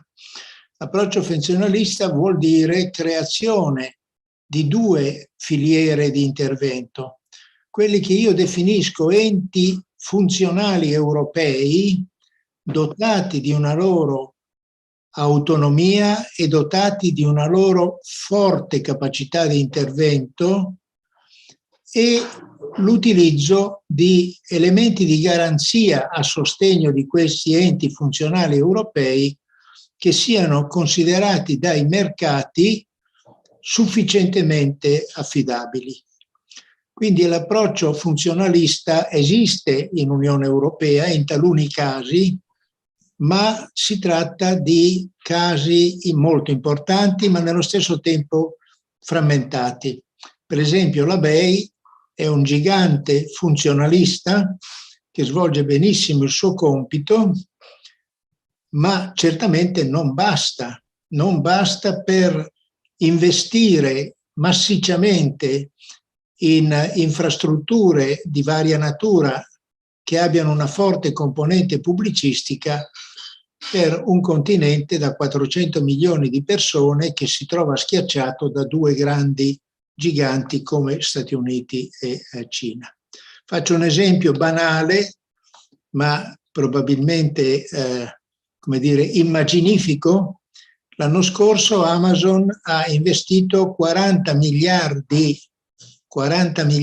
di dollari in ricerca e sviluppo. Si tratta di cifre che un singolo gigante monopolista, oligomonopolista può permettersi di fare, e non possono permettersi di farlo alcuni stati europei anche grandi.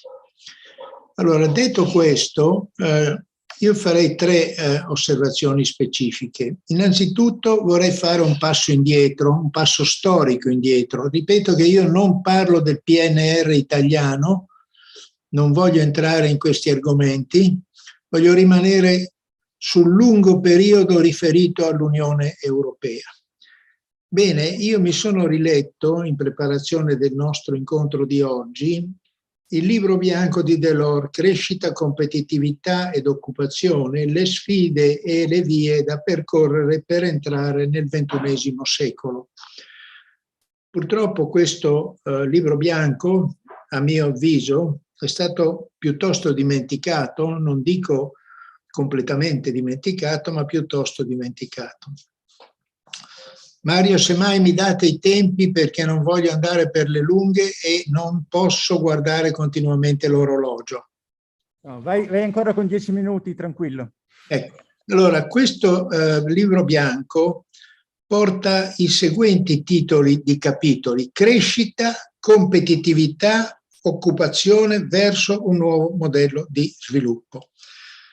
Ovviamente non posso approfondire tutti questi capitoli, ma nel capitolo competitività sta scritto verso la competitività globale, quindi c'è la consapevolezza che la competitività è globale, sfruttare i vantaggi del mercato interno, ma non dice solo mercato interno, parla di competitività globale.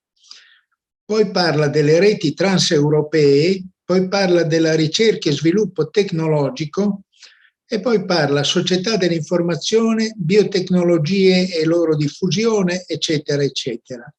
E poi dell'occupazione. Ora, questa è tutta economia reale che Delors aveva prefigurato e aveva anche prefigurato un embrione di Eurobond, devo dire embrione perché era veramente molto solo accennato, che avrebbe dovuto servire per finanziare una buona parte di questi investimenti funzionali europei.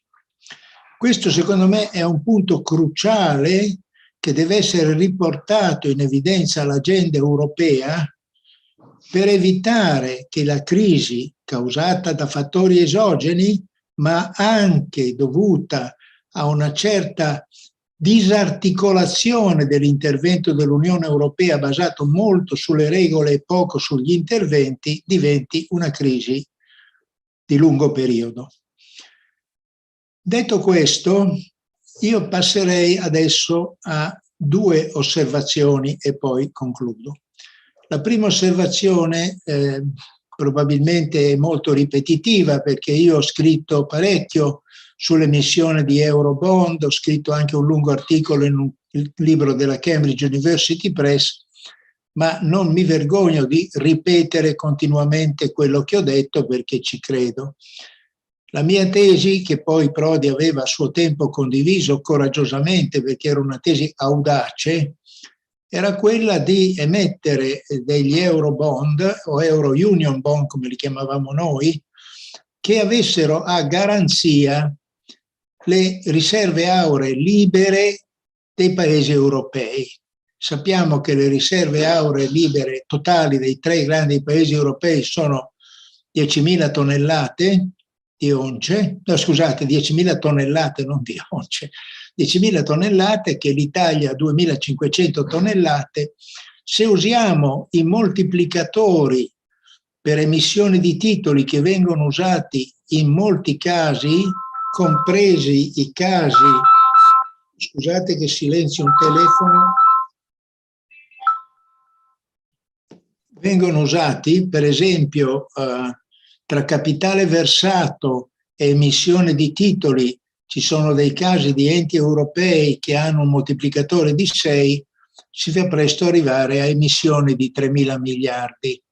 Naturalmente questi 3.000 miliardi dovrebbero essere dosati nel tempo, ma con una garanzia di quel tipo potrebbero benissimo spuntare degli interessi relativamente modesti sul mercato e quindi svolgere delle politiche di lungo periodo. Fare che cosa? La mia linea sarebbe quella di prolungare subito il Next Generation EU, dandogli una base di finanziamento molto più durevole e poi impostare investimenti infrastrutturali in settori strategici come quello dell'energia, come quello del reperimento, stoccaggio di materie prime e come tutta la filiera della tecnoscienza, ma anche la filiera della salute. Insomma, sarebbe una scelta di lungo periodo che a mio avviso riposizionerebbe l'Unione Europea nel contesto della geoeconomia. E il contesto della geoeconomia, che se ne dica, è sempre molto legato, a parte la finanza, ma è sempre anche molto legato alla tecnoscienza, all'innovazione e quindi a quella che si chiama economia reale. Ecco, questa è la tesi che io sostengo da tempo, su cui ho scritto parecchio e sulla quale credo che ci si debba muovere. Io sono molto preoccupato del 2026 e di ciò che potrà accadere con il ritorno del patto di stabilità e di crescita quando nel 24 venisse riattivato. Ultima osservazione, poi concludo. Oltre a enti funzionali europei significativi come la BEI, che certamente è un'entità di grandissimo rispetto, o altri, che hanno una natura diversa, ma io lo chiamo il modello Airbus, che non è esattamente un fondo, un ente funzionale europeo, ma comunque è stata una scelta consortile molto importante che ha generato un'azienda di produzione di aerei civili che ha una sua competitività. Bene, l'Europa ha preso una strana dinamica. Molte agenzie esecutive, molte agenzie decentrate, cioè una pletora di soggetti che svolgono funzioni piccole, minute e che non possono certamente svolgere quelle funzioni di innervatura che sono necessarie a un continente da 400 milioni di persone. Lo stesso parlasi per la difesa, sappiamo tutti che la difesa costa circa largo 220 miliardi più 100 miliardi per la NATO. Ebbene, se la difesa europea fosse unificata, si risparmierebbero, a calcoli credo abbastanza affidabili, una cinquantina di miliardi. Quindi la mia tesi è molto banale, molto semplice, probabilmente molto ingenua, ed è quella che l'Europa rilanci su interventi funzionali finanziati da Eurobond o Euro Union Bond per fare investimenti in ricerca e sviluppo e in grandi infrastrutture, nonché ovviamente nella transizione verde, nell'energia, eccetera, eccetera. Tesi probabilmente troppo coraggiosa per avere un grado accettabile di realismo, o troppo incosciente, ecco, coraggiosa era una qualificazione quasi apprezzativa per me stesso, troppo incosciente per poter avere un qualche grado di realismo. Grazie per l'attenzione e grazie per avermi invitato.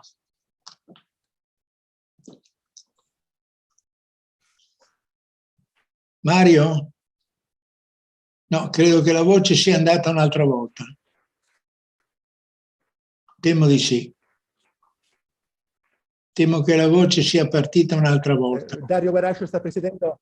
No, ti abbiamo sentito molto bene. Dario, riprendi? Sì, allora grazie mille. No, abbiamo sentito tutto bene, grazie molte per...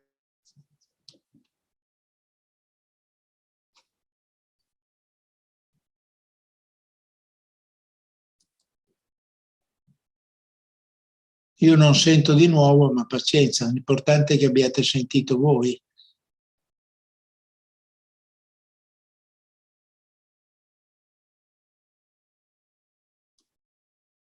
Mario, mi senti? Sì, noi ti abbiamo sentito benissimo. Adesso sta riprendendo il controllo il personal computer della presidenza che ha avuto un po' di problemi. Comunque la tua relazione è stata sentita molto bene. Grazie. Ciao Mario. Alberto? Ciao carissimo. No, volevo dirti che io lascerei perdere l'appendice perché posso allungare un po' il testo per il collega che l'ha scritto.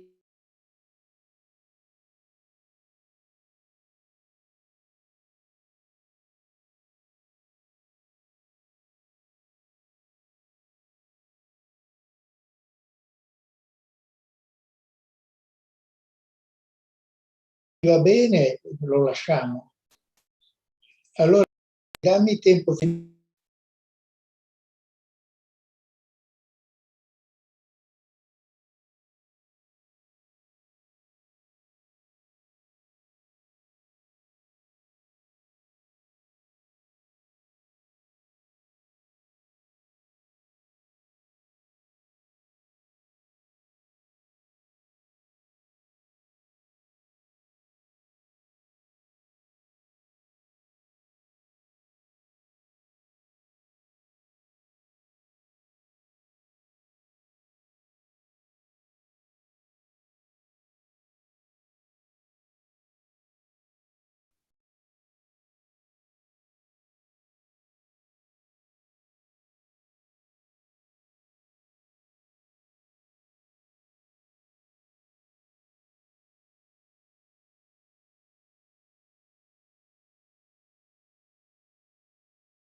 Proprio tutte e tre.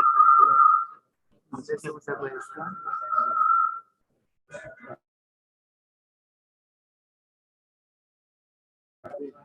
Ora ci senti? Spegni un momento questo? No, ci sento.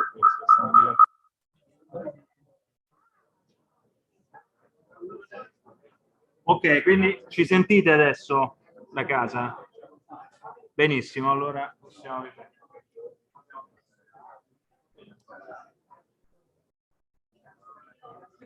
Se avete degli incentivi per la Sapienza, vediamo se riusciamo a fare un'application.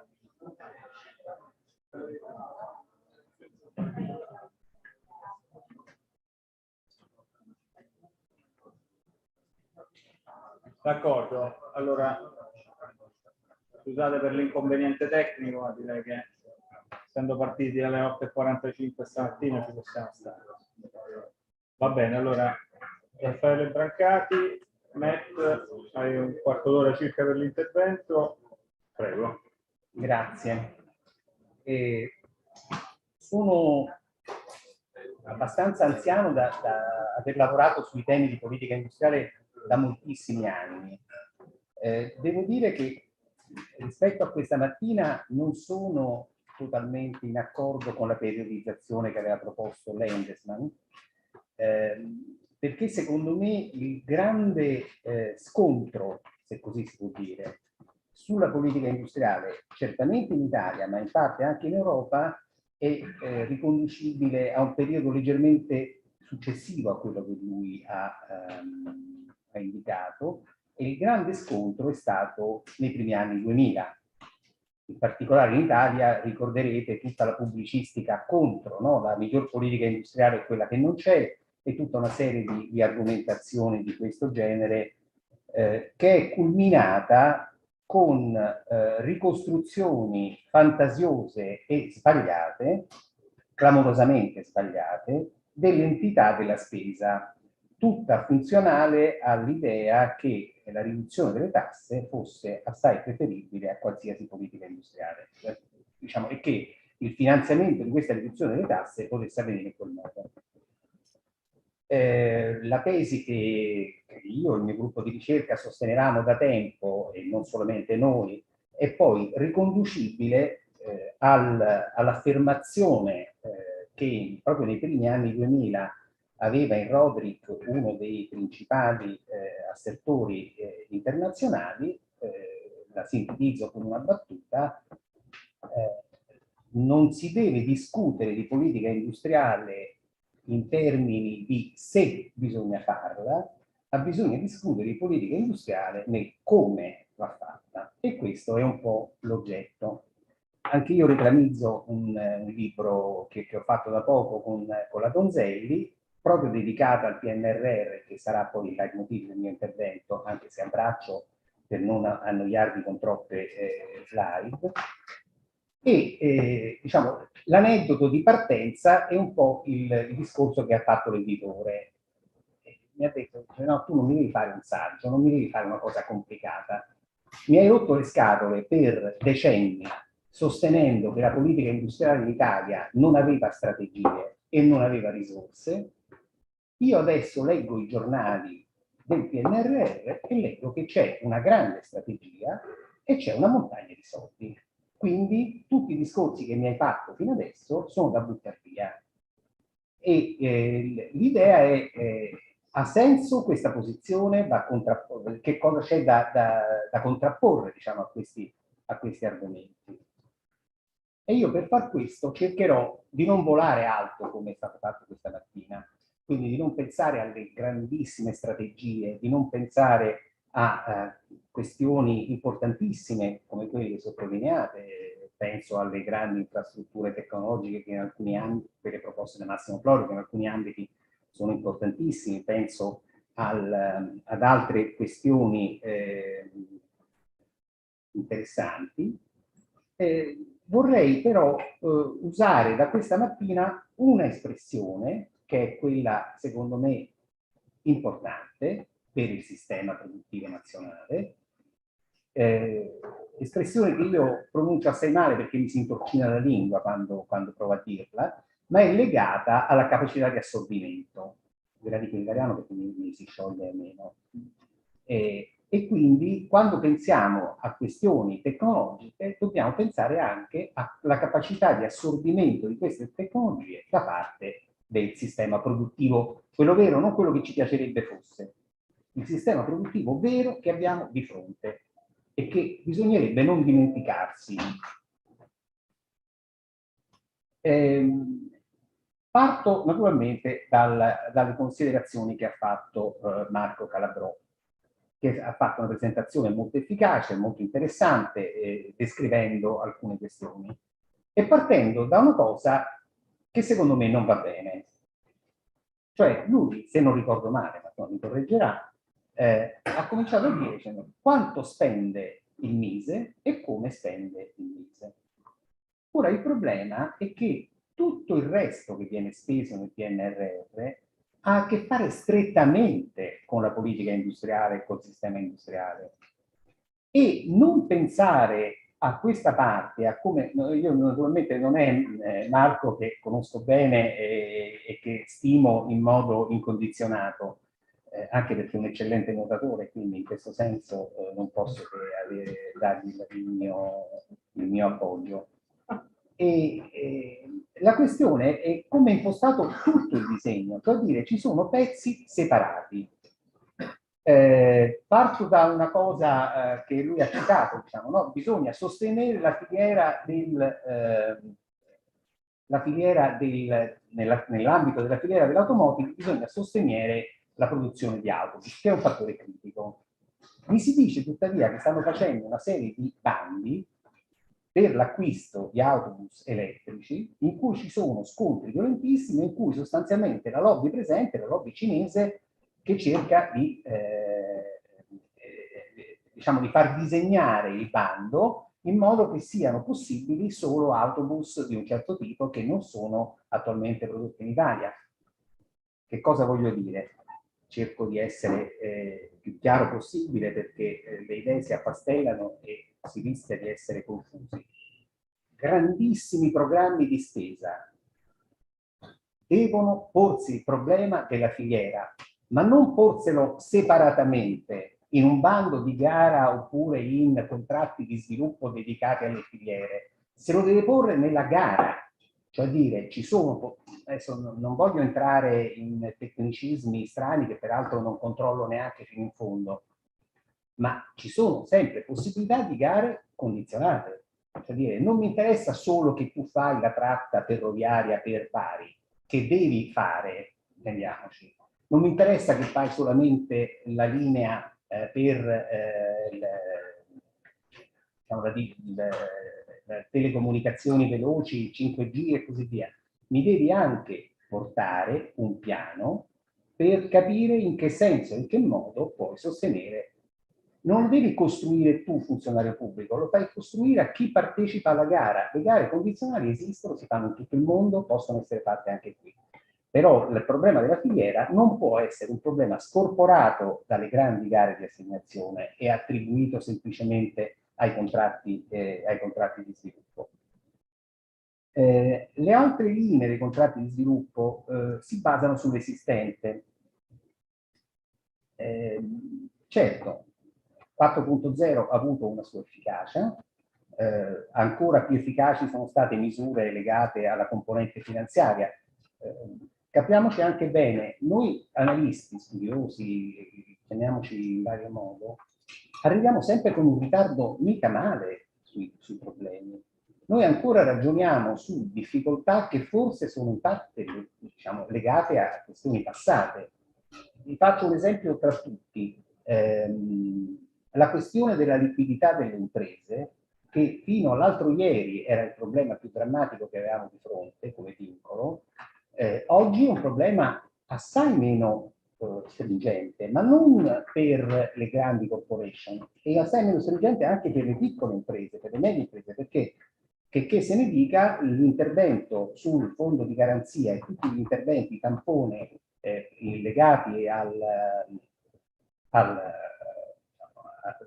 sostegno nel periodo Covid hanno avuto un'efficacia formidabile da questo punto di vista. e quindi dei due grandi vincoli sul capitale che avevamo, capitale finanziario e capitale umano. Sul capitale finanziario più o meno riusciamo a sapere come fare e abbiamo fatto abbastanza, si può sempre continuare, fare meglio e così via, ma si fa abbastanza. Sul capitale umano siamo in grandissima difficoltà. E qui vengo al secondo punto, cioè il primo punto è legato al PNRR. Se io faccio un enorme programma di spesa dalla sanità ai trasporti, alla trasformazione ambientale e così via, ho bisogno, necessariamente bisogno che questo si traduca in filiere. Ne ho bisogno da tanti punti di vista, ne ho bisogno dal punto di vista banalmente macroeconomico, cioè ridurre e sostituire le importazioni è sempre una cosa importante. Aggiungo, qualcuno mi aveva chiesto tempo fa, dice, ma se oggi scrivessi il libro, che cosa cambieresti dopo la guerra? Poco, forse stresserei di più alcune questioni. Certamente le filiere post-Covid si erano un po' accorciate, presumibilmente le filiere post-guerra si accorceranno ancora di più. Il rischio geopolitico, che quasi non era considerato nelle strategie di acquisizione di beni e servizi internazionali fino a 4-5 anni fa, adesso credo che la gran parte delle imprese se lo stiano ponendo. E quindi questo è contemporaneamente un problema molto grosso di trasformazione, ma anche una grande opportunità se la politica economica riesce in qualche modo a seguire questi temi. E quindi la partita filiere su questi campi dove ci stanno grandi investimenti è doverosa. L'altra partita, sempre che ha a che fare con come fare la politica industriale, è a mio modo di vedere la partita dei servizi. E quindi questo mi facilita perché posso andare al punto, al sodo. Se il problema è il capitale umano, le imprese, perché stiamo parlando delle imprese, tanto, e dobbiamo parlare tanto delle imprese, hanno 3 modi solo per poter arricchire il proprio capitale umano. Il primo è quello di comprare, quindi diciamo, acquisire forza lavoro nuova con skill più elevati. Il secondo è occuparsi della formazione, e su questo Marco Calabrò ci ha detto che sono in programma valutazioni e cose del genere. Il terzo, che però per quello che sono le nostre rilevazioni che facciamo periodicamente con grande fatica è sempre più importante, è la partita dei servizi di alta qualificazione. Perché tante componenti, sia l'acquisizione di conoscenza, sia l'acquisizione di competenze specialistiche, sia anche dei trasferimenti legati alla ricerca, passa dai servizi di alta qualificazione. Mercato che per le piccole imprese, piccole e medie imprese, presenta fallimenti del mercato forse maggiori di quelli del credito, di cui si parlava tanto tempo fa. Su questa partita io ho imparato oggi da Calabrò una cosa che non sapevo, cioè non sapevo che nel PNRR ci fosse una linea in cui si pensava di dare a 4.500 imprese dei compiti, se ho capito, dei compiti legati alla facilitazione diciamo, di accesso a informazioni di ricerca. Perché il problema che vedo è che finanziare l'università va benissimo, finanziare i grandi centri di ricerca va benissimo, finanziare la cooperazione tra università e centri di ricerca va ancora meglio.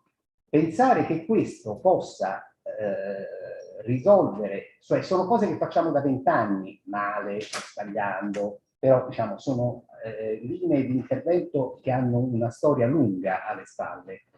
Bisogna trovare il modo di avere dei veri facilitatori, cioè qualcuno che riesca a fare servizi alle imprese seri, pubblico anche, perché no, o che costruisca un mercato privato per il futuro, ma che faciliti i rapporti tra questi. Costruire delle grandi cattedrali di conoscenza con le porte aperte, questo è non risolve il problema di tanti. Finisco con una battuta. Quando un'impresa ha chiaro quelli che sono i suoi fabbisogni, cioè sa quali sono i contenuti di ricerca di cui ha bisogno, sa quali sono le competenze di cui ha bisogno, sa quali sono i manufatti, diciamo, ha il progetto in testa, allora il problema è solo finanziario. Si può sostenere questo, no? Il problema è solo finanziario. Quindi se mi dai soldi, se io vado al Mise e il Mise mi dà soldi, io sto a posto, ho risolto. Ma tante imprese, noi le abbiamo stimate, diciamo, per quello che vale, sono quasi la metà del sistema produttivo in termini di occupazione. Quindi la fetta più grossa dell'occupazione dell'industria e dei servizi della produzione italiana, ma è modernizzata un po', non è modernizzata tanto. E quindi questi soggetti beneficerebbero grandemente di un supporto specifico che non è solo soldi.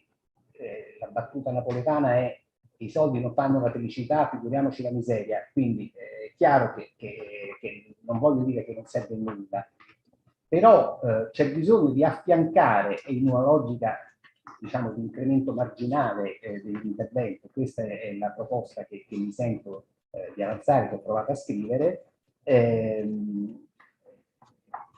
in supporto a un'organizzazione del PNRR che è già disegnata e che non si può stravolgere completamente, immagino, perché la trattativa sarebbe talmente lunga che non andremo da nessuna parte. Qualche intervento specifico su questi due punti, quindi lavorare sui grandi programmi di spesa e sulle filiere da una parte e su facilitazioni per diffondere la conoscenza dall'altra, credo che siano possibili. Bene, allora grazie mille.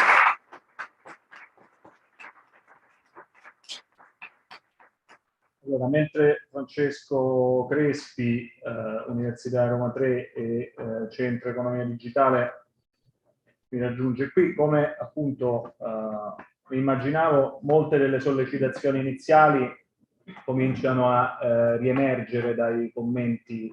Alberto Quadrepuzio prima ha enfatizzato molto la dimensione macroeconomica delle politiche che sono attorno, e adesso Raffaele Brancati ci ha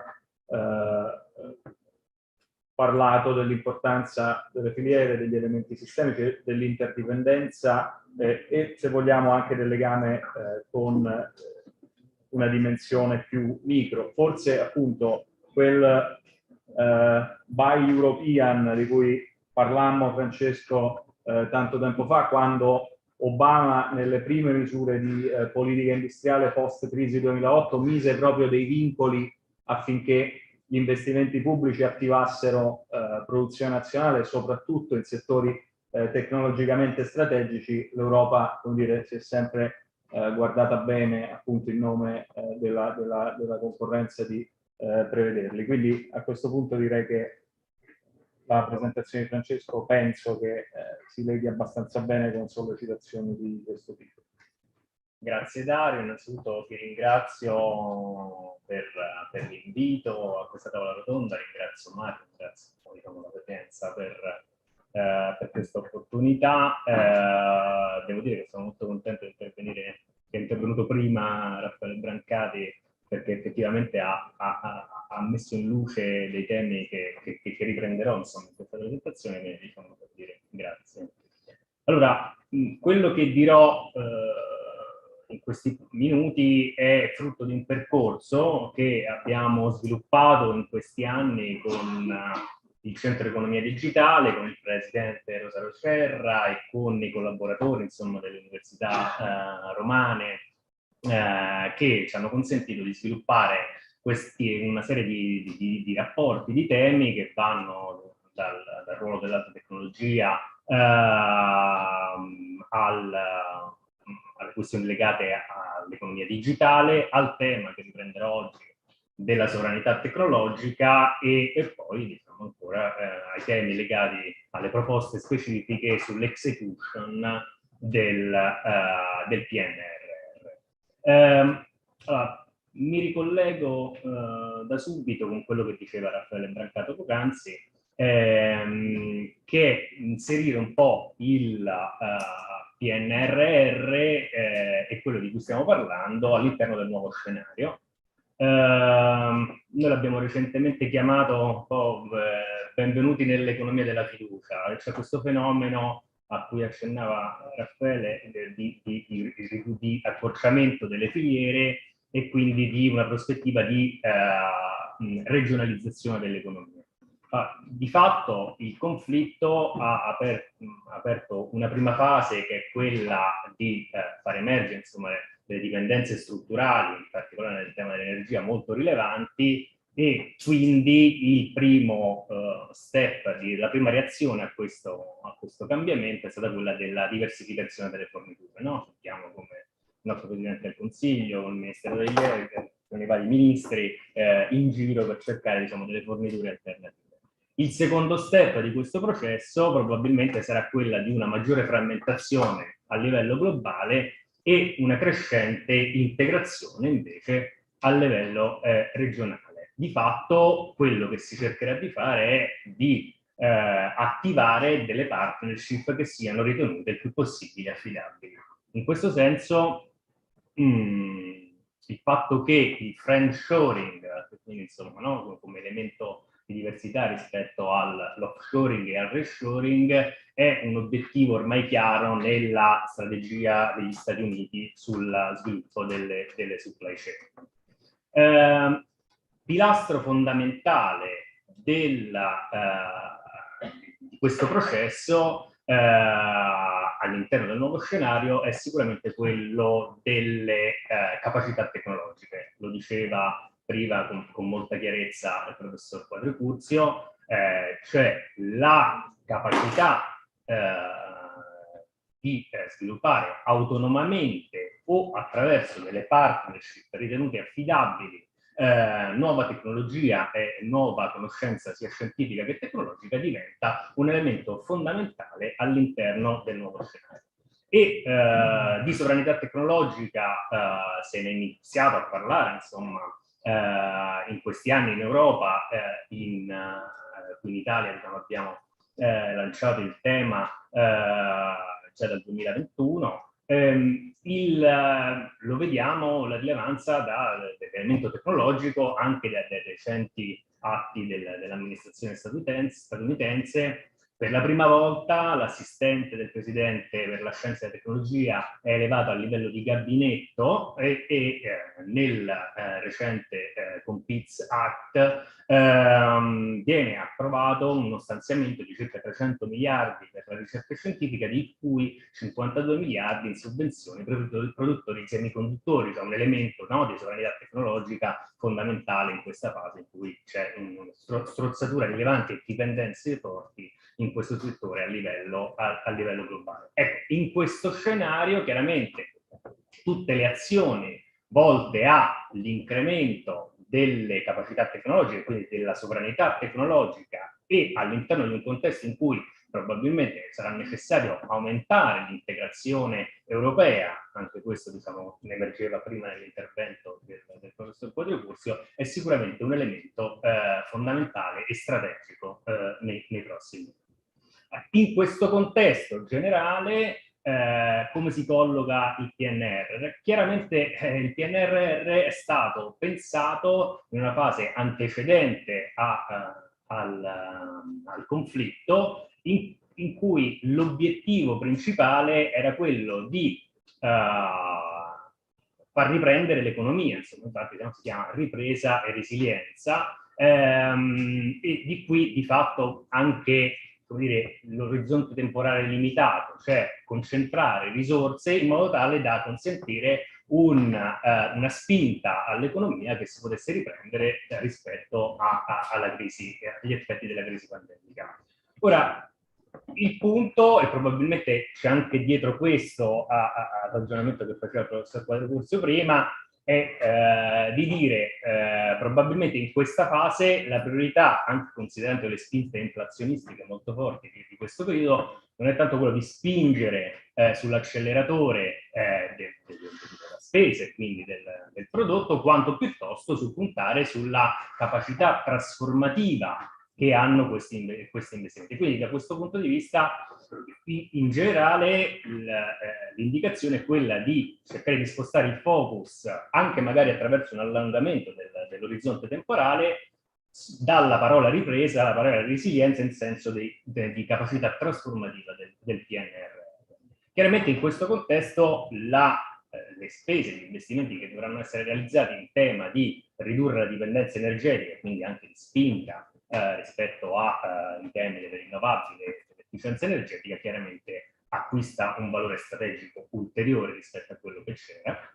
Terzo punto, lo accennavo prima, il ruolo della sovranità tecnologica e quindi il fatto di riprendere il controllo delle catene di produzione, in particolare quelle strategiche, sia dal punto di vista tecnologico sia dal punto di vista produttivo, diventa un elemento fondamentale in questo processo di riassetto globale di cui parlavamo in precedenza. Allora, c'è un problema di sovranità tecnologica in Europa e in Italia. Beh, insomma, nel nostro studio abbiamo portato una serie di analisi, vi presento qualche dato. Questa è la specializzazione brevettuale in alcuni settori chiave, quindi fatto 100 il livello di specializzazione brevettuale massima, tutti gli altri sono in proporzione. Lo vediamo come nelle classi brevettuali legate al 5G c'è una forte specializzazione, quindi significa l'indirizzo degli investimenti, quindi una scelta strategica di dove indirizzarli per quanto riguarda Cina e Stati Uniti. L'Italia in questo senso è sicuramente sottospecializzata in questo settore. Questo è un altro settore chiave, quello dell'edge computing. Anche qui la Cina mostra una forte specializzazione, quindi un forte orientamento degli investimenti in questo settore. Stessa cosa gli Stati Uniti, e anche qui l'Italia tra i paesi analizzati e principali sottospecializzata. E qui ne abbiamo dibattuto oggi con Giovanni Dosi.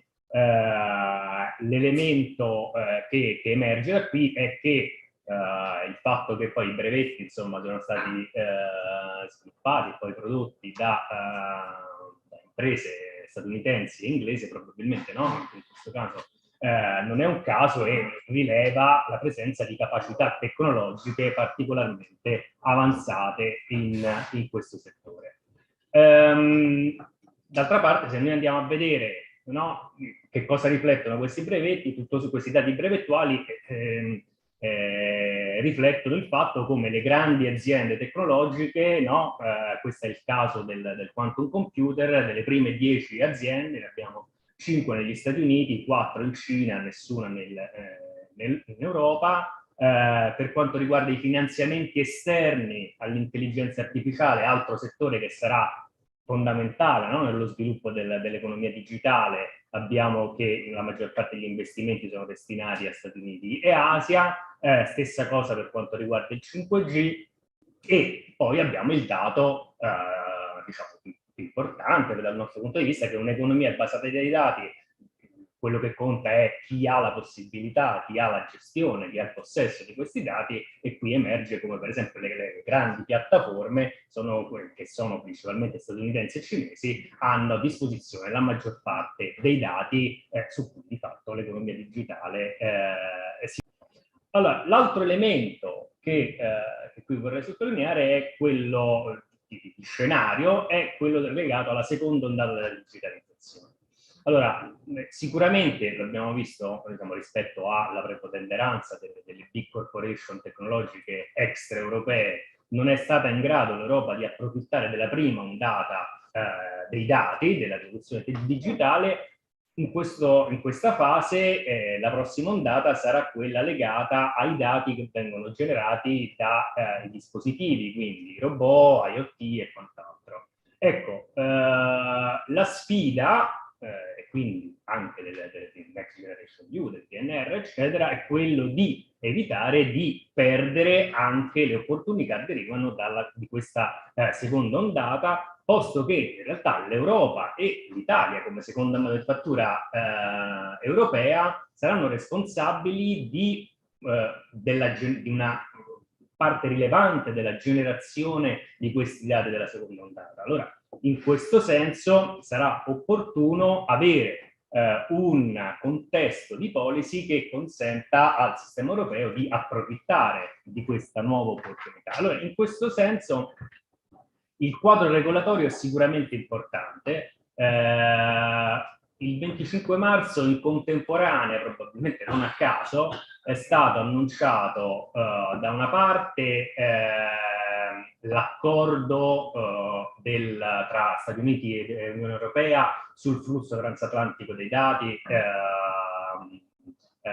e in contemporanea però è stato anche dato l'annuncio rispetto al Digital Market Act che impone o quantomeno tenta di imporre nuovi obblighi e nuove limitazioni rispetto all'azione dei gatekeepers, e questo si inserisce all'interno di un contesto in cui già il Data Act aveva in qualche modo cercato di introdurre delle regole per avere un equilibrato rapporto, in particolare tra PMI e grandi piattaforme, grandi aziende, rispetto all'utilizzo di questi dati, all'interoperabilità, eccetera.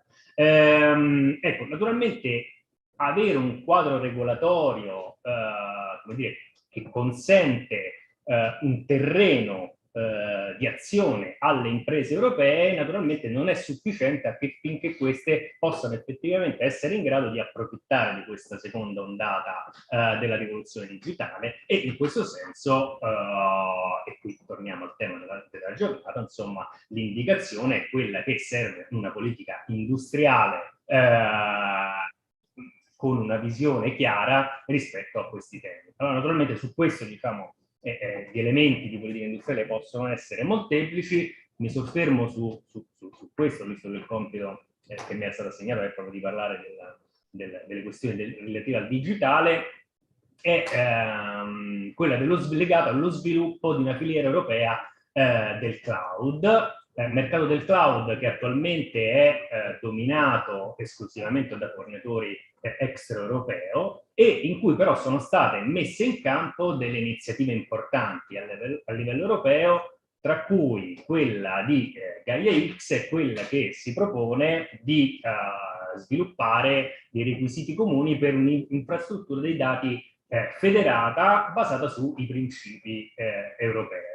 Ecco, in questo senso l'Italia è il terzo paese, dopo Germania e Francia, per numero di imprese che partecipano al progetto di Gaia X.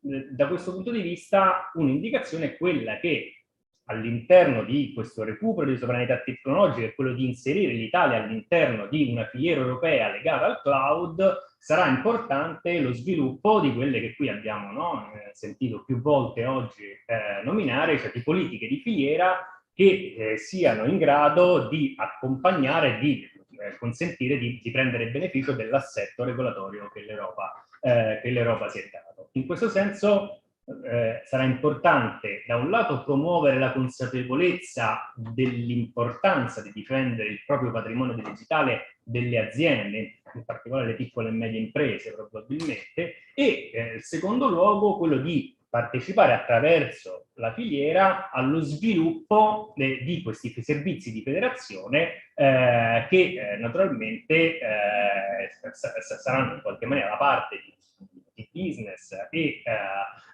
di sviluppo del settore che potrà dare poi come dire, la solidità rispetto allo sviluppo di una federazione del cloud europeo. Più in generale, ritorno al tema delle politiche di filiera, che è stato toccato sotto vari aspetti. Ecco, dal nostro punto di vista è importante sottolineare come effettivamente il sistema che ci è stato mostrato anche dal dirigente del Mise è un sistema che è prevalentemente concentrato su elementi come dire, che guarda le singole aziende. Okay? Allora, un suggerimento è quello di passare a un modello di filiera in cui le piccole e medie imprese possono essere trainate da grandi aziende leader che in modo da costituire un ecosistema che investa in maniera coerente e indirizzata a raggiungere determinati obiettivi comuni. Ecco, questi sono alcuni esempi insomma, che abbiamo visto rispetto al panorama europeo. Di fatto sono piattaforme e azioni di politica industriale che consentono alle imprese di partecipare congiuntamente e avere un upgrade a fondi e attività di formazione e di inclusione per l'upgrade delle proprie capacità produttive, tecnologiche, eccetera, in un contesto in cui si aumenta sia l'affidabilità sia la performance delle piccole e medie imprese che partecipano a questa filiera. In questo caso c'è un duplice vantaggio. Da un lato le grandi imprese hanno il vantaggio di avere una filiera interna produttiva che ha maggiore qualità e maggiore affidabilità, e dall'altra le piccole e medie imprese investono in una direzione coerente con quello che sono le dinamiche di mercato dettate dalle imprese leader del settore. Mi avvio alle conclusioni dicendo che questi due aspetti, quindi seconda ondata della digitalizzazione e regionalizzazione dell'economia, sono due snodi importanti che, come dicevo, aumentano l'importanza di guardare al PNRR come politica complessiva di trasformazione del sistema economico. Ora il punto è che qui stiamo passando e diciamo sono contento che naturalmente al Mise si è dotato di un sistema di valutazione delle politiche su cui diciamo, noi economisti abbiamo insistito per tanti anni, però qua il punto è che in realtà le politiche trasformative sono politiche diverse da quelle che abbiamo conosciuto fino adesso e che probabilmente dovranno essere sia sviluppate che valutate in maniera diversa, cioè nella loro capacità non soltanto di generare effetti di competitività, effetti di nuova occupazione, produttività, eccetera, ma anche rispetto agli obiettivi di trasformazione del sistema. Allora, in questo senso io vi invito a leggere questo recente lavoro in cui in qualche maniera si fa vedere come manchi ancora una effettiva operatività di come implementare queste politiche trasformative. Quindi se da un lato la teoria è riuscita a sviluppare e a concettualizzare il concetto di politica trasformativa in maniera abbastanza chiara, manca tutta la parte di implementazione, quindi ritorno al tema dell'execution. Il tema dell'execution, ovvero l'effettiva implementazione delle politiche, al di là della strategia, è un tema fondamentale su cui probabilmente diciamo, e questa è un'occasione, insomma, naturalmente la collaborazione tra gli analisti, insomma, chi studia questi fenomeni, ma che magari ha una scarsa propensione a sporcarsi le mani, cioè andare a vedere poi nel concreto come le politiche vengono realizzate, e dall'altra chi invece ha l'esperienza ma magari ha avuto meno l'opportunità per motivi di tempo o di specializzazione di guardare alle analisi nel suo più complesso, ecco, un'interazione forte su questo io penso che sia necessaria per effettivamente essere in grado di provare. È un problema internazionale, a livello europeo viene posto in maniera chiara, quindi diciamo bisogna avere consapevolezza di questo e in qualche maniera agire di conseguenza. Quindi se nell'ambito del PNRR si riesce a trovare uno spazio per costruire un qualcosa che studi in particolare, ma non a livello teorico, ma in collaborazione con chi effettivamente implementa le politiche, i problemi e la specificità delle politiche trasformative, penso che possa essere un'opportunità che poi diciamo è anche di capacity building del Paese per gli anni futuri. Grazie.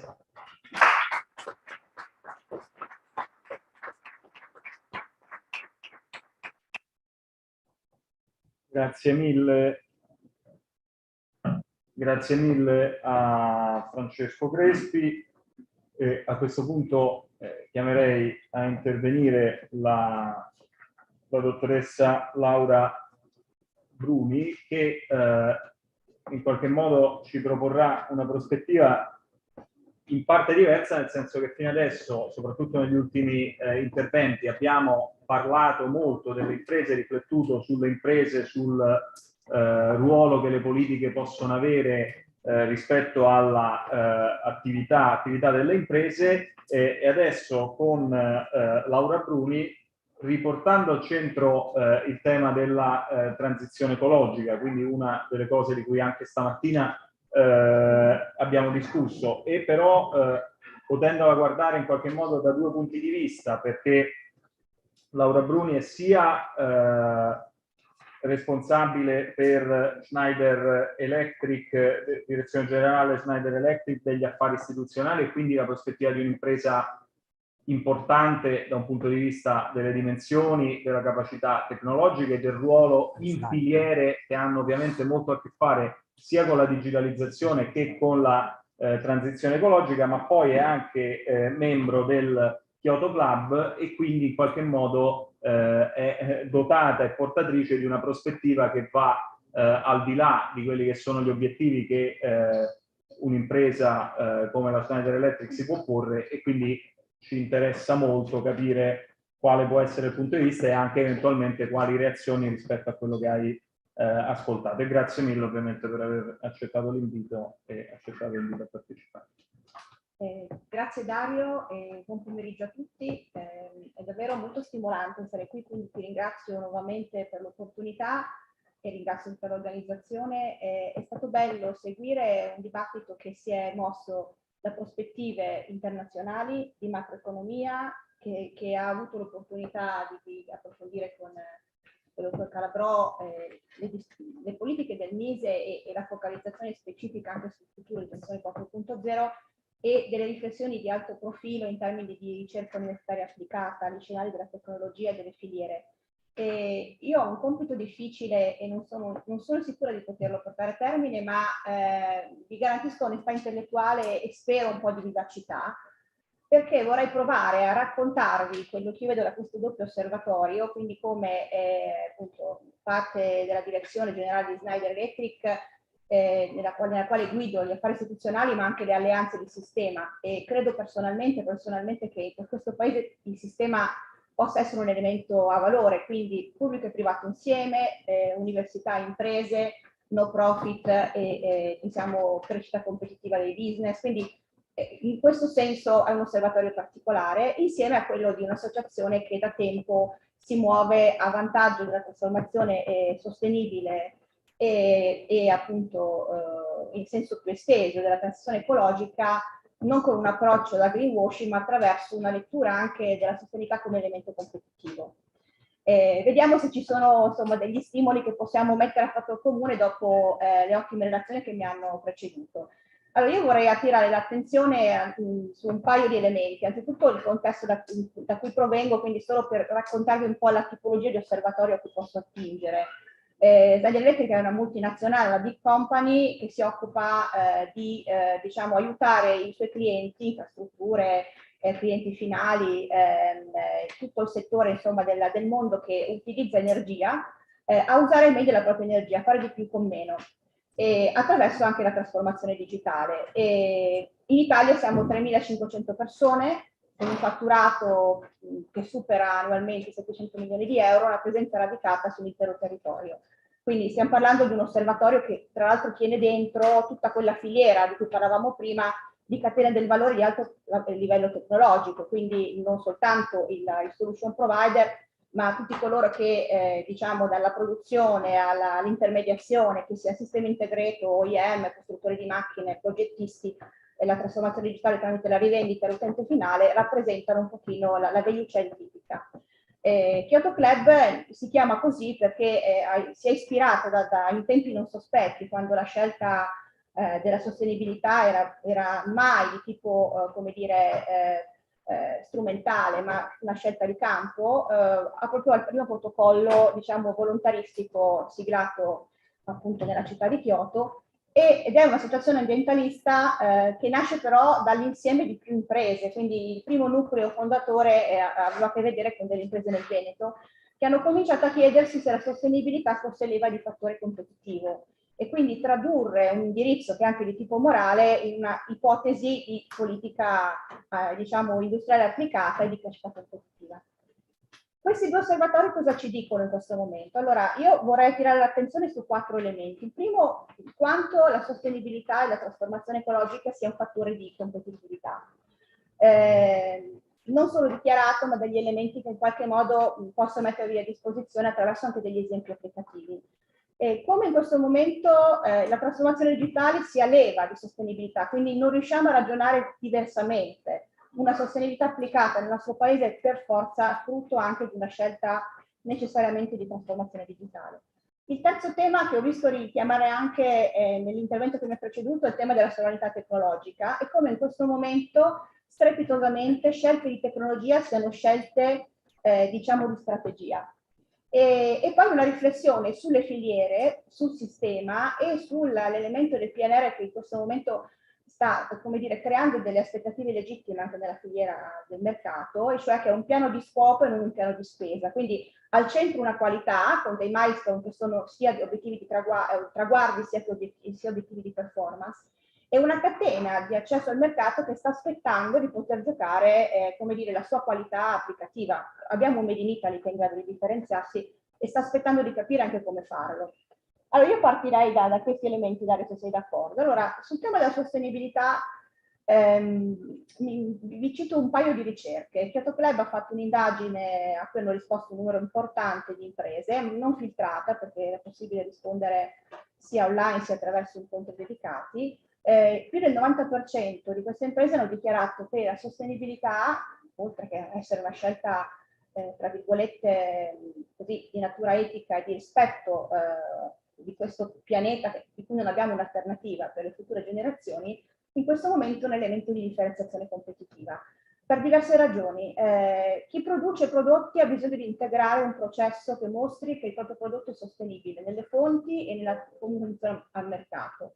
Chi sta nella catena produttiva deve mostrare al suo end user di riferimento che sta investendo in sostenibilità, perché spesso questo è un elemento critico nelle certificazioni finali. Proprio qualche mese fa abbiamo cominciato con alcuni nostri interlocutori a fare un progetto applicativo che sembra quasi, come dire, lontano dalle sensibilità di pochi anni fa. Dei costruttori di macchine, quindi soggetti che normalmente producono delle macchine efficienti per tipicamente del Made in Italy, che spesso sono anche esportatori, stanno integrando nel loro dispositivo un concetto di sostenibilità della macchina operatrice. Perché in questo modo mostrare che la macchina che forniscono al proprio end user è in grado di rispettare dei criteri di riduzione delle emissioni e di sostenibilità nel suo ecosistema permette al cliente finale di essere più competitivo. E quindi è una sostenibilità che il mercato riconosce. Altro elemento sul tema della sostenibilità come elemento di vantaggio competitivo, stiamo cercando più di 100 diciamo, laureati in diverse discipline ingegneristiche ed economiche. Uno degli elementi ricorrenti delle migliori risorse che in questo momento possono scegliere le imprese, oltre a una modalità di lavoro che sia incentrata non sul controllo, su una grande flessibilità operativa e anche su una qualità di vita incrementale, c'è la capacità di chiedere quanto l'azienda per cui lavorerò è sostenibile. È una scelta di discriminanza. Per le nuove generazioni questo è spesso un valore, come dire, aggregativo, è un valore distintivo generazionale. Quindi la sostenibilità non soltanto è un'opportunità per il paese, è un elemento di differenziazione. Aggiungo un altro dato che mi ha colpito: come tutte le imprese abbiamo, come dire, soggetti che non pagano, per fortuna sempre meno. Delle società che sono in quadro preventivo, nessuna società ha fatto scelte green. Cioè in questo momento noi vediamo delle crescite a 2 cifre associate alle imprese che hanno saputo inserire un dispositivo sostenibile nella loro catena produttiva e nella loro proposta di valore. Secondo tema, la trasformazione digitale abilita la sostenibilità. So bene che è anche un tema su cui il dottor Calabrò più volte, come dire, riflettuto e abbiamo avuto indirettamente degli scambi anche con la direzione politiche industriali, Confindustria, con un tavolo ambiente su cui stiamo cercando anche, suggerendo delle pratiche che possano mettere insieme 2 elementi. E anche Transizione 4.0 sta spingendo non soltanto alla diciamo, valore aggiunto della defiscalizzazione delle macchine, ma investire in progetti che siano digitali e sostenibili. Perché dico che la trasformazione digitale, quindi una scelta di tecnologia, è una scelta strumentale alla crescita e alla sostenibilità? Perché tutti voi mi potete insegnare, anche da economisti con sensibilità differenziate, che si migliora ciò che si misura. Non c'è modo di intervenire su delle scelte antidiscriminanti, fare benchmark sul parco installato degli edifici, piuttosto che decidere dove intervenire in priorità in termini di fondi. Se io non misuro, non ho dati, e se non ho dati non posso normalizzare, e se non ho dati non posso fare il benchmark, e non sono in grado anche di scegliere delle priorità. La misura, per quanto riguarda i consumi energetici, è consentita soltanto attraverso la scelta di sistemi digitali che siano in grado, con una sensoristica, di riportare le informazioni dal campo, quello che si chiama l'internet delle cose, no? Quindi da una parte abbiamo l'informatica che trasferisce dati, dall'altra il campo delle tecnologie operative che è in grado di acquisire dati se diventa intelligente, cioè se a bordo, non so, per esempio di un'infrastruttura elettrica, ci metto una sensoristica che mi dà delle informazioni.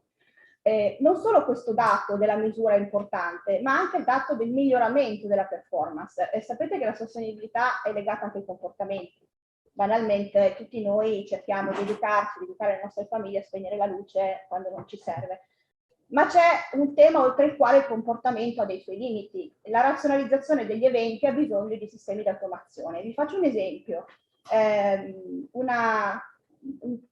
Diciamo, un'esperienza di business che ha vinto un premio internazionale nella riduzione delle emissioni in un grande centro commerciale aveva come elemento discriminante il fatto di aver studiato con la sensoristica, quindi la misura e i consumi degli ascensori, e è intervenuta in maniera automatica nella definizione del fatto che quando in determinate fasce orarie il centro commerciale era poco frequentato e le persone erano tendenzialmente più disponibili ad aspettare perché non c'era quella coda terribile che c'è in altre situazioni, il fatto di ridurre la velocità banalmente dell'ascensore in modo tale che non si inficiasse sul comfort e sull'esperienza, la live experience del cliente che vi accedeva, ha prodotto dei risparmi energetici importanti senza ridurre il comfort e senza ridurre, come dire, il piacere, la piacevolezza della frequentazione del luogo. No? Quindi misura e comportamenti insieme però a un sistema di automazione a supporto.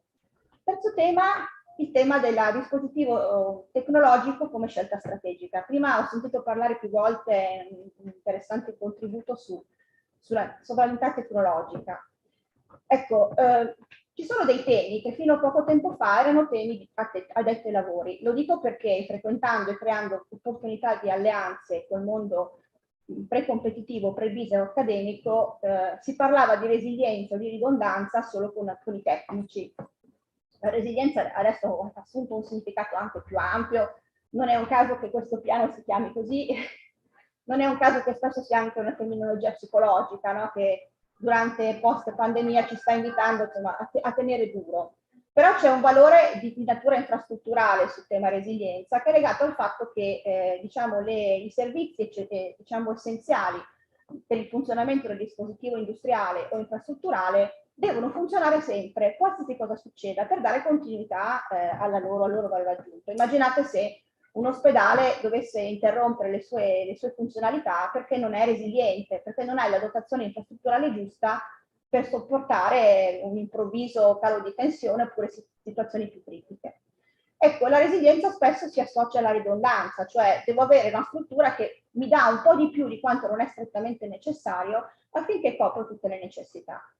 E questi temi, che prima erano solo tecnologici, diventano strategici. Se vogliamo, come dire, un piano resiliente, abbiamo bisogno di infrastrutture, imprese, servizi che siano resilienti anche sul piano della tecnologia. Quindi qui torna un po' la riflessione sistemica, no? Non posso guardare all'innovazione di un'impresa o della filiera senza ragionare su un tema di resilienza del proprio dispositivo.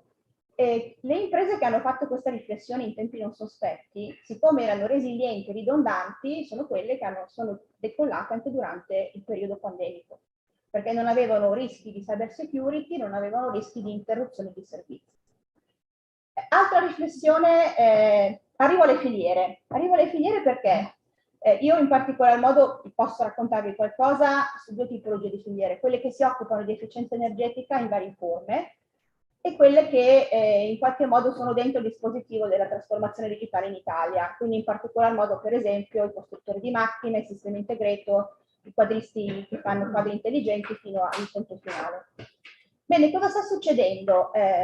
fare una scelta sostenibile digitale di filiera sta diventando un elemento di differenziazione importante, e vado a un po' dei riferimenti che tu citavi all'inizio, quanto sia significativo comprendere che queste dinamiche di mercato stanno impattando anche sui modelli, per esempio, di business.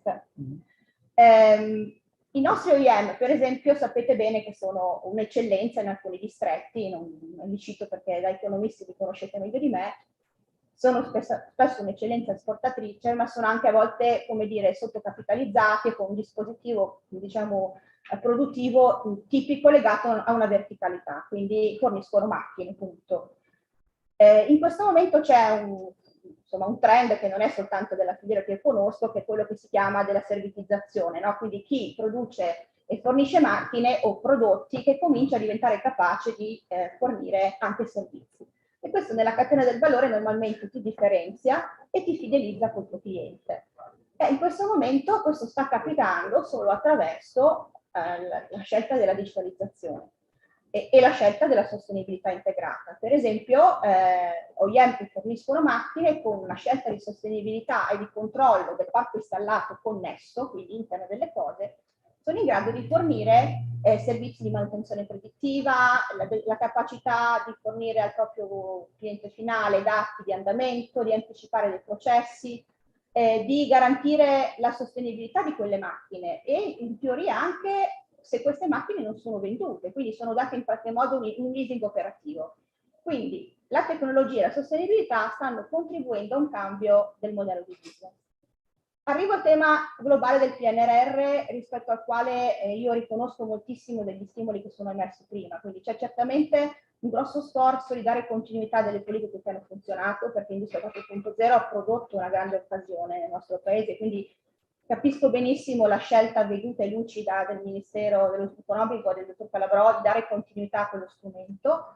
Ci sono però delle esigenze che vanno prese in conto in termini molto veloci. C'è un tema di qualità. Se vogliamo che il piano sia un piano di scopo e non di spesa, quindi sapendo che l'Europa fornisce i soldi in funzione di come sono stati raggiunti degli obiettivi e non perché vanno impegnati, la qualità deve essere pervasiva. E questa qualità pervasiva comporta un impegno importante, perché vi faccio un esempio, più di 250 progettisti che ho sentito recentemente in un convegno chiedevano ad alta voce di poter disporre di progetti, come dire, architetturali pre-bando, pre-studio, che siano in grado di mostrare come la qualità deve tenere. La paura che c'è è che a molti dei mondi amministrativi abituati a ragionare per tradizione sul massimo ribasso, su processi di bando che hanno dentro più la valutazione economica e meno quella tecnologica di qualità, possano in qualche modo essere un po' spostati verso questo tipo di prospettiva. E non ce lo possiamo permettere. Quindi l'invito davvero, l'abbiamo fatto con questo club diffondendo delle specifiche minime di qualità omogenee per il digitale sostenibile, e che questa qualità tenga nella catena del valore, nella definizione degli studi pre-bandi e nei bandi che devono dare priorità ai punteggi e alla qualificazione e non alla praticabilità economica. Concludo. Quindi se dovessimo immaginare, no? C'è un proverbio cinese che racconta che nel momento in cui c'è un vento molto importante che cambia le cose, c'è chi costruisce muri per difendersi e chi invece costruisce mulini a vento per sfruttare l'opportunità. L'osservatorio Kyoto Club e della Big Company di cui faccio parte a livello dirigenziale ci dice che questa opportunità è reale, però questi mulini hanno bisogno di sostenibilità abilitata dalla digitalizzazione, di un approccio sistemico di filiera e di una qualità pervasiva. Queste condizioni, insomma, buon lavoro a tutti.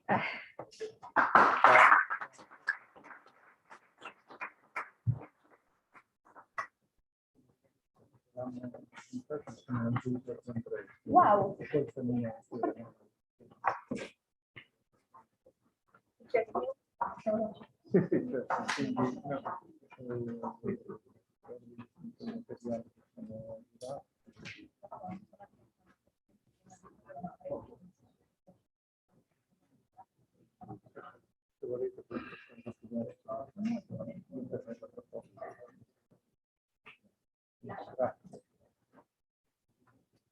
Allora, facciamo, se siete d'accordo, una pausa di 5 minuti e poi riprendiamo con gli interventi che rimangono. Cerchiamo di essere assolutamente sharp con i tempi, in modo tale che poi il dottor Calabrò può reagire in modo un po' globale ai vari stimoli emersi. Se c'è qualche domanda la facciamo. Sì. Quindi, però cerchiamo di essere appunto stretti in modo tale da non, nell'interesse di tutti, allungarci troppo. Scusa, bisogna in qualche modo prenotarsi o si va? No. Si va liberi, grazie infinite. Sì, ma cerchiamo, tanto erano interventi programmati 10-15 minuti massimo, quindi cerchiamo di essere assolutamente... So che oggi è una giornata difficile perché tenere questa Grazie mille. No, assolutamente sì, ma anche all'inizio della prossima settimana o tanto io in agosto ci sono.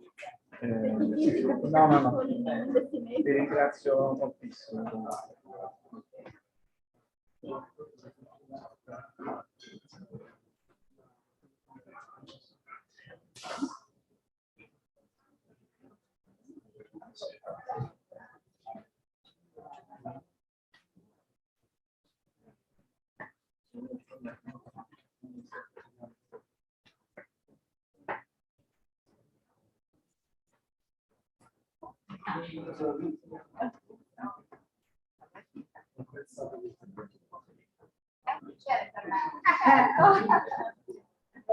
Anzitutto, noi ci siamo incrociati in varie forme, in maniera diretta e indiretta, attraverso l'impressione sul parte installato elettrico, con vari in varie forme indirette, però è un piacere. Ma il incidente elegante. Posso lasciarti un paio di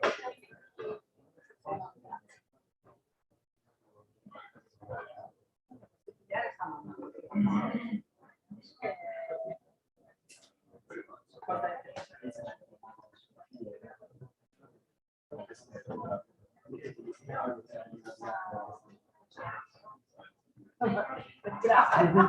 No, secondo me tutti si cercano di proporre senso, talmente vasto il prodotto.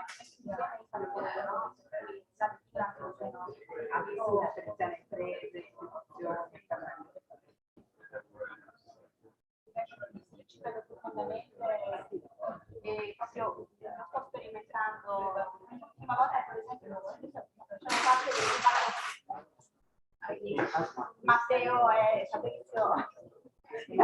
Non so se Croce utilizza nel sorriso Pinterest. No, è Croce per il lavoro che fa. Un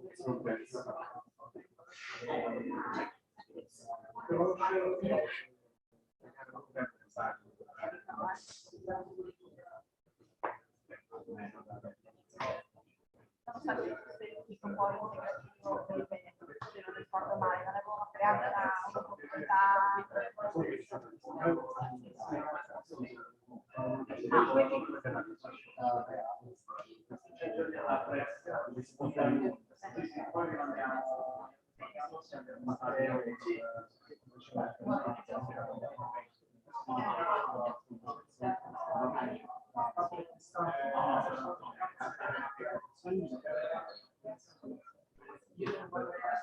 Ma perché hanno detto a dispositivo geografico?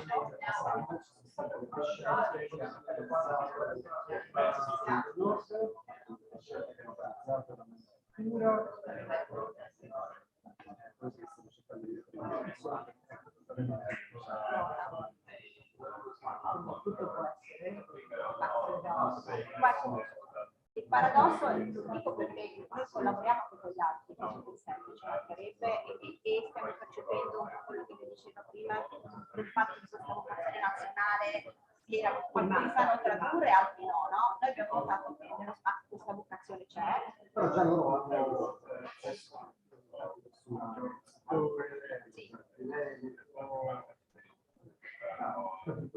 faticosamente. Però per esempio non so se hanno avuto già di vederla, la demo il dimostratore 4.0, sì, in anteprima. Una logica di filiera lì anche un po' più facile, no? Perché c'è una vera fabbrica produttiva con insieme Vienna inclusa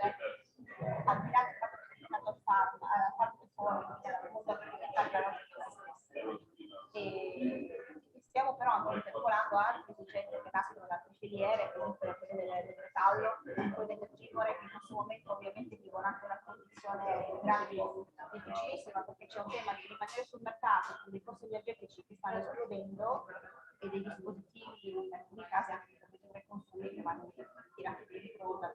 La cosa che sorprende è che ci sono alcuni soggetti anche di una certa qualità operativa che non hanno ancora fatto neanche un borsaggio, sono ancora dei livelli incredibili, no? Quindi va benissimo anche la lettura di campo e i dati informativi che poi. Poi io rimango a disposizione in tutti i ecosistemi semplici che facciamo anche un confronto di merito, perché è un piacere. Qualche prendere qualcosa da bere perché comincia ad avere una necessità. Perfetto, grazie.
Sì, sì, è proprio così.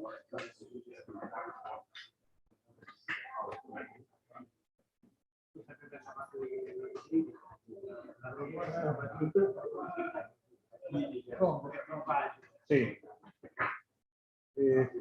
Luca, se vuoi venire, sì, sì. No, ci sei tu e poi c'è. Allora, riprendiamo.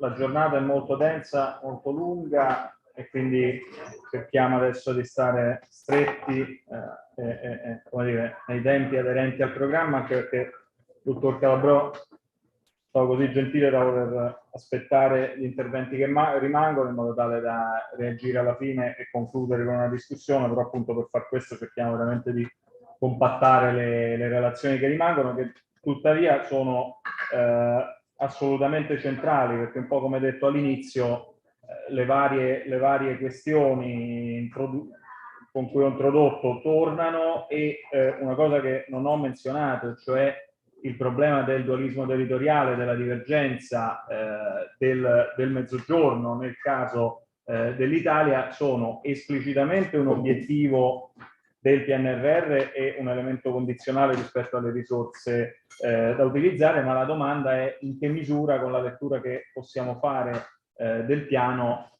come dire, ci aspettiamo questa capacità di incidere sul divario strutturale che sappiamo essere così annoso nel nostro paese. Sì, perfetto, grazie. Credo sia acceso, sì. Grazie mille dell'invito. Allora sì, a me mi hanno dato il compito, inevitabilmente, essendo direttore della Siemens, di leggere un po' il PNRR e politiche industriali con l'ottica dei divari territoriali, in particolare della nota e anomala spaccatura nord-sud che riguarda il nostro paese. Allora, vabbè, io pure rimando insomma a un'ampia pubblicazioni che abbiamo fatto come Siemens nel corso degli ultimi mesi riguardo in complesso il PNRR, appunto nella sua dimensione territoriale. Per sintetizzare, ovviamente direi ancora prima Next Generation, piuttosto prima ancora del PNRR, ovviamente, che ne rappresenta la declinazione italiana, rappresenta dal punto di vista di noi, di chi si occupa di economie territoriali e in particolare di livelli di sviluppo, ovviamente un grandissimo salto di qualità nell'impostazione complessiva di politica economica, perché appunto, per farla rapida, di fatto assume l'obiettivo della riduzione dei divari interni come uno strumento indispensabile per accelerare la crescita complessiva europea. Quindi in qualche misura la lotta complessiva alle disuguaglianze è appunto, si inserisce come uno dei tasselli fondamentali per incrementare il tasso di crescita. Questa è una lettura profondamente diversa, diciamo, dalla tradizione, diciamo, dalla lettura mainstream degli ultimi 20 anni e quindi nella declinazione italiana assume un particolare valore, perché appunto la, diciamo, contemporanea obiettivo di raggiungere, di combattere disuguaglianza di genere, generazionale e territoriale insieme ne fanno appunto una politica che insieme è di coesione e di sviluppo. Quindi a noi interessa molto perché di fatto, dal punto di vista appunto per titoli, supera un po' la tradizionale dicotomia tra politica di sviluppo e politica di coesione, ma assume all'interno della stessa politica di sviluppo l'obiettivo della coesione. Questo, per realizzare questo, che appunto è un mutamento di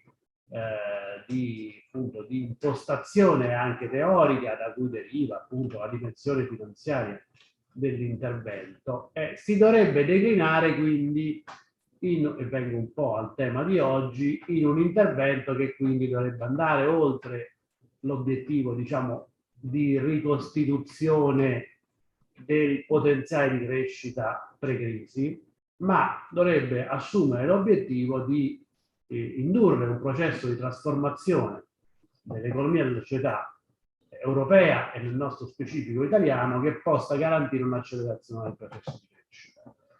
E questo, diciamo, obiettivo si è declinato, diciamo, un po' frettolosamente nel PNRR, soprattutto con la clausola del 40% delle risorse da destinare al mezzogiorno, appunto, che è un vincolo introdotto dal governo italiano che appunto può garantire, in termini molto macroeconomici, dovrebbe garantire che almeno il 40% delle risorse vanno verso il mezzogiorno, essendo il peso del mezzogiorno assai inferiore, soprattutto in termini di PIL, ma anche di popolazione, che è circa il 34%, la introduzione di questa clausola di per sé dovrebbe garantire in qualche misura un contributo alla coesione territoriale. Pure qui non vado, vi rimando a ampie cose abbiamo scritto riguardo un po' la debolezza del meccanismo delle quote, perché è una quota di carattere orizzontale, perché appunto dipende da qual è la strategia complessiva del paese in cui si collocano poi anche le risorse del mezzogiorno e quindi diciamo è un piano nuovo con una clausola vecchia, che è una clausola molto tradizionale, perché poi le clausole di spesa del mezzogiorno è il tipico approccio, diciamo, delle politiche del mezzogiorno. Quello che a noi conta, che a noi interessa soprattutto, è capire se i meccanismi introdotti complessivi del Piano Nazionale di Ripresa e Resilienza siano o meno favorevoli a quel processo di trasformazione, che quindi alla riattivazione di un potenziale di crescita che esiste nel mezzogiorno. Anche qua la semplificherei in due aree di interventi. Una che riguarda prevalentemente gli interventi di carattere sociale, su cui oggi, appunto, per non andare fuori tema, non mi dilungo e che rimando anche qui a altre nostre pubblicazioni, intendo prevalentemente gli interventi relativi alla riduzione dei livelli di cittadinanza, cioè tutto quel complesso di interventi che va dagli asili nido, istruzione, sanità, rispetto ai quali, come sapete, siamo in presenza di un divario profondo tra nord e sud, forse io direi anche quello che più caratterizza negli ultimi 20 anni il divario nord-sud, rispetto al quale appunto noi abbiamo fatto alcune critiche, perché appunto è quello, ad esempio, il primo punto in cui la modalità della clausola del 40% rischia di essere assolutamente inefficace se è fuori da un disegno complessivo, ed è, diciamo, la nostra osservazione che abbiamo fatto critica rispetto al meccanismo dei bandi competitivi tra amministrazioni per la realizzazione degli interventi, che rischiano appunto, almeno sul comparto sociale, di riflettere più le capacità amministrative delle amministrazioni di un effettivo fabbisogno, proprio perché è mancata un'analisi ex ante dei fabbisogni di intervento che avrebbero dovuto orientare gli interventi. Lo stesso, secondo me, ragionamento è possibile estenderlo anche diciamo, alla gamba della politica industriale, cioè anche in termini di interventi per le imprese.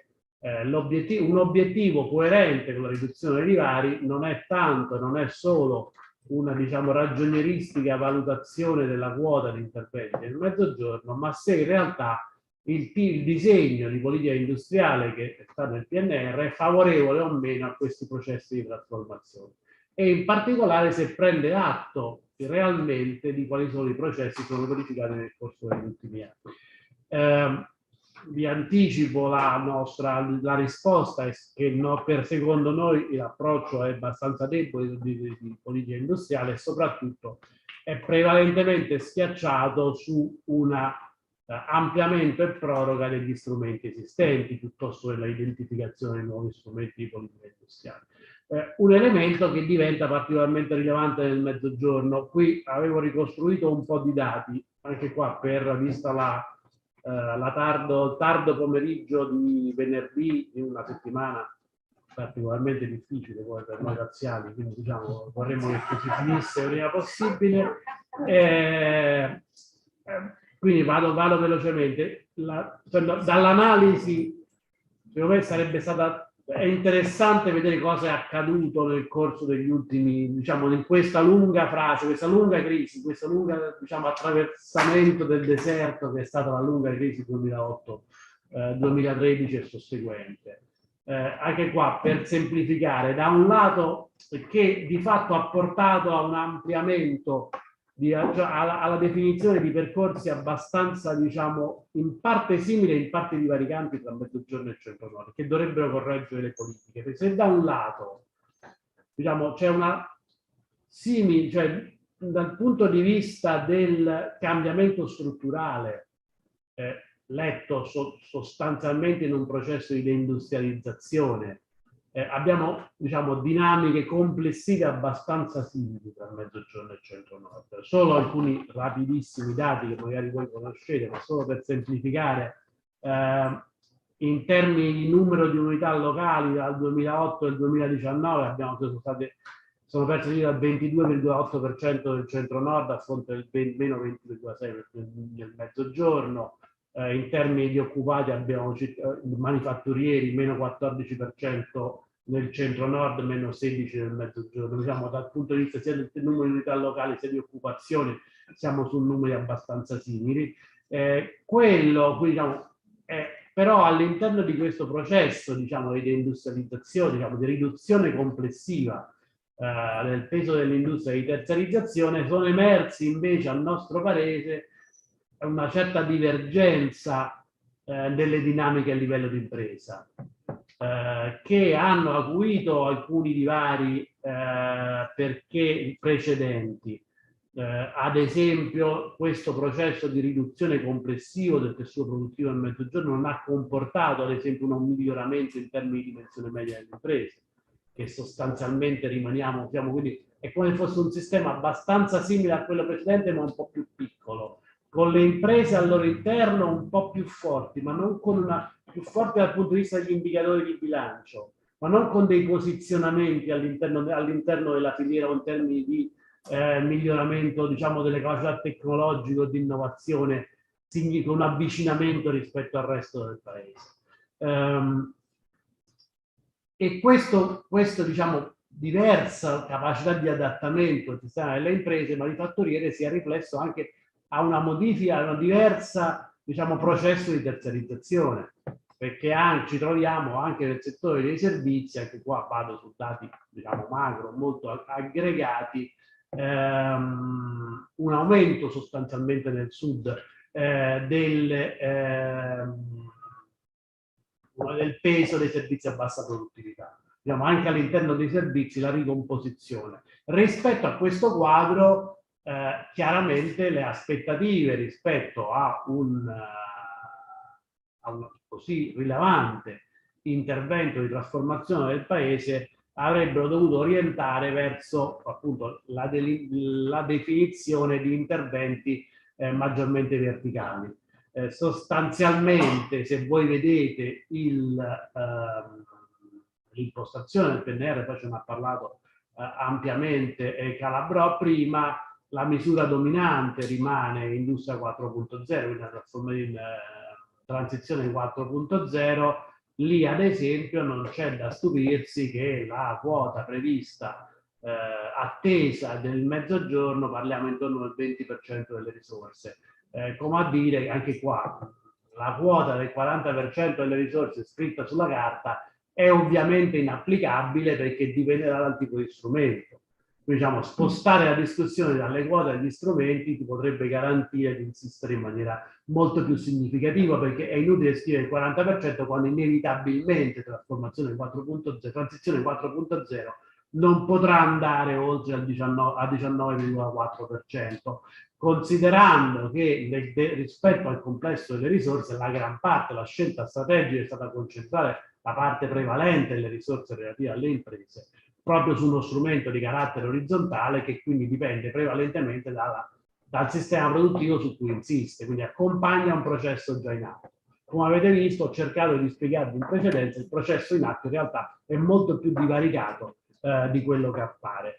Lo stesso, vado rapidamente a chiudere, i contratti di sviluppo che rimangono forse l'ultimo piccolo totem di politica industriale un po' più di filiera, anche qua il paradosso della quota del 40%, cioè la quota del 40% che è attuata anche sui contratti di sviluppo in realtà si raffronta con una quota media di interventi nel mezzogiorno dei contratti di sviluppo che è intorno al 70% in precedenza. Quindi diciamo, quello che era uno strumento, uno dei pochi che esistevano, soprattutto in qualche misura coincideva con l'obiettivo dell'attrazione di investimenti, quindi della capacità di creare nuove imprese nel mezzogiorno, di fatto gli si applica anche qui una quota percentuale territoriale senza incidere in maniera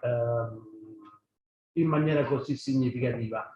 Quindi rimane, diciamo, ancora in parte inesplorato tutto un mondo ampio di interventi settoriali. Faccio solo anche qua un'ultima considerazione applicabile ad esempio anche alle diciamo, notizie delle ultime settimane sulla la sottolineatura della prospettiva del mezzogiorno come hub energetico. E chiaramente bisogna capire cosa voglia dire, cioè hub energetico esclusivamente come luogo di localizzazione di nuovi impianti o di rigassificatori è, diciamo, un'opportunità molto modesta del mezzogiorno. La costruzione di un disegno di politica industriale che accompagni quella opzione strategica con interventi forti sul settore che creino nuove imprese, specializzazioni, formazione specifica su quel settore, allora sì che diventa un'opzione strategica settoriale. Quindi diciamo, se per noi questo è un cantiere ancora che per il Sud, almeno visto con gli occhi del Sud, questo spaccato del PNR sulla politica industriale fa emergere ancora elementi di debolezza prevalenti rispetto, diciamo, le ombre sono prevalenti sulle luci. Grazie.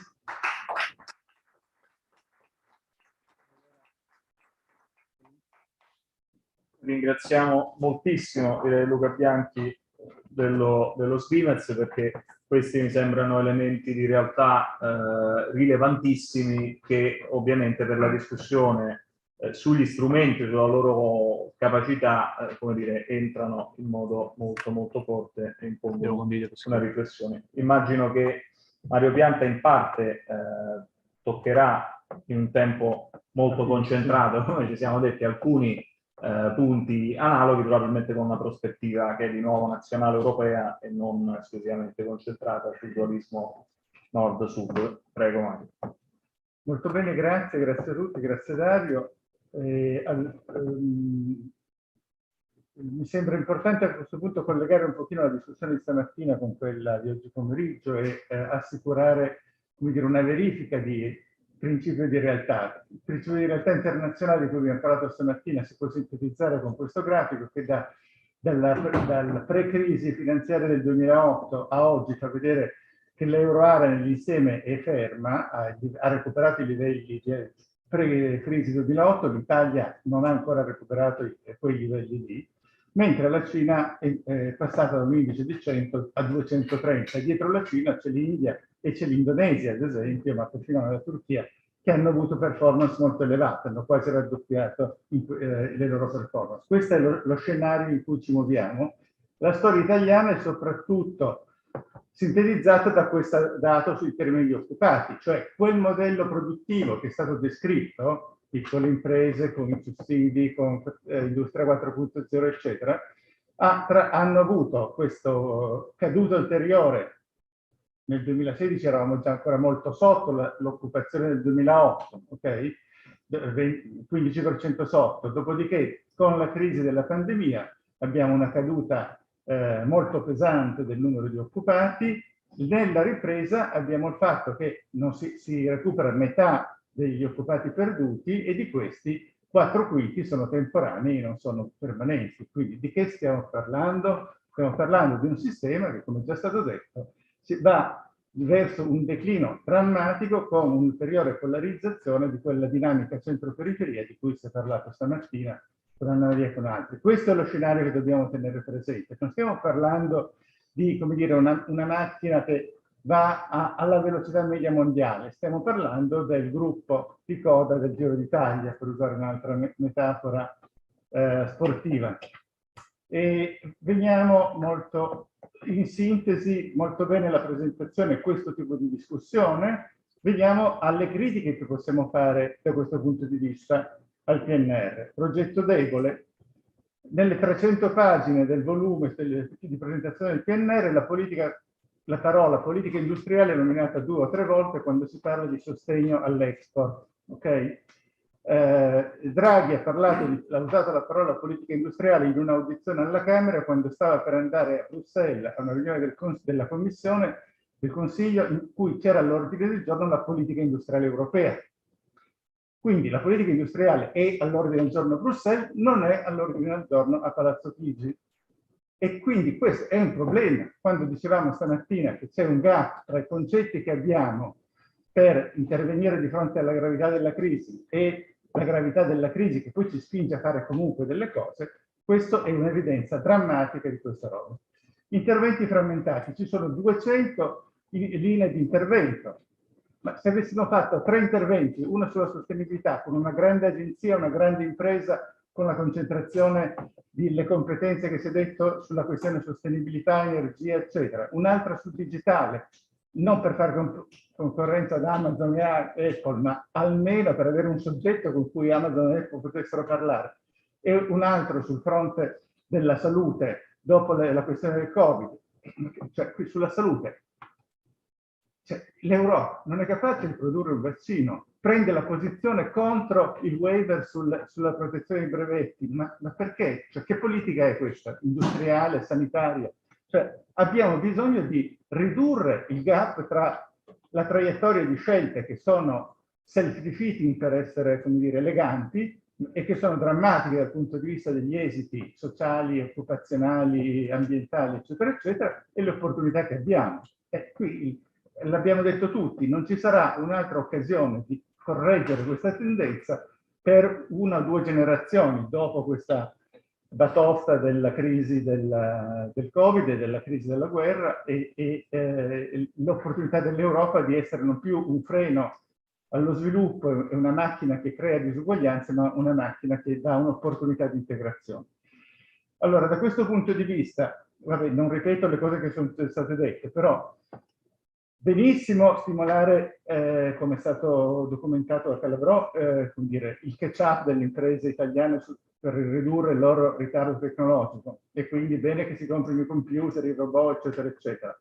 Però qua ci vogliamo porre un problema su chi li produce queste cose, dove stanno le competenze. Si è parlato moltissimo di absorbing capacity stamattina. Abbiamo bisogno che nelle imprese ci sia una percentuale di laureati che non è l'ultima dell'Unione Europea. Quindi la condizionalità, che non è mai stata introdotta nelle misure automatiche, non siamo capaci di fare politiche di nuovo intervento pubblico sofisticato, dobbiamo regalare i soldi con incentivi orizzontali. Mettiamo delle condizionalità che ci sia una percentuale di laureati nelle imprese che almeno a livello europeo, per cui selezioniamo delle imprese che sono in grado di assumere laureati, nel sud in particolare, e di costruire delle capacità decenti. Quando c'è stata la crisi del Covid e il governo ha dato le garanzie pubbliche, SACE, a tutte le imprese, Fiat compresa, eccetera, eccetera, non c'è stata messa, a differenza della Germania, a differenza della Francia, nessuna condizionalità sulle scelte di investimento. Non si può fare una politica in questo modo, perché non c'è nessun risultato che si può ottenere se non quello di dare un po' d'ossigeno a un'economia malata che non riesce più a respirare, come l'effetto del Covid purtroppo ci ha fatto vedere. Ci vuole una strategia che utilizzi diversi strumenti, condizionalità rispetto ai meccanismi automatici, ma poi, come dire, interventi dal lato dell'offerta. Abbiamo già avuto nel caso ambientale la questione pannelli solari, no? Ottima politica, Silvestrini è stato importante su questo, di incentivo alla costruzione e installazione di pannelli solari. Zero politica sulla produzione, per cui bilancia commerciale che crolla perché importiamo tutto. Meglio così che niente per il pianeta, eccetera. Però che ci vuole a fare una cosa costruttiva su questo. Lo stesso vale per gli autobus di cui si è già parlato. Più tardi, dopo di me, c'è Giorgio Iraudo della FIOM e ora segretario regionale della CGIL in Piemonte, che ci racconterà del convegno che hanno fatto sulla mobilità sostenibile elettrica con un'alleanza tra lavoro e ambientalisti, che però dovrebbe stare dentro il PNR. Quella roba lì dovrebbe essere un pezzo, un capitolo fondamentale su cui una quantità di risorse vanno sul lato dell'offerta per creare lavoro qualificato in quella direzione. E invece di questa roba non c'è traccia. L'aveva già stato detto da Luca Bianchi, il disallineamento tra gli obiettivi generali di equità territoriale, di genere, generazionale, eccetera, perché non c'è correlazione tra questo. Su questo Viesti ha scritto un articolo importante sul Mulino, e aggiungiamo un'altra cosa: dove sta la democrazia in queste decisioni? Cioè, i programmi sono stati tirati fuori dai cassetti dei ministeri perché non c'era tempo per fare una discussione su quali erano le priorità nel giro di 3 mesi d'estate 2 anni fa, e sostanzialmente non c'è un confronto con la società civile, i cittadini, gli enti locali, le realtà territoriali su quanto è importante una strategia oppure un'altra. E questo fatto di mettere tutto a bando, l'ha detto Luca Bianchi un attimo fa, mette una competizione tra una guerra tra poveri, una guerra tra bisogni che è assolutamente distorcente. E mentre al contrario l'occasione di ridisegnare una traiettoria di sviluppo è un'occasione, come è stato negli anni 60 e 70 in Italia, di grande crescita di una società, della democrazia, della partecipazione, della consapevolezza su come una società può diventare padrona pur in un contesto di grande instabilità e di caos sistemico di una parte del proprio destino. Ecco, questa roba qua è una roba che manca drammaticamente, e gli aspetti tecnici che stanno giustamente anche ottenendo grande rilievo eliminano sempre di più un'opportunità di discussione di maggior respiro su questo. Esiti disegualitari di questa cosa l'ha già detto Luca Bianchi prima, cioè a chi ha più sarà dato, perché con questi meccanismi specialmente sul fronte industria 4.0, transizione 4.0, le regioni forti prenderanno sempre di più. Allora, il punto è costruire degli elementi come dire, che cambino anche la geografia degli attori. Non è detto che dobbiamo sempre avere soltanto questa struttura industriale con piccolissime imprese, senza laureati nelle imprese, e con settori tradizionali, perdendo un settore dopo l'altro. Adesso stiamo perdendo ovviamente l'auto, che non è soltanto Fiat Stellantis, ma è tutta la filiera meccanica, e non abbiamo nessuna idea strategica sulla sostenibilità, le batterie e così via. I francesi e i tedeschi hanno dettagliati programmi di settore verticali su ciascuno dei settori strategici, perché l'Italia non deve avere un programma di questo tipo. Il MISE forse può avere un piccolo gruppo che si mette a lavorare un po' in questa direzione. Romano Prodi stesso sulla questione dei vaccini si è chiesto perché i governi che hanno in Europa quella montagna di ricerca pubblica che va a finanziare la ricerca biomedica, quella montagna di domanda di miliardi che va a finanziare l'acquisto di vaccini, non è in grado di costruire una joint venture, un'impresa pubblica, un'impresa che vada nella direzione di costruire una capacità di intervento su questo fronte. L'Europa da questo punto di vista sta cambiando politica radicalmente. Prima anche in Europa, a Bruxelles, non si poteva parlare di politica industriale. Adesso c'è la sospensione del blocco degli aiuti di Stato. Vogliamo cambiare sta parola? Non si chiamano aiuti di Stato, si chiama strategie di sviluppo. Secondo, si è passati dal vecchio Juncker Plan a Horizon Europe, all'European Green Deal e al concetto di autonomia strategica e sovranità industriale. Il rischio in Europa è che l'unico ambito in cui questa roba si fa sul serio è l'industria militare, con l'alimentazione dei programmi di riarmo che sono entrati già nel bilancio prima e con la guerra in Ucraina rischiano di diventare l'unico settore di vera integrazione nuova, portando l'Europa su una direzione completamente disastrosa, che è quella del modello del complesso militare industriale americano, che dal punto di vista produttivo, espansivo e di modello di sviluppo è assolutamente disastroso. L'Europa apre a questi progetti di interesse comune, i PCEI, in cui superiamo i vincoli della concorrenza, superiamo l'idea di andare ognuno per sé. Si parla di batterie, plastica e microelettronica, mettiamo metà delle risorse del PNR sull'industria su questa roba qua. Vediamo se abbiamo 10.000 posti di lavoro nuovi ad alta qualificazione che si possono costruire. Abbiamo la Banca d'Italia che comincia a dire alcune di queste cose, e abbiamo un'occasione importante per superare questi problemi, avendo di fronte oggi ancora un centinaio di crisi aziendali sui tavoli del Ministero dello Sviluppo e una esigenza di alternative. Qui le alternative devono essere fondate su due gambe: nuovi soggetti economici, quindi chiaramente un rafforzamento della struttura produttiva con imprese aggregate. Tra le condizionalità che si possono mettere è che le imprese si devono mettere insieme e bisogna avere dei soggetti economici di dimensioni e di capacità e di conoscenza più avanzate. Poi abbiamo bisogno di avere una strategia sulle partecipazioni pubbliche nelle grandi imprese che sia coerenti, sull'energia, sul gas, eccetera. Non è possibile che l'ENI vada da una parte e l'ENI vada dall'altra e la CDP non venga alla discussione come oggi. Abbiamo bisogno di una strategia integrata. E poi abbiamo bisogno, ce lo diciamo azzeccato, l'abbiamo detto con Giovanni Doso da decenni, di una banca di investimento pubblica che ricominci a usare le risorse pubbliche per costruire una traiettoria di ricostruzione di capacità produttive che valorizzi le competenze nel mondo dell'impresa privata, ma dica all'impresa privata quali sono gli ambiti su cui la società vuole investire. E ovviamente questo si può riprodurre poi anche a scala regionali. In concreto, superare gli incentivi e la frammentazione, partiamo da una o due cose vere: i vaccini, i dati della salute, un certo tipo di diffusione diciamo sistematica delle tecnologie digitali, la questione qualche pezzo delle questioni ambientali, cioè energia oppure qualità delle costruzioni degli edifici, oppure riduzione dei rifiuti. Inventiamoci qualche cosa, ma con delle capacità integrate che mettono insieme domanda e offerta.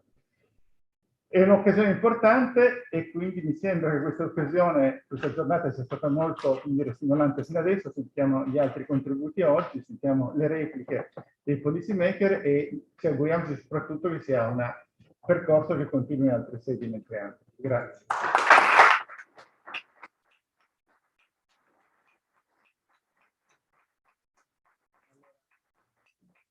Grazie. Grazie moltissimo Mario. Mi è solo da aggiungere una cosa, giustamente è stato detto l'incapacità di creare occupazione, di creare una buona occupazione, la necessità che le imprese arrivino ad avere una quantità di persone dotate di elevate competenze almeno a livello della media europea. C'è un problema di quanto le paghiamo però le persone in Italia, perché i salari italiani sono negli ultimi 20 anni a un livello inferiore a quelli di tutte le altre economie del G20 e stagnano anche perché il mercato del lavoro è cambiato nel senso di promuovere occupazione di bassa qualità e pagata poco, e questo ha effetti sia micro sia macro, come sappiamo, che hanno a che fare probabilmente con quello di cui stiamo parlando e che quindi vanno forse letti all'interno di un quadro più generale come quello di cui stiamo parlando. Allora, non so se forse Maria Savona deve intervenire subito perché poi deve andare via. No, Dario, non ti preoccupare. Giorgio Iraudo, Marco non vi Tommaso preoccupate. e Marica Virginito per concludere. Non vi preoccupate, vado anche Maria, per ti secondo. chiedo la cortesia se ce la fai in 10 minuti, non di più, perché Dico, siamo Dario, totalmente mi sentite? fuori dai Mi tempi sentite? prestabiliti. Dico, mi sentite, Dario? Pronto? Non ci sente? Io vi sento, mi sentite voi? Vogliamo fare come prima? Ok. Pronto?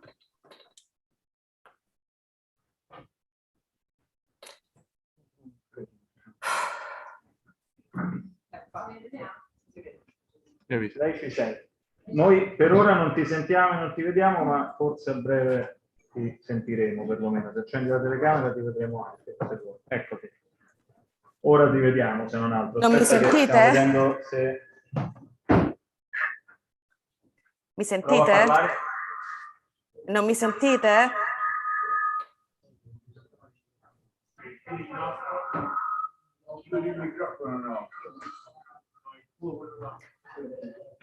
Io sento solo un po' di eco.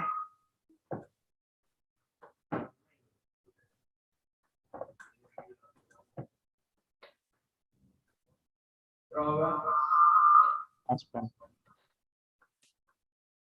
Intanto condivido lo schermo, magari.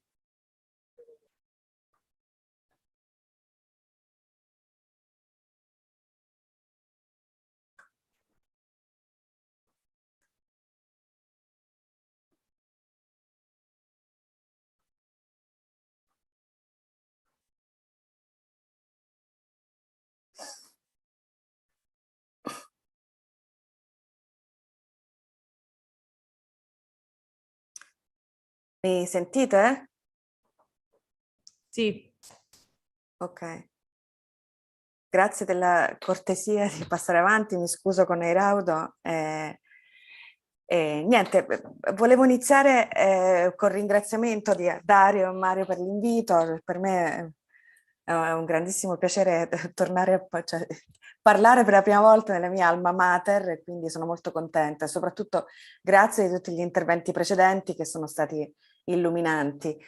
Quello su cui mi vorrei concentrare è appunto riprendendo forse alcuni spunti che sono stati illustrati prima, sia dal Mise sull'importanza degli investimenti in digitalizzazione, sia da Mario sulla parte relativa alla, diciamo, a come viene gestita poi le decisioni democratiche su come investire e come diciamo, come appunto gestire al meglio questa occasione unica che ci è capitata col PNRR. Allora, innanzitutto vorrei appunto, non so se vedete le slides. Vedete? Sì. Ok. Come dicevo, mi vorrei focalizzare su alcune cose che sto portando avanti anche in dei gruppi di lavoro che, per il Mise e per il Ministero del Lavoro, e anche in collaborazione con alcuni dei relatori di oggi, cioè dei relatori assenti di oggi. Dunque, il PNRR, gran parte, come si diceva prima, delle priorità del PNRR è su trasformazione digitale, quindi quello che vorrei portare sul tavolo adesso è qualcosa che va un pochino al di là di come gestire gli investimenti, di come articolare gli interventi e di come formare o formalizzare una politica industriale digitale. Siamo in un contesto in cui appunto il contesto tecnologico è di enorme pervasività dell'artificial intelligence, di gestione dei big data e soprattutto siamo in un contesto europeo che ha prodotto una serie di regolamentazioni come il Data Governance Act, il Data Act, il Digital Service Act e il Digital Market Act che l'Italia dovrà recepire in qualche modo. E mi domandavo se non ci fosse una maniera di anche supportare o evidenziare alcune delle criticità di queste regolamentazioni quando si va a riflettere su aspetti di governance che richiedono secondo me una riflessione di tipo economico, che è il motivo per cui la porto qui sul tavolo. Cioè ci sono la gestione dei dati, ne avrà parlato anche Cecilia questa mattina immagino, c'è un problema di enorme concentrazione non solo di valore e di potere che appunto ha delle conseguenze che potrebbero essere risolte se si riflettesse appunto meglio su aspetti di governance. E quindi l'idea che vi condividerei oggi è come fare, cioè vorrei offrire una riflessione specialmente sul Data Governance Act che appunto vorrei condividere perché l'Italia potrebbe appunto offrire degli spunti di maggiore democratizzazione della gestione dei dati, soprattutto dei dati personali vis-à-vis dati pubblici e dati privati che ritengo interessante. Quindi questo è all'inizio, questo è il punto di partenza, diciamo così. Allora, brevissimamente faccio un attimo l'accademica, semplicemente riflettendo ultimamente su la cosiddetta catena del valore dei dati. Allora c'è diciamo da un lato ci sono generatori di dati individuali, noi tutti non soltanto nell'ambito dei social media e come sappiamo ormai tutti rilasciamo dati il cui valore viene estratto poi a livello privato, ma anche pubblica. E cioè c'è una raccolta anche su base obbligatoria, per esempio nella pubblica amministrazione, di una serie di dati individuali che hanno un valore sociale e non irrilevante. Per cui l'idea è capire come queste informazioni che provengono da dati individuali possano poi essere gestite al meglio per quanto riguarda poi la redistribuzione di questo valore.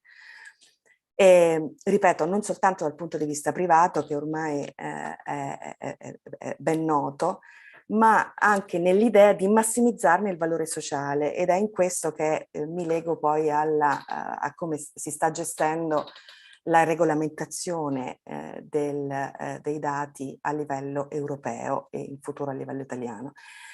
Io ho lavorato negli ultimi anni su queste cose, allora potremmo considerare i dati, offrivo brevemente una tassonomia del valore dei dati, i dati come capitale intangibile, e questo fa parte della letteratura sugli intangibles, diciamo così, abbastanza consolidata, ahimè, perché non si è riflettuto abbastanza sulla, secondo me, sulla, come dire, sulla parte di political economy di questo aspetto.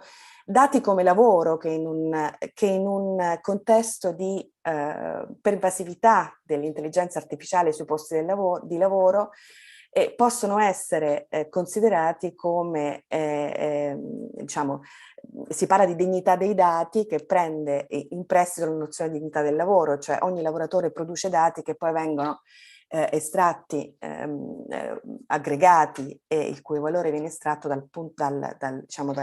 dall'employer.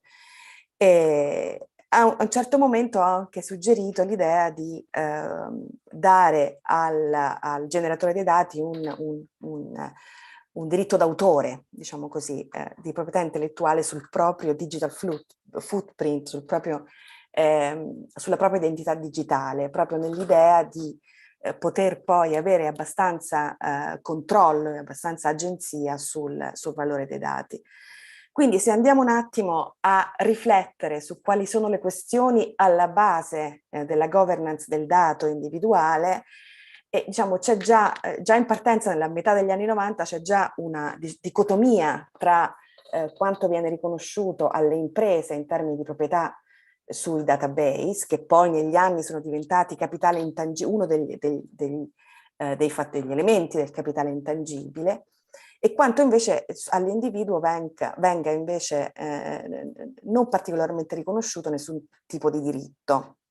E quindi l'idea è che ci fosse una fallacia di divisione che potesse appunto prevenire una visione un pochino più democratica della generazione dei dati. Ora, l'idea, tutto questo poi è sopravvenuto il GDPR, come sappiamo tutti, e quindi diciamo a livello europeo c'è stata un'iperconcentrazione sulla questione della privacy, che però appunto è la bandiera assoluta del contesto europeo, ha ragione in molti aspetti, e tuttavia secondo me non sufficiente, cioè sicuramente gli individui hanno una possibilità di controllo dei propri dati individuali che poi avrà un impatto su una governance, questo è l'argomento, una governance più healthy, più salutare dei big data.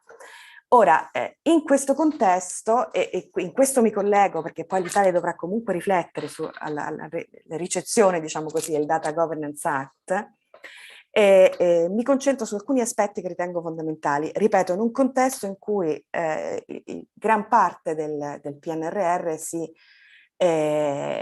focalizza sulla transizione digitale, quindi io ritengo che queste riflessioni siano fondamentali nel momento in cui ci si prepara a questa digital twin transition o digital transformation in questo senso. Allora, l'obiettivo principale del Data Governance Act è quello di aumentare la cosiddetta fiducia in una serie di attori che vengono chiamati data intermediaries, per facilitare la condivisione di dati. Si può parlare di dati di salute per la ricerca, eccetera, eccetera. E tuttavia appunto c'è questa idea che questi intermediari possano agire in nome e per conto dell'individuo per creare appunto un livello intermedio tra individuo e grandi piattaforme o grandi imprese pubbliche che raccolgono dati. Diciamo, l'obiettivo è benvenuto, appunto, se si cerca di incentivare la condivisione di dati, e tuttavia questi intermediari dei dati o cooperative dei dati che tanto ruolo dovranno assumere rimangono un pochino diciamo ambigui, secondo me. L'idea qual è? L'idea di questo Data Governance Act è fondamentalmente la natura economica, cioè diciamo la ratio economica, a mio avviso, è un'operazione di mitigazione di un caso classico di fallimento del mercato, cioè non esistono mercati dei dati e di conseguenza il Data Act e il Data Governance Act stanno cercando di creare da zero un mercato dei dati. Diciamo, dietro questa idea che un data trust sia comunque un intermediario benevolo tra individuo, generatore dei dati e grandi aggregatori o grandi generatori di valore, per cui appunto andrà tutto bene. In realtà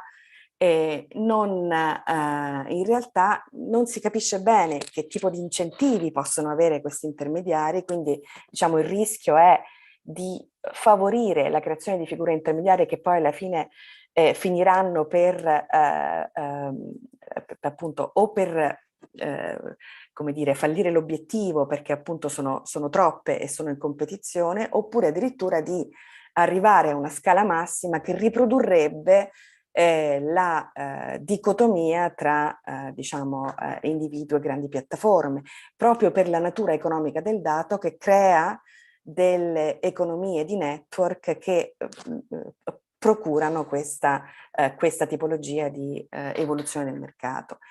E inoltre c'è la questione della qualità di raccolta del dato, quindi anche qua in un ambito di transizione digitale, diciamo, bisognerebbe concentrarsi anche su qualità del dato e non necessariamente ritengo questo auspicio di un mercato di dati di intermediari potrebbe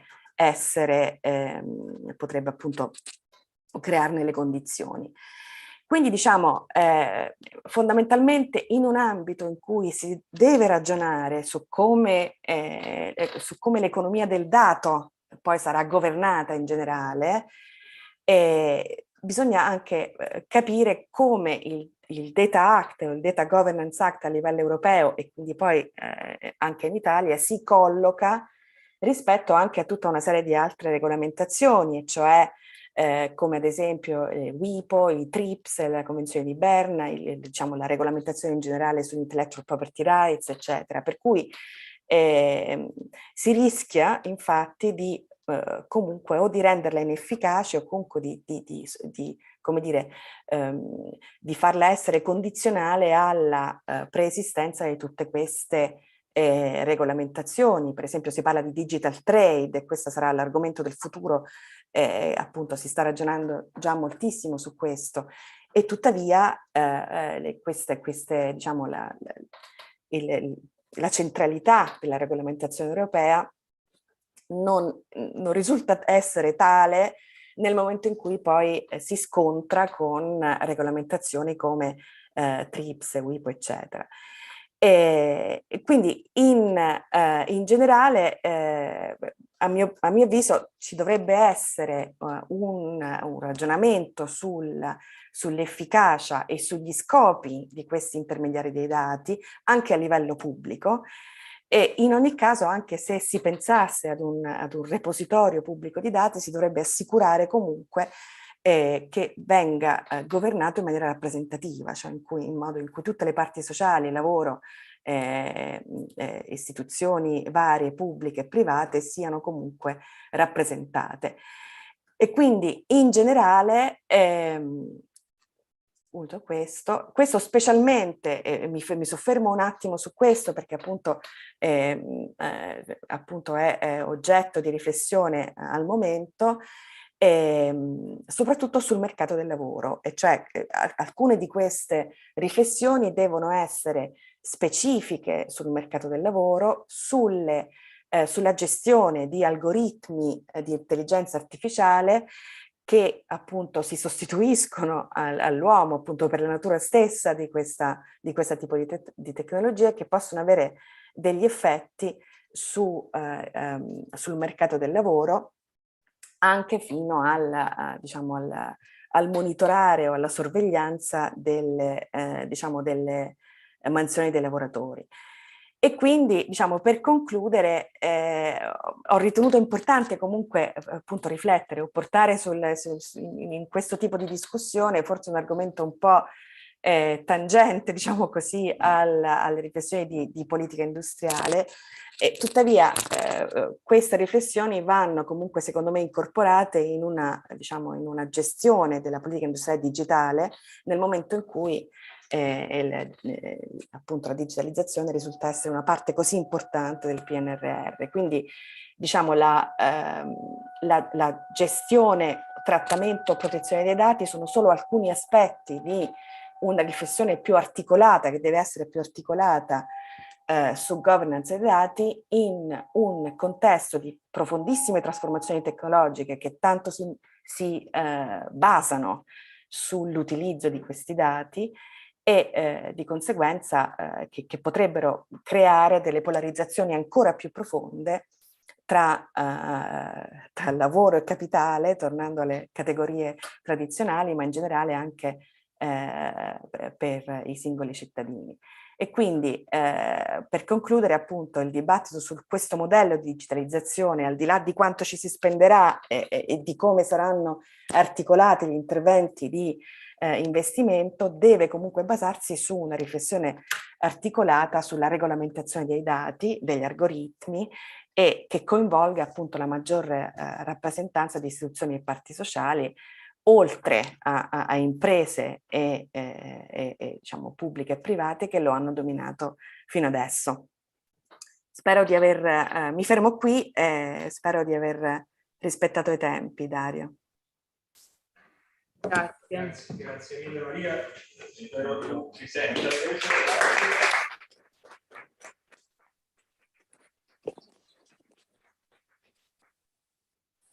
A questo punto chiederei a... Non so se hai sentito... Vedete il sonoro lì? Ti abbiamo... Niente, vabbè. Così forse è meglio. Sì, no, ti abbiamo ringraziato Maria, grazie molte per l'intervento. Non hai sentito nemmeno l'applauso, ma c'è stato. Grazie mille. Mi fido, grazie. E a questo punto chiederei a Giorgio Airaudo di intervenire a stretto giro. Giorgio, anche a te per cortesia, appunto 10 minuti, non di più, perché altrimenti veramente proviamo in modo oltre i limiti la capacità di resistenza della platea. Grazie mille. Va bene, mi sentite? Sì, pronto? Mi sentite? Vabbè, spero che mi sentiate.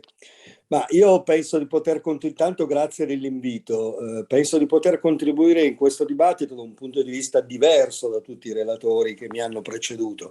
Io faccio il sindacalista, prevalentemente ho fatto il sindacalista dei metalmeccanici, da un po' di mesi mi occupo della Confederazione, quindi non solo prioritariamente dei problemi dei metalmeccanici.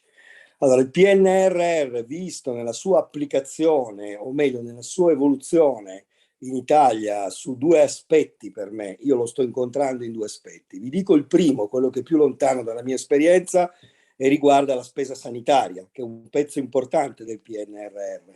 Ecco, io vi dico che per quel che vediamo noi sul territorio, e la cosa ci spaventa molto, noi stiamo facendo dell'edilizia sanitaria, si spenderanno molti soldi per fare case di comunità, ospedali di prossimità, strutture sanitarie, ma quelle strutture non incrociano l'occupazione, per esempio, perché mentre stiamo facendo questi lavori, annunciando questi piani, tra l'altro sono le uniche cose su cui le regioni, avendo le competenza, in qualche modo dialogano o gestiscono gli effetti dei bandi nazionali, non incrociano il dato occupazionale. Noi abbiamo 58.000 precari da marzo scorso ai primi mesi del prossimo anno che scadranno, sono quelli che ci hanno consentito in alcuni casi di reggere con 1000 contraddizioni, anche con tanti errori, l'emergenza sanitaria, e li stiamo lasciando a casa. E quindi quell'edilizia sanitaria che farà il PNRR determinerà un aumento delle privatizzazioni, cioè molte di quelle attività che verranno fatte con i soldi del PNRR, quindi aumentando il debito con un intervento pubblico, genereranno occupazione privata. I dati clamorosi sono quelli che vanno sulle cronache dei giornali, ma non sono quelli più rilevanti, sono quelli dei medici del pronto soccorso aggiornati in affitto, perché non ce ne sono altri. La cosa più grave sta riguardando gli infermieri, le OS, e poi sta riguardando e coinvolgendo gli amministrativi, che spesso vengono sottovalutati e che per aggravamento sono pure penalizzati dall'ultima legge di bilancio del governo italiano, che ha previsto un'anzianità di 18 mesi, che queste lavoratrici e lavoratori non hanno, ma si sappia che se gli amministrativi, peraltro molti sono laureati, come lo sono parte dei medici o come lo sono diplomati e parte degli infermieri, perché se quegli amministrativi non entrano in ruolo, le code per gli esami si allungano, e difatti nella mia regione stanno passando da una media di 8-10 mesi a 14, 15, 16 mesi per esami che tutelano la nostra salute. Questo per dire di una contraddizione lontana dalle cose che avete detto apparentemente, ma di come il PNR può determinare anche un grande investimento, un apparente ritorno alla sanità, un'idea di territorialità che non genera buona occupazione e che aumenta la privatizzazione del sistema pubblico. Quindi siamo a un vero avvitamento su se stesso. La seconda cosa, che è quella che immagino vi aspettavate più dal sottoscritto, riguarda la vicenda industriale. Allora, guardate, io ho preparato alcuni slide, ma per brevità andrò in modo discorsivo. Noi siamo in una situazione paradossale in Italia, prendo l'automobile. Noi siamo l'unico paese europeo produttore di automobili che ha perso 2/3 della sua capacità di produrre realmente le auto. Cioè noi abbiamo una capacità installata, potremmo produrre quasi 1,5 milioni di vetture, ne produciamo meno di 400.000.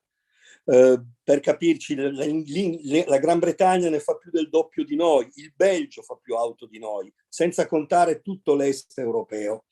Il PNRR non affronta la questione industriale legata alla mobilità, che invece è un punto strategico delle politiche della Commissione europea, è un punto strategico in cui tutti gli altri paesi, io ho ancora riguardato i piani di Spagna, Germania, Francia, ma non ci sono solo loro, dove nei PNR hanno costruito interventi non solo per incentivare l'acquisto di auto, come facciamo noi, ma anche per costruire la filiera delle nuove auto elettriche, per costruire investimenti di settore, cioè che ricostruiscano attività industriali, perché io credo che il problema che noi abbiamo in questo paese non è più quello di difendere il sistema industriale, noi abbiamo bisogno di ricostruirlo. E il PNRR era ed è ancora una grande opportunità, e la transizione energetica ed ecologica è una grande occasione, perché ci consente di fare un salto, cioè di saltare una crisi che, se non avessimo queste due opportunità, le risorse pubbliche e la transizione energetica, sarebbe difficile da gestire, perché con 400.000 vetture, tra l'altro lo segnalo, ho sentito lo Svimez intervenire, gran parte degli stabilimenti produttivi sono al sud, quindi gran parte di quella capacità non installata genererà problemi al sud. Oggi quegli stabilimenti lavorano a basso regime e sono sostenuti dagli ammortizzatori sociali, ancora oggi così, nonostante la nascita e l'aggregazione del gruppo Stellantis, che anch'esso era un'occasione, e lo è, però avrebbe bisogno di una politica che lo incalzasse, avrebbe bisogno di strumenti finalizzati. Parlavate degli autobus, questo è un tema che riempie la politica locale, i sindaci, gli amministratori, i presidenti della regione. Nella mia regione parlano di autobus, quando gli chiedi dove andiamo a comprare e quali sono gli autobus che produciamo in Italia, l'asino casca, perché noi producevamo gli autobus a Valle Ufita, vicino ad Avellino, con l'Iris Bus, che, come si dice, li vedete ancora circolare, perché fanno parte dei vecchi parchi circolanti dei mezzi pubblici. Peccato che quell'azienda è stata dismessa dal loro gruppo Fiat, è entrata in una crisi irrisolta, è stata rilevata da una società di Cassa Depositi e Prestiti e messa insieme alla Menarini di Bologna, altra storica azienda, ma sono due aziende che non hanno gli strumenti per fornire un mercato interno di rinnovamento del parco autobus. L'altro soggetto che potrebbe occuparsene sarebbe la vecchia Iveco, e che però è un'azienda in vendita, oggi ferma per ragioni geopolitiche, perché gli unici interessati a comprarla sono i cinesi, e ovviamente con ciò che sta capitando nel mondo si è tutto congelato, ma è una società in attesa di compratore, ed è difficile che una società in attesa di compratore, se non incalzata, se non partecipata pubblicamente in qualche modo, possa, come si dice, orientare a mettere insieme i finanziamenti pubblici di un PNR, la domanda di autobus pubblici e la tutela ambientale. Quindi noi siamo di fronte a politiche, a grandi risorse che non dialogano con la presenza industriale, che rischiano di non cogliere la novità e l'innovazione. Quello che ci siamo inventati, visto che vi veniva chiesto, è un'alleanza con gli ambientalisti. L'abbiamo chiamata Alleanza Lavoro e Clima per una mobilità sostenibile. Abbiamo fatto un seminario, erano i dati che vi avrei fatto vedere, a Torino nel mese di marzo, sostanzialmente, era la seconda edizione, perché noi pensiamo che il tema non sia rallentare la transizione ecologica, perché pensiamo che se rallentiamo la transizione ecologica semplicemente aumentiamo i problemi, non cogliamo le occasioni, non costruiamo le opportunità. E pensiamo che la sensibilità ambientalista, la tutela dell'ambiente e l'accelerazione della transizione ecologica possano essere un'occasione, affiancate da un piano sociale di riconversione dei posti di lavoro, ove possibile, e ci sono esempi virtuosi in Europa da questo punto di vista, sia ciò che possa, incrociandoci con le risorse del PNR, costruire anche occasioni di buona nuova occupazione, possibilmente anche ben pagate con diritti, perché si tratta di avere occasioni di lavoro anche qualificate, perché le gigafactory o il refactoring, cioè la possibilità di smontare le auto, visto che le disposizioni europee dicono che le case automobilistiche dovranno ritirare le auto, cioè sono finiti gli sfasciacarrozze nei prossimi anni, anche perché se saranno auto elettriche a batteria, smontare una batteria delle auto elettriche si rischia la vita se non si hanno gli strumenti giusti per smontarla, perché non è come le batterie a cui siamo abituati, hanno un certo voltaggio che insomma c'è un'attività che può essere ricostruita alla condizione che però il PNR dialoghi con i soggetti economici privati, con le nuove aggregazioni come per esempio il gruppo Stellantis, e possibilmente si tenga conto di quelle che sono le vocazioni dei territori, perché se no il rischio che la struttura industriale di questo paese, già molto compromessa, non sopravviva e non colga neanche le opportunità. Quindi c'è proprio un problema. Adesso vi faccio un esempio. Per me è stato sconcertante scoprire che il Mise non avesse l'elenco delle 2500 aziende italiane che già lavorano per l'auto elettrica. Cioè non esiste neanche un'anagrafe al Mise di questo. L'anagrafe ce l'hanno i soggetti associativi privati che si occupano di questo settore, perché noi abbiamo aziende e imprese che già lavorano per l'auto elettrica in termini di esportazioni, visto che quello che produciamo noi ad oggi è a livello di testimonianza e prevalentemente lo produciamo per non pagare le multe della Commissione europea. Il grosso delle 500 elettriche che si producono nella mia città sono chilometri zero, ma quando dico il grosso ben oltre il 50%, e vengono prodotte per evitare che la società Stellantis paghi le multe. Quindi abbiamo veramente un paradosso e abbiamo bisogno che il PNR, gli elementi territoriali e le parti sociali, e noi diciamo anche un'alleanza civica con l'ambientalismo, dialogano, abbiano luoghi di incontro e si facciano cadere le risorse dove possono generare occupazione. Quindi non bisogna lasciare a casa i precari della sanità. Se si cambia il modello sanitario si fa dell'eredità sanitaria, se si vuole fare della politica industriale bisogna partire da ciò che c'è e ciò che faremo domani. Questo è quello che mi sento di dire, ho già parlato un minuto in più e quindi vi ringrazio.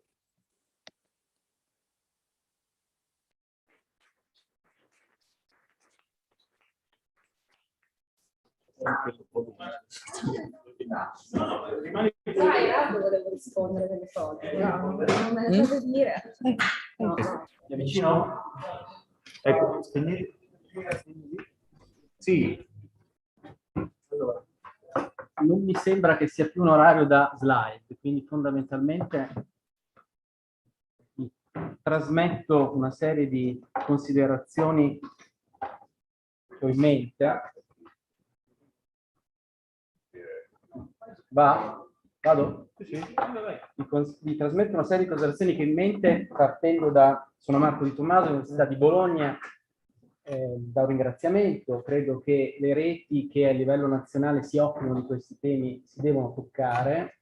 Mi ha fatto particolarmente piacere ascoltare molti degli interventi, essere stato invitato e come prima cosa invito tutti voi a futuri momenti di riflessione perché ce n'è molto, molto bisogno.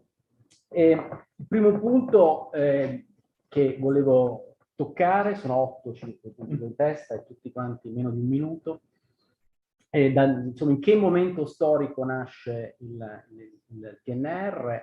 È il risultato chiaramente di dibattito precedente, cioè 3 decadi di neoliberismo, è il risultato poi invece di un secondo periodo di reazioni istintive di politica industriale a emergenze.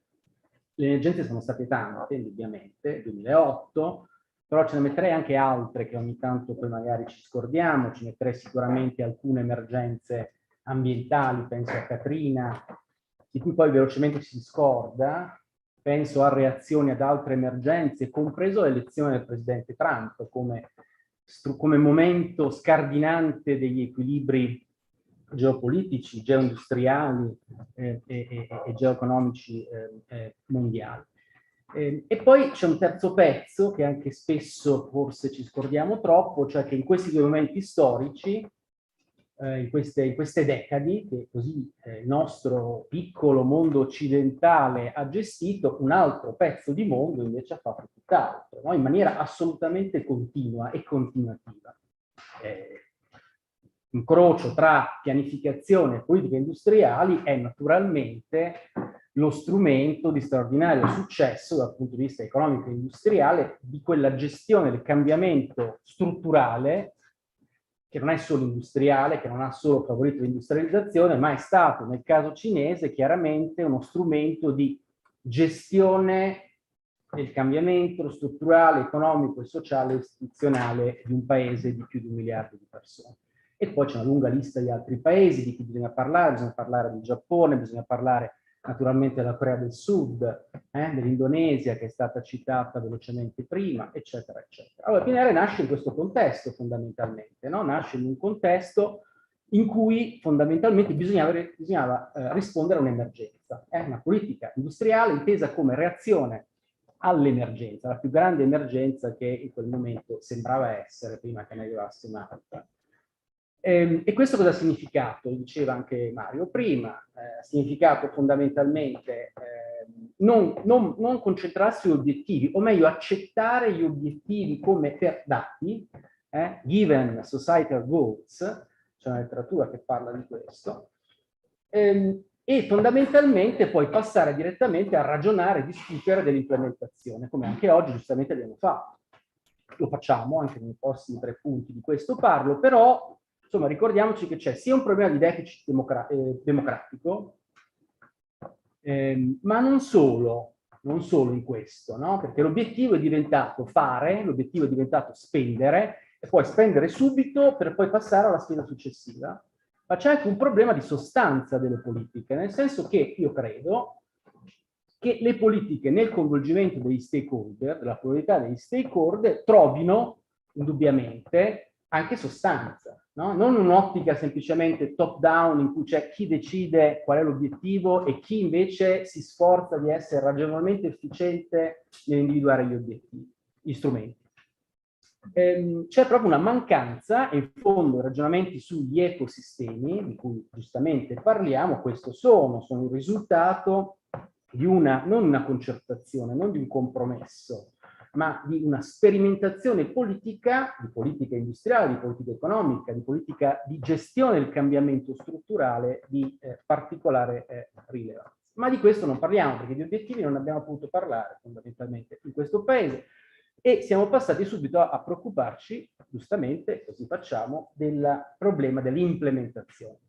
Qui, insomma, ci sono delle letterature molto interessanti in diverse lingue, non solo quelle, diciamo, in cui siamo più abituati, ma per esempio c'è una straordinaria letteratura sia in lingua cinese che in lingua giapponese su questi temi, dei grandi motivi che in qualche maniera condizionano l'implementazione di politica industriale. La prima, forse quella più semplice, quella più aggredibile, secondo me, è quella industrial policy management, potremmo chiamarla, no? Tutti i problemi legati alla organizzazione interna dell'intervento di politica, che ci ricordano come comunque il soggetto della politica industriale è un soggetto complesso, è un'organizzazione complessa, in cui chiaramente convivono una pluralità di attori che hanno proprie idee, propri obiettivi, che negoziano, che confliggono, che in maniera strategica spingono il soggetto di governo e la politica stessa verso direzioni che immaginiamo non per forza vadano verso l'interesse collettivo, l'interesse pubblico, l'interesse normativamente definibile, a mio avviso. E poi, questa secondo me è la parte più facile, nel senso che è complessissima e gran parte delle cose che ho sentito oggi mi hanno particolarmente colpito da questo punto di vista. Penso al tema dei settori strategici, per esempio, no? Era la domanda che avevi fatto al dottor Calabrò, era sicuramente quella, cioè possiamo entrare più nel dettaglio sulle procedure e sulle tecniche, perché io ho bisogno di entrambe le cose, ho bisogno di procedure e tecniche che definiscano in maniera trasparente una proposta di priorità strategica industriale. Ed è possibile fare molto su questo. questo, rimando anche su questo, una letteratura abbiamo fatto con il nostro gruppo dei lavori in particolare dedicati al caso cinese, al caso americano, che per motivi diversi ci permettono di lavorare con i numeri da questo punto di vista. Strategico per chi? Strategico da che punto di vista? Nel breve periodo, nel lungo periodo, strategico per il paese, strategico per l'industria, per il settore, per le future generazioni, eccetera, eccetera. E poi invece c'è un'altra letteratura, quella tipica di industrial policy, di political economy, di industrial policy, che ci racconta come ogni volta che in qualche maniera io intervengo, gli interessi, giustamente, gli interessi si mobilitano e a loro volta, diciamo, si organizzano, fanno voice e domandano attenzione al policy maker. E qui naturalmente questo paese, non solo questo paese, è uno straordinario esempio di tutto questo. Perché questa parte ci preoccupa? Beh, è evidente, perché interessi, lo diceva anche Eraudo chiaramente prima, secondo me, interessi hanno diversa capacità storicamente, dico cose semplici e a cui sicuramente tutti avete già pensato, avete già studiato, però gli interessi hanno diversa capacità di organizzarsi, di domandare gli interventi e soprattutto hanno grande capacità di bloccare le nuove entrate, cosa tipica di questo paese. No? I nuovi entranti vengono bloccati ancora prima della loro immersione e quindi è molto facile che in qualche maniera, in situazioni diciamo non auspicabili, ci sia la classica cattura del soggetto che sa domandare, che sa organizzarsi, che è il soggetto che caratterizza il presente industriale, economico, sociale e politico del nostro paese. Non quello del futuro, naturalmente, non quello che potrebbe entrare. Le generazioni di oggi, non quelle di domani, per esempio pensando alle questioni ambientali, ma io penso anche alle imprese, penso alle nuove imprese, ai nuovi settori, alle nuove tecnologie, che in qualche maniera, ancora prima di entrare, non riescono a domandare, non riescono a partecipare a questa partita. Allora, tutto questo non è detto che succeda. Innanzitutto questo paese, bisogna anche ricordarsi che è uno straordinario, come dire, inventore di pratiche, di istituzioni, di strutture, ha una lunga storia di economia e politica industriale, tra l'altro di cui siamo assolutamente fieri, su cui bisogna continuare a lavorare, però insomma, possono succedere e dobbiamo per forza di cose, come dire, discutere e attrezzarci in questa direzione. Mi sembra che Mario Pianta avesse l'ultima diapositiva, quindi vuol dire che anche la mia è l'ultima diapositiva, che diceva che possiamo fare, magari saperlo, magari essere depositari di tutto questo, però due linee, due suggestioni che tra l'altro abbiamo discusso nel nostro ambito, alcuni di voi ci conoscono, CIMET, Centro Nazionale di Economia Applicata, che coinvolge 20 università italiane, che ha lanciato anche per adesso volutamente con un profilo molto basso un PNR Watch, quindi c'è un gruppo che coinvolge una ventina di 20 università aderenti che lavora proprio come osservatore accademico del PNR Watch. Chiunque è interessato via sito trovate tutti i dettagli. Cosa possiamo fare? Queste sono le due suggestioni. Cioè, la prima che mi colpisce da Emiliano Romagnolo, nel senso che da persona che partecipa a quell'ecosistema, insomma, è particolarmente interessante vedere l'evoluzione di quell'ecosistema che tra l'altro viene indicato, viene suggerito come un modello interessante non solo in ambito italiano, ma anche in ambito perlomeno europeo. Cioè il tema che si è creata, però penso anche agli amici della Siemens, penso a tanti luoghi di questo paese, cioè si è creata una specie di diffusa tecnocrazia fatta di persone che hanno accumulato competenze velocissimamente in questo campo. Il centro di questo luogo è sicuramente Roma, per tanti ovvi motivi, però non solo, c'è l'Emilia Romagna, c'è la Toscana, non voglio scordarmi dei pezzi, c'è la Siemens, ci sono le istituzioni che da sempre sono occupate di queste cose, a nord, a sud ci sono le agenzie di innovazione, c'è Arte Emilia Romagna, c'è eccetera, eccetera. Allora, a me colpisce che l'idea fondamentale dell'implementazione del PNRR è stata fin dall'inizio quella di immaginare una governance così incredibilmente diffusa e frammentata. E questo lo considero fin dal primo momento un grande tema di debolezza. Cioè, l'idea, anche qui Mario ti ricito, permettimi, spero di non sbagliare, di aver capito quello che tu volevi dire, però cioè, non dire la parola agenzia, dicevamo anche in un altro contesto poco tempo fa, in qualche maniera è un problema. Cioè, perché non, come dire, far fruttare la costruzione, lo sviluppo di tutte queste competenze e riorganizzarle, diciamo, in maniera unitaria? Anche per, qui torno al tema del deficit democratico, perché da cittadino io la faccia dell'esecutore la vorrei vedere con un pochino più di chiarezza. Cioè questa distribuzione, diciamo, tra ministeri, tra istituzioni, ma questo a livello centrale, ma poi dobbiamo immaginare naturalmente le imprese, le associazioni di categoria, le università, tutti che corrono verso certe direzioni.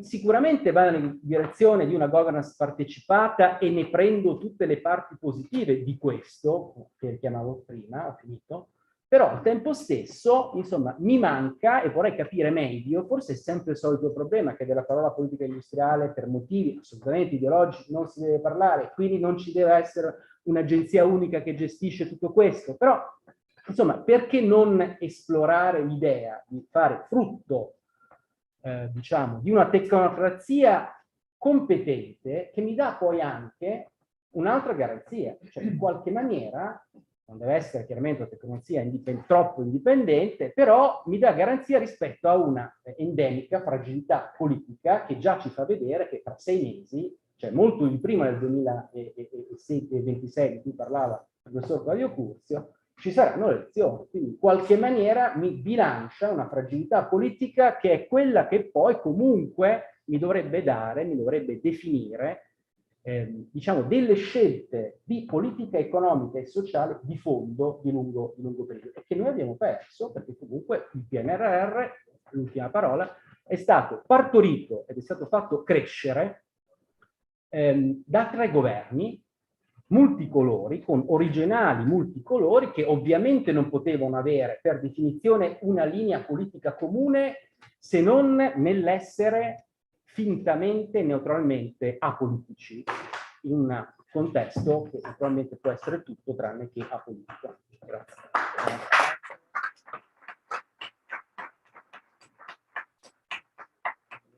Grazie mille a Marco Di Tommaso e grazie moltissime a Mari, che anche perché, come dire, ha resistito, ma è colpa dell'iniziale del tuo cognome.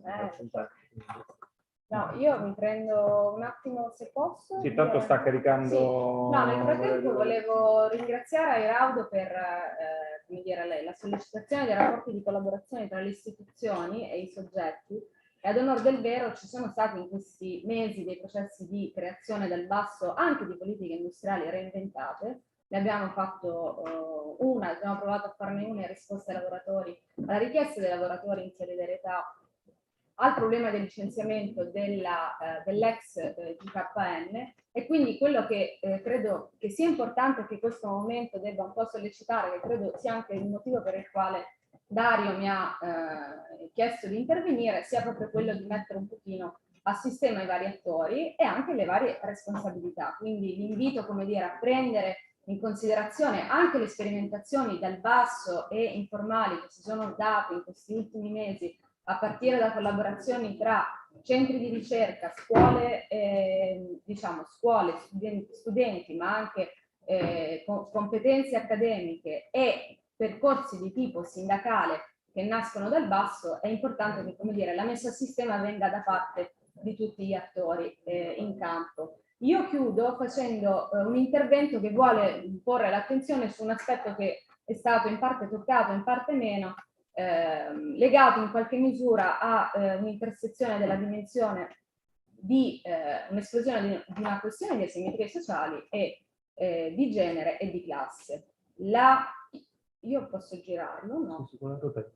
La rotella non gira. No? Ok, allora perfetto. Le considerazioni che voglio fare sono focalizzate sulla dimensione di genere, con una prospettiva legata alla dimensione occupazionale, dati noti, però vi ripeto, tanto oggi ne abbiamo sentiti tanti, quindi mi permetto di dare gli ultimi dati.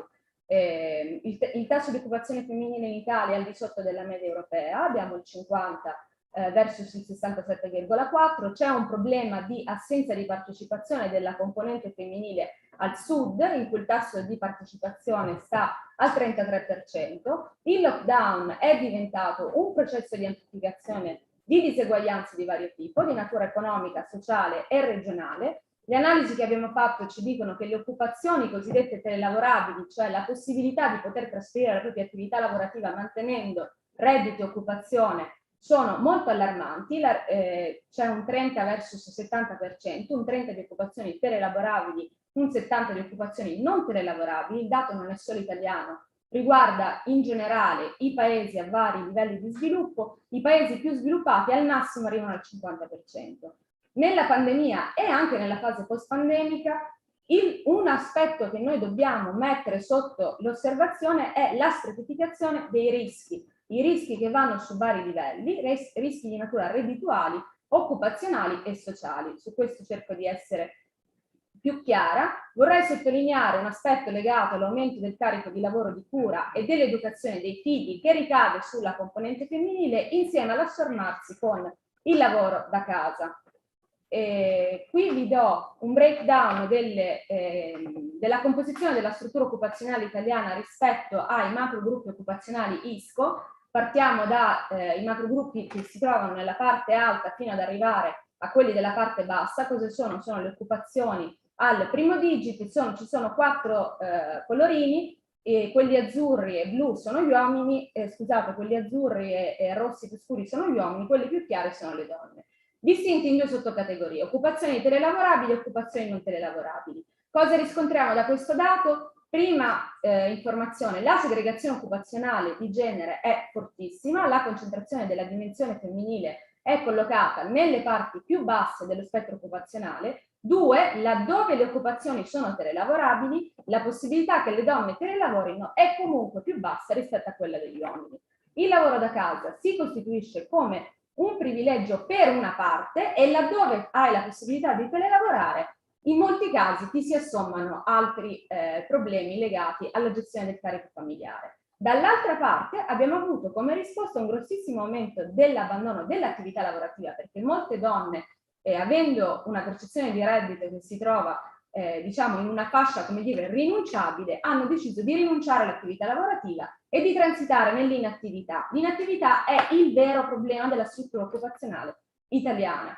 Questo è un altro breakdown in cui facciamo un'intersezione tra la composizione di genere e il lavoro di cura, definito secondo una classificazione che viene dall'ICP, l'indagine campionale delle professioni, che è uno dei più bei dataset di cui questo paese dispone, che dovrebbe aggiornare, che ci dice quali sono le attività prevalenti fatte durante l'attività lavorativa. Facciamo un breakdown sui 4 livelli di reddito: basso, medio alto e alto, e vediamo la percentuale del cosiddetto prendersi cura di altri. Che cosa riscontriamo da questa evidenza?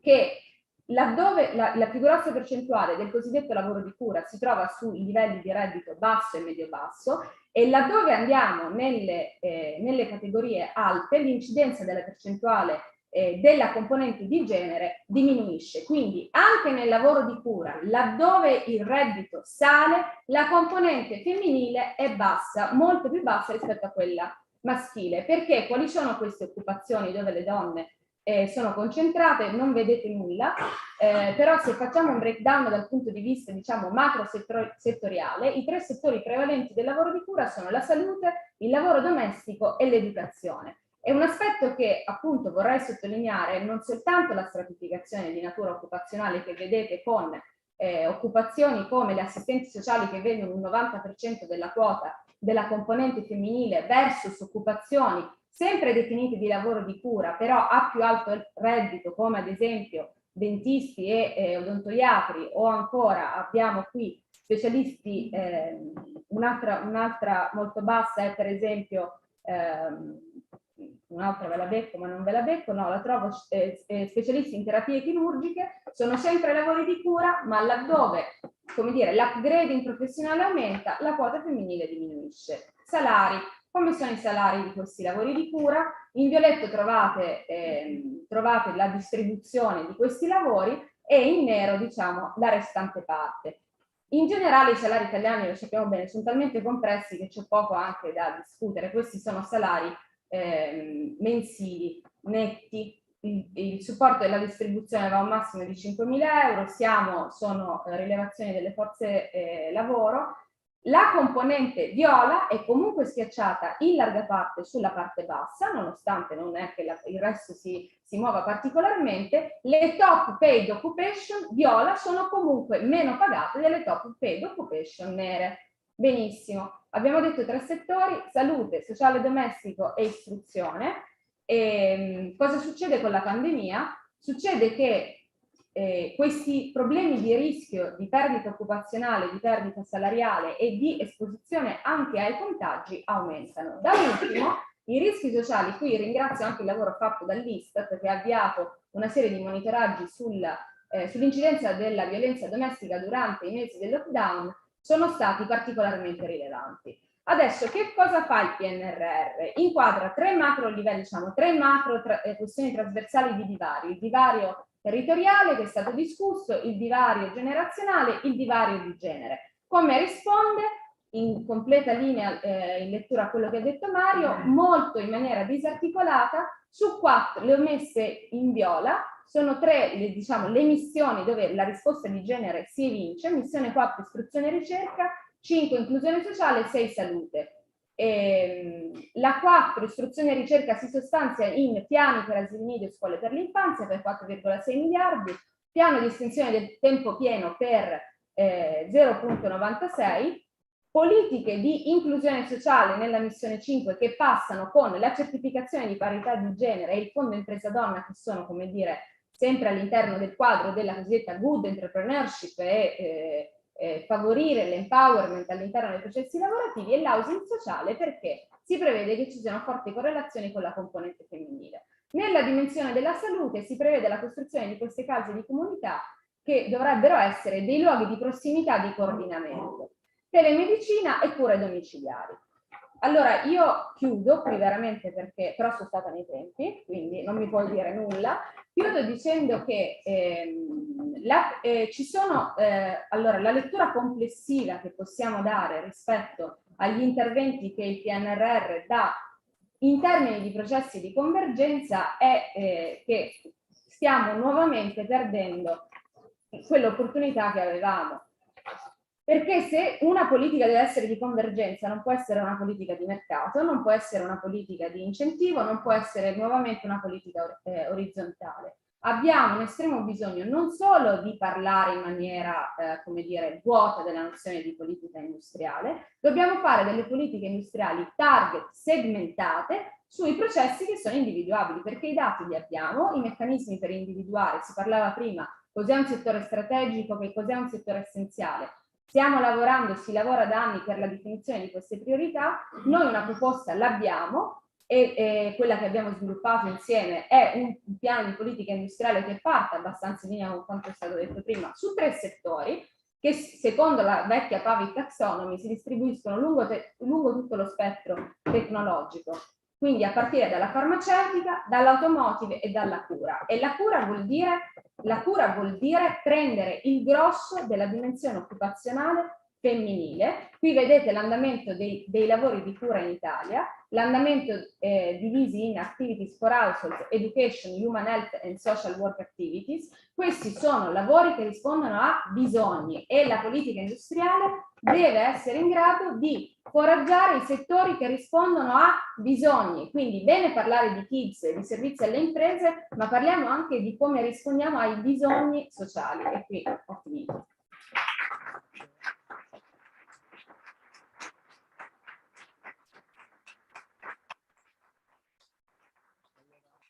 Ringraziandolo enormemente Marco Calabrò, davvero in modo sincero, per la pazienza e per la partecipazione. Spero che comunque questa sia stata una opportunità e fonte, diciamo, di stimoli e di riflessione. Mi rendo conto che, come dire, l'insieme di input travalicano moltissimo sia il tuo ambito di competenza che la riflessione iniziale che avevi proposto, però appunto ovviamente le cose che sono più direttamente connesse a quello che ci hai detto, che comunque ti danno opportunità di reagire nel tempo che vuoi, siamo veramente grati per questo. D'accordo, grazie. Sì, tantissimi spunti, molti spunti interessanti, tante occasioni di riflessione. Si sente? No, no, scusate. Dicevo tantissimi spunti e occasioni di riflessione interessanti, magari speriamo di avere opportunità di approfondimento su alcuni, soprattutto alcuni film. E naturalmente una premessa, l'hai fatta tu, la ribadisco, non possiamo parlare di tutto quello che è stato affrontato oggi, ma soltanto degli aspetti che sono più sotto il controllo del MISE. Altra premessa doverosa, che ricordo che il PNRR ha una dotazione di 220 miliardi fino da qua al 2026, che significa 44 miliardi annui, in media, non è così, il che significa poco più di un'altra finanziaria. Pensare di risolvere i problemi di decenni soltanto col PNRR è chiaramente un approccio che crea delle difficoltà, delle distorsioni anche in termini interpretativi.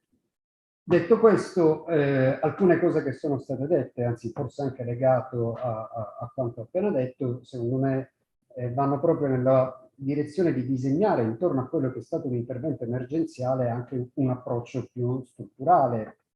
Ok, e questo chiaramente l'ha detto Claudio Curzio, l'ha detto Marco Di Tommaso, l'ha detto il rappresentante in qualche modo, l'ha detto il rappresentante anche del CED.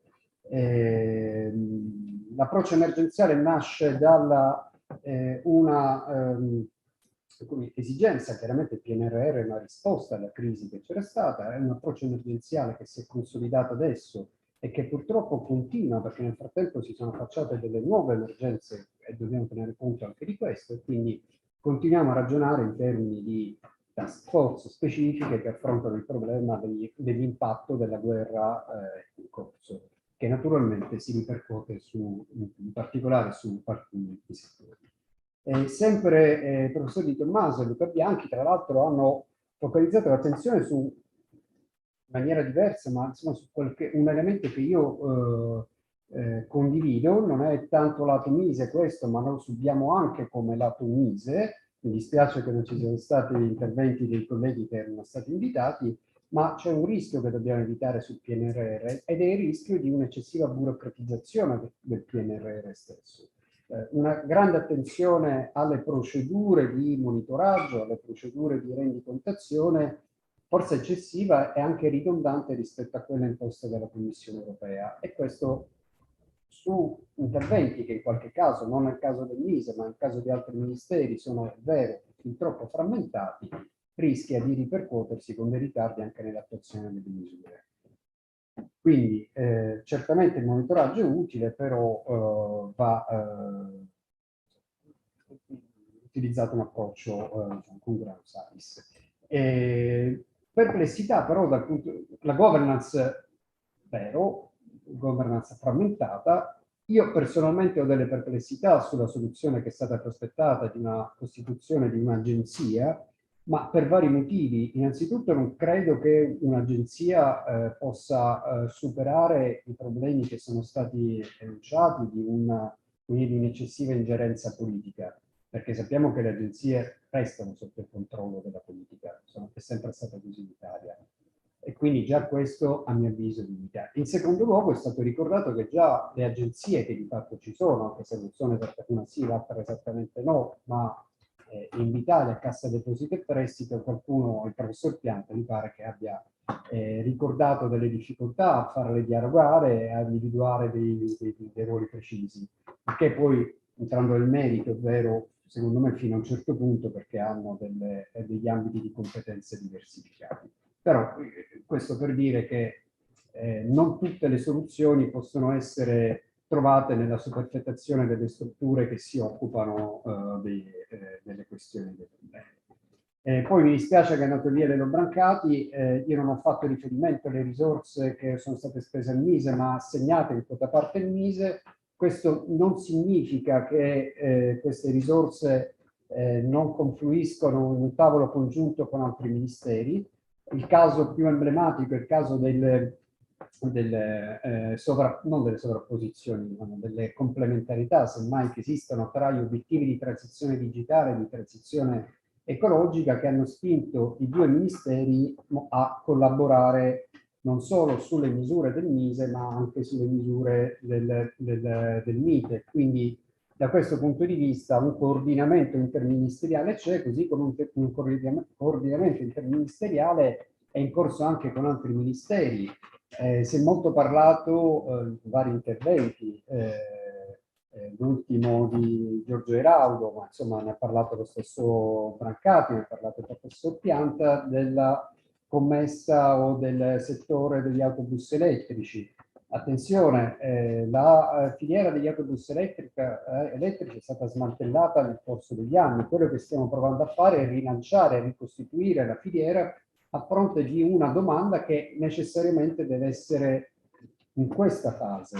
Ci vorrà del tempo, probabilmente, ma noi stiamo già creando gli elementi affinché le nostre imprese possano rispondere ai bandi che, ripeto, devono essere necessariamente ora e che non è vero che sono costruiti sulla base delle esigenze di imprese di altri paesi. La stessa cosa sta avvenendo su altri settori, penso certamente al settore della siderurgia, a tutte le commesse sull'acciaio piano che sono chiaramente strategiche per il nostro paese, a tutte le commesse sui treni, a tutte le commesse su le rotaie altrettanto strategiche che sono dettate da un dialogo costante che sta facendo il MISE e non solo il MISE con i produttori italiani. Poi detto questo, il piano 4.0, quindi torno anche a una critica che era stata avanzata dal professor Pianta, il piano 4.0 è un piano che incide sulla domanda, non incide sull'offerta. Non credo tuttavia che ci possa essere un paragone con le politiche che sono state fatte sul fotovoltaico e sui pannelli fotovoltaici. Qua stiamo parlando di un piano che interviene sulla necessità di introdurre delle tecnologie abilitanti da 4.0, quindi tecnologie avanzate, e non su specifici prodotti o su specifici settori, quindi con un approccio ben più ampio e più neutrale. Detto questo, invito il professore a analizzare i dati che si sono avuti, che sono tra l'altro pubblici e reperibili facilmente, i dati relativi alla vendita di macchinari tecnologicamente avanzati, e si potrà facilmente verificare che proprio i produttori italiani sono quelli che hanno maggiormente beneficiato della domanda domestica di tecnologia abilitante del 4.0. Con tassi di crescita dei produttori italiani di macchinari tecnologicamente avanzati che in qualche anno hanno raggiunto e anzi superato il 40%. Quindi l'effetto è un effetto indiretto, non è l'effetto diretto che si poneva il piano, però è un effetto che è stato anche molto, molto significativo. Poi, sempre ritorno all'intervento del professor Pianta perché volevo specificare due aspetti. Con il professore già abbiamo avuto occasione in altre circostanze di confrontarci. Temo che ci sia come dire, una distanza che a volte è una distanza tra chi deve fare le politiche e chi invece studia le politiche, è purtroppo una distanza a volte insormontabile. Però, visto che le politiche le abbiamo fatte anche guardando molto a che cosa avveniva negli altri paesi, perché tutto il piano transizione 4.0 è stato preceduto da un attento e continuo, direi, perché gli aggiornamenti successivi hanno mantenuto quell'approccio, analisi di benchmarking in quanto avveniva in Francia, in Spagna, in Germania, direi questi, diciamo, i paesi principali. In realtà abbiamo guardato anche che cosa avveniva oltreoceano e in UK. Il credito ricerca e sviluppo, che è una delle misure chiave, ma anche il 4.0, ma prendo il credito ricerca e sviluppo perché è una misura che è presente in quasi tutti i paesi, in realtà ha lo stesso identico disegno in tutti i paesi. Quello che cambia sono piccole cose e sono disegni che sono stati adattati alle strutture produttive nazionali, così come abbiamo fatto anche in Italia. E tra l'altro sono degli strumenti che diventano degli strumenti di competizione fiscale, quindi pensare di cambiare approccio, chiaramente lo possiamo prendere in considerazione, però va inquadrato in un obiettivo di politica che deve essere deve essere chiaro che è quello che più o meno ho detto. E tra l'altro queste politiche come il credito ricerca, sviluppo e innovazione, ma anche il credito formazione, puntano a ricodificare le competenze. In particolare il credito ricerca e sviluppo, sia nella componente più elevata, sia in quella legata all'innovazione digitale e all'innovazione green, favorisce l'introduzione in azienda di lavoratori altamente qualificati, vale a dire quelli con le lauree STEM o in possesso di dottorato. Quindi già è una politica che è stata introdotta, che si potrà potenziare, fermo restando che occorrono delle ulteriori risorse, ma che comunque è una politica che già è stata avviata dal Ministero. Sull'automotive, che è l'altra filiera che è stata toccata da molti interventi, condivido che è una filiera particolarmente strategica sia per il peso in Italia, sia per, già l'ho detto, ma comunque da tutte le difficoltà che sta incontrando e che sempre più incontrerà, perché c'è una trasformazione significativa in atto. Però sulla filiera dell'automotive l'intervento del MISE è stato un intervento abbastanza imponente, sia in termini di risorse, sono state allocate 8 miliardi, al di là quindi delle risorse del PNRR, che in parte stanno agendo, ma nel brevissimo periodo, sulla domanda, ma che in buona parte saranno allocate sull'offerta. E tra l'altro stiamo accompagnando dei percorsi che sono dei percorsi legati alla riqualificazione dell'offerta dei grandi produttori rimasti in Italia, ma non soltanto dei grandi produttori, ma anche dei fornitori. E in più c'è un'attenzione specifica anche su tutta la filiera della batteria, non soltanto in termini di produzione in Italia delle batterie, come può avvenire come da noto, diciamo, il noto insediamento in Italia della Gigafactory a Termoli, accompagnato, che posso dire che è stato anche un successo dell'intervento del MISE, ma anche con altri progetti di altri primari produttori nazionali pure su batterie avanzate, con un'estrema attenzione anche al riciclo delle batterie stesse. Quindi è un qualcosa che è stato fatto. Poi il tema dell'individuazione delle filiere è un tema molto affascinante e interessante, non credo che lo possiamo risolvere rapidamente.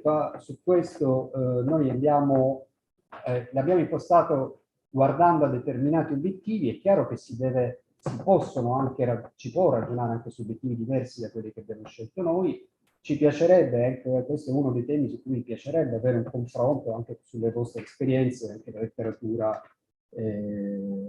disponibile. Peraltro abbiamo chiesto al nostro nucleo di esperti di politica industriale di cimentarsi, quindi c'è un gruppo specifico che sta lavorando sulle filiere produttive. Potrebbero essere utili anche delle contaminazioni tra l'attività del MISE e l'attività che state avviando voi.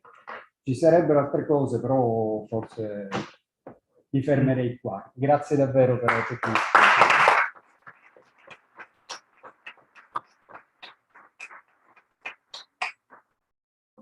Va bene, allora io vi ringrazio moltissimo, no, mi sembra che comunque sia stata una discussione assolutamente fertile e importante. C'era qualcuno che voleva fare una domanda, però non so se...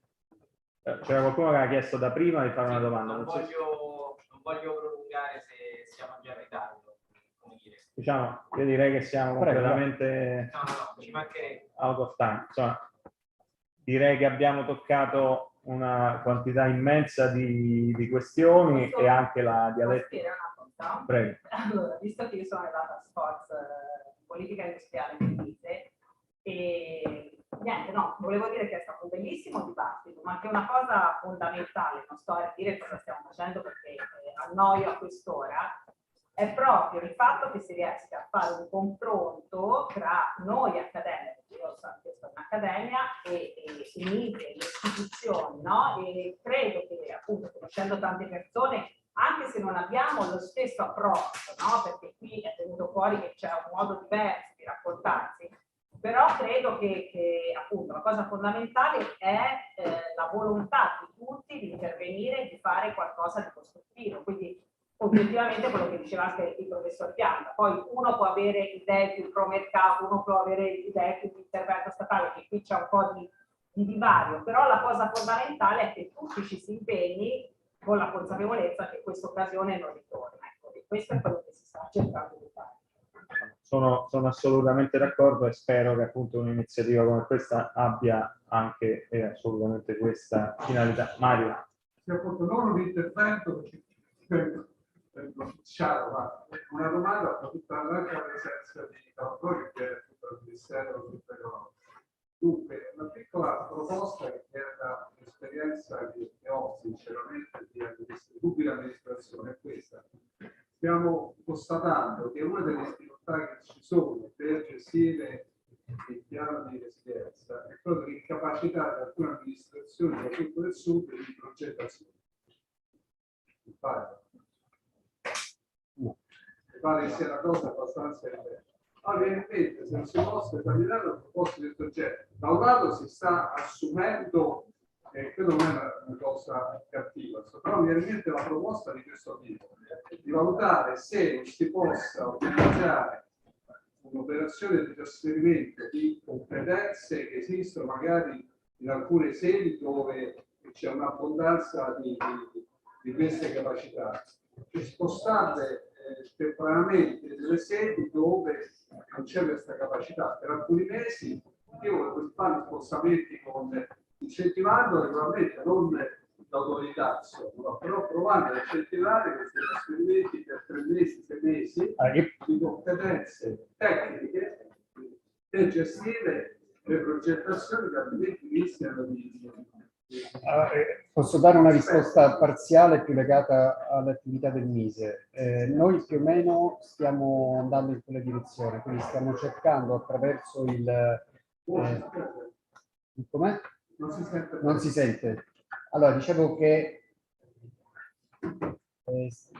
per alcune attività, quelle più legate al Ministero, Mise, più o meno questo tipo di approccio lo stiamo seguendo sia col trasferimento di alcune competenze dal nord al sud per accompagnare le imprese nel disegno dei progetti di innovazione, sia creando delle nuove strutture, ma soprattutto coordinando le strutture e puntando a una contaminazione tra le strutture del nord e le strutture del sud in termini di trasferimento tecnologico.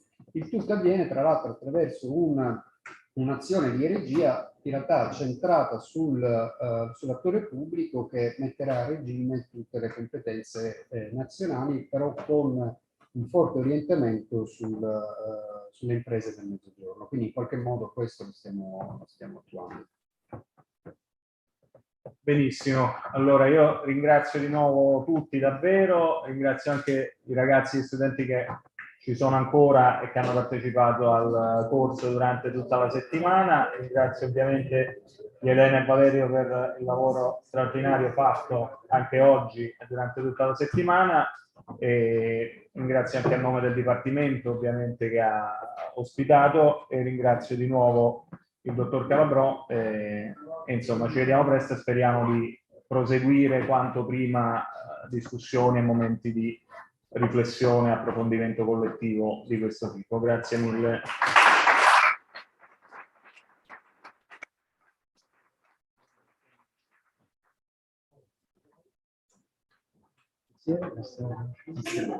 Qualche volta ci siamo visti.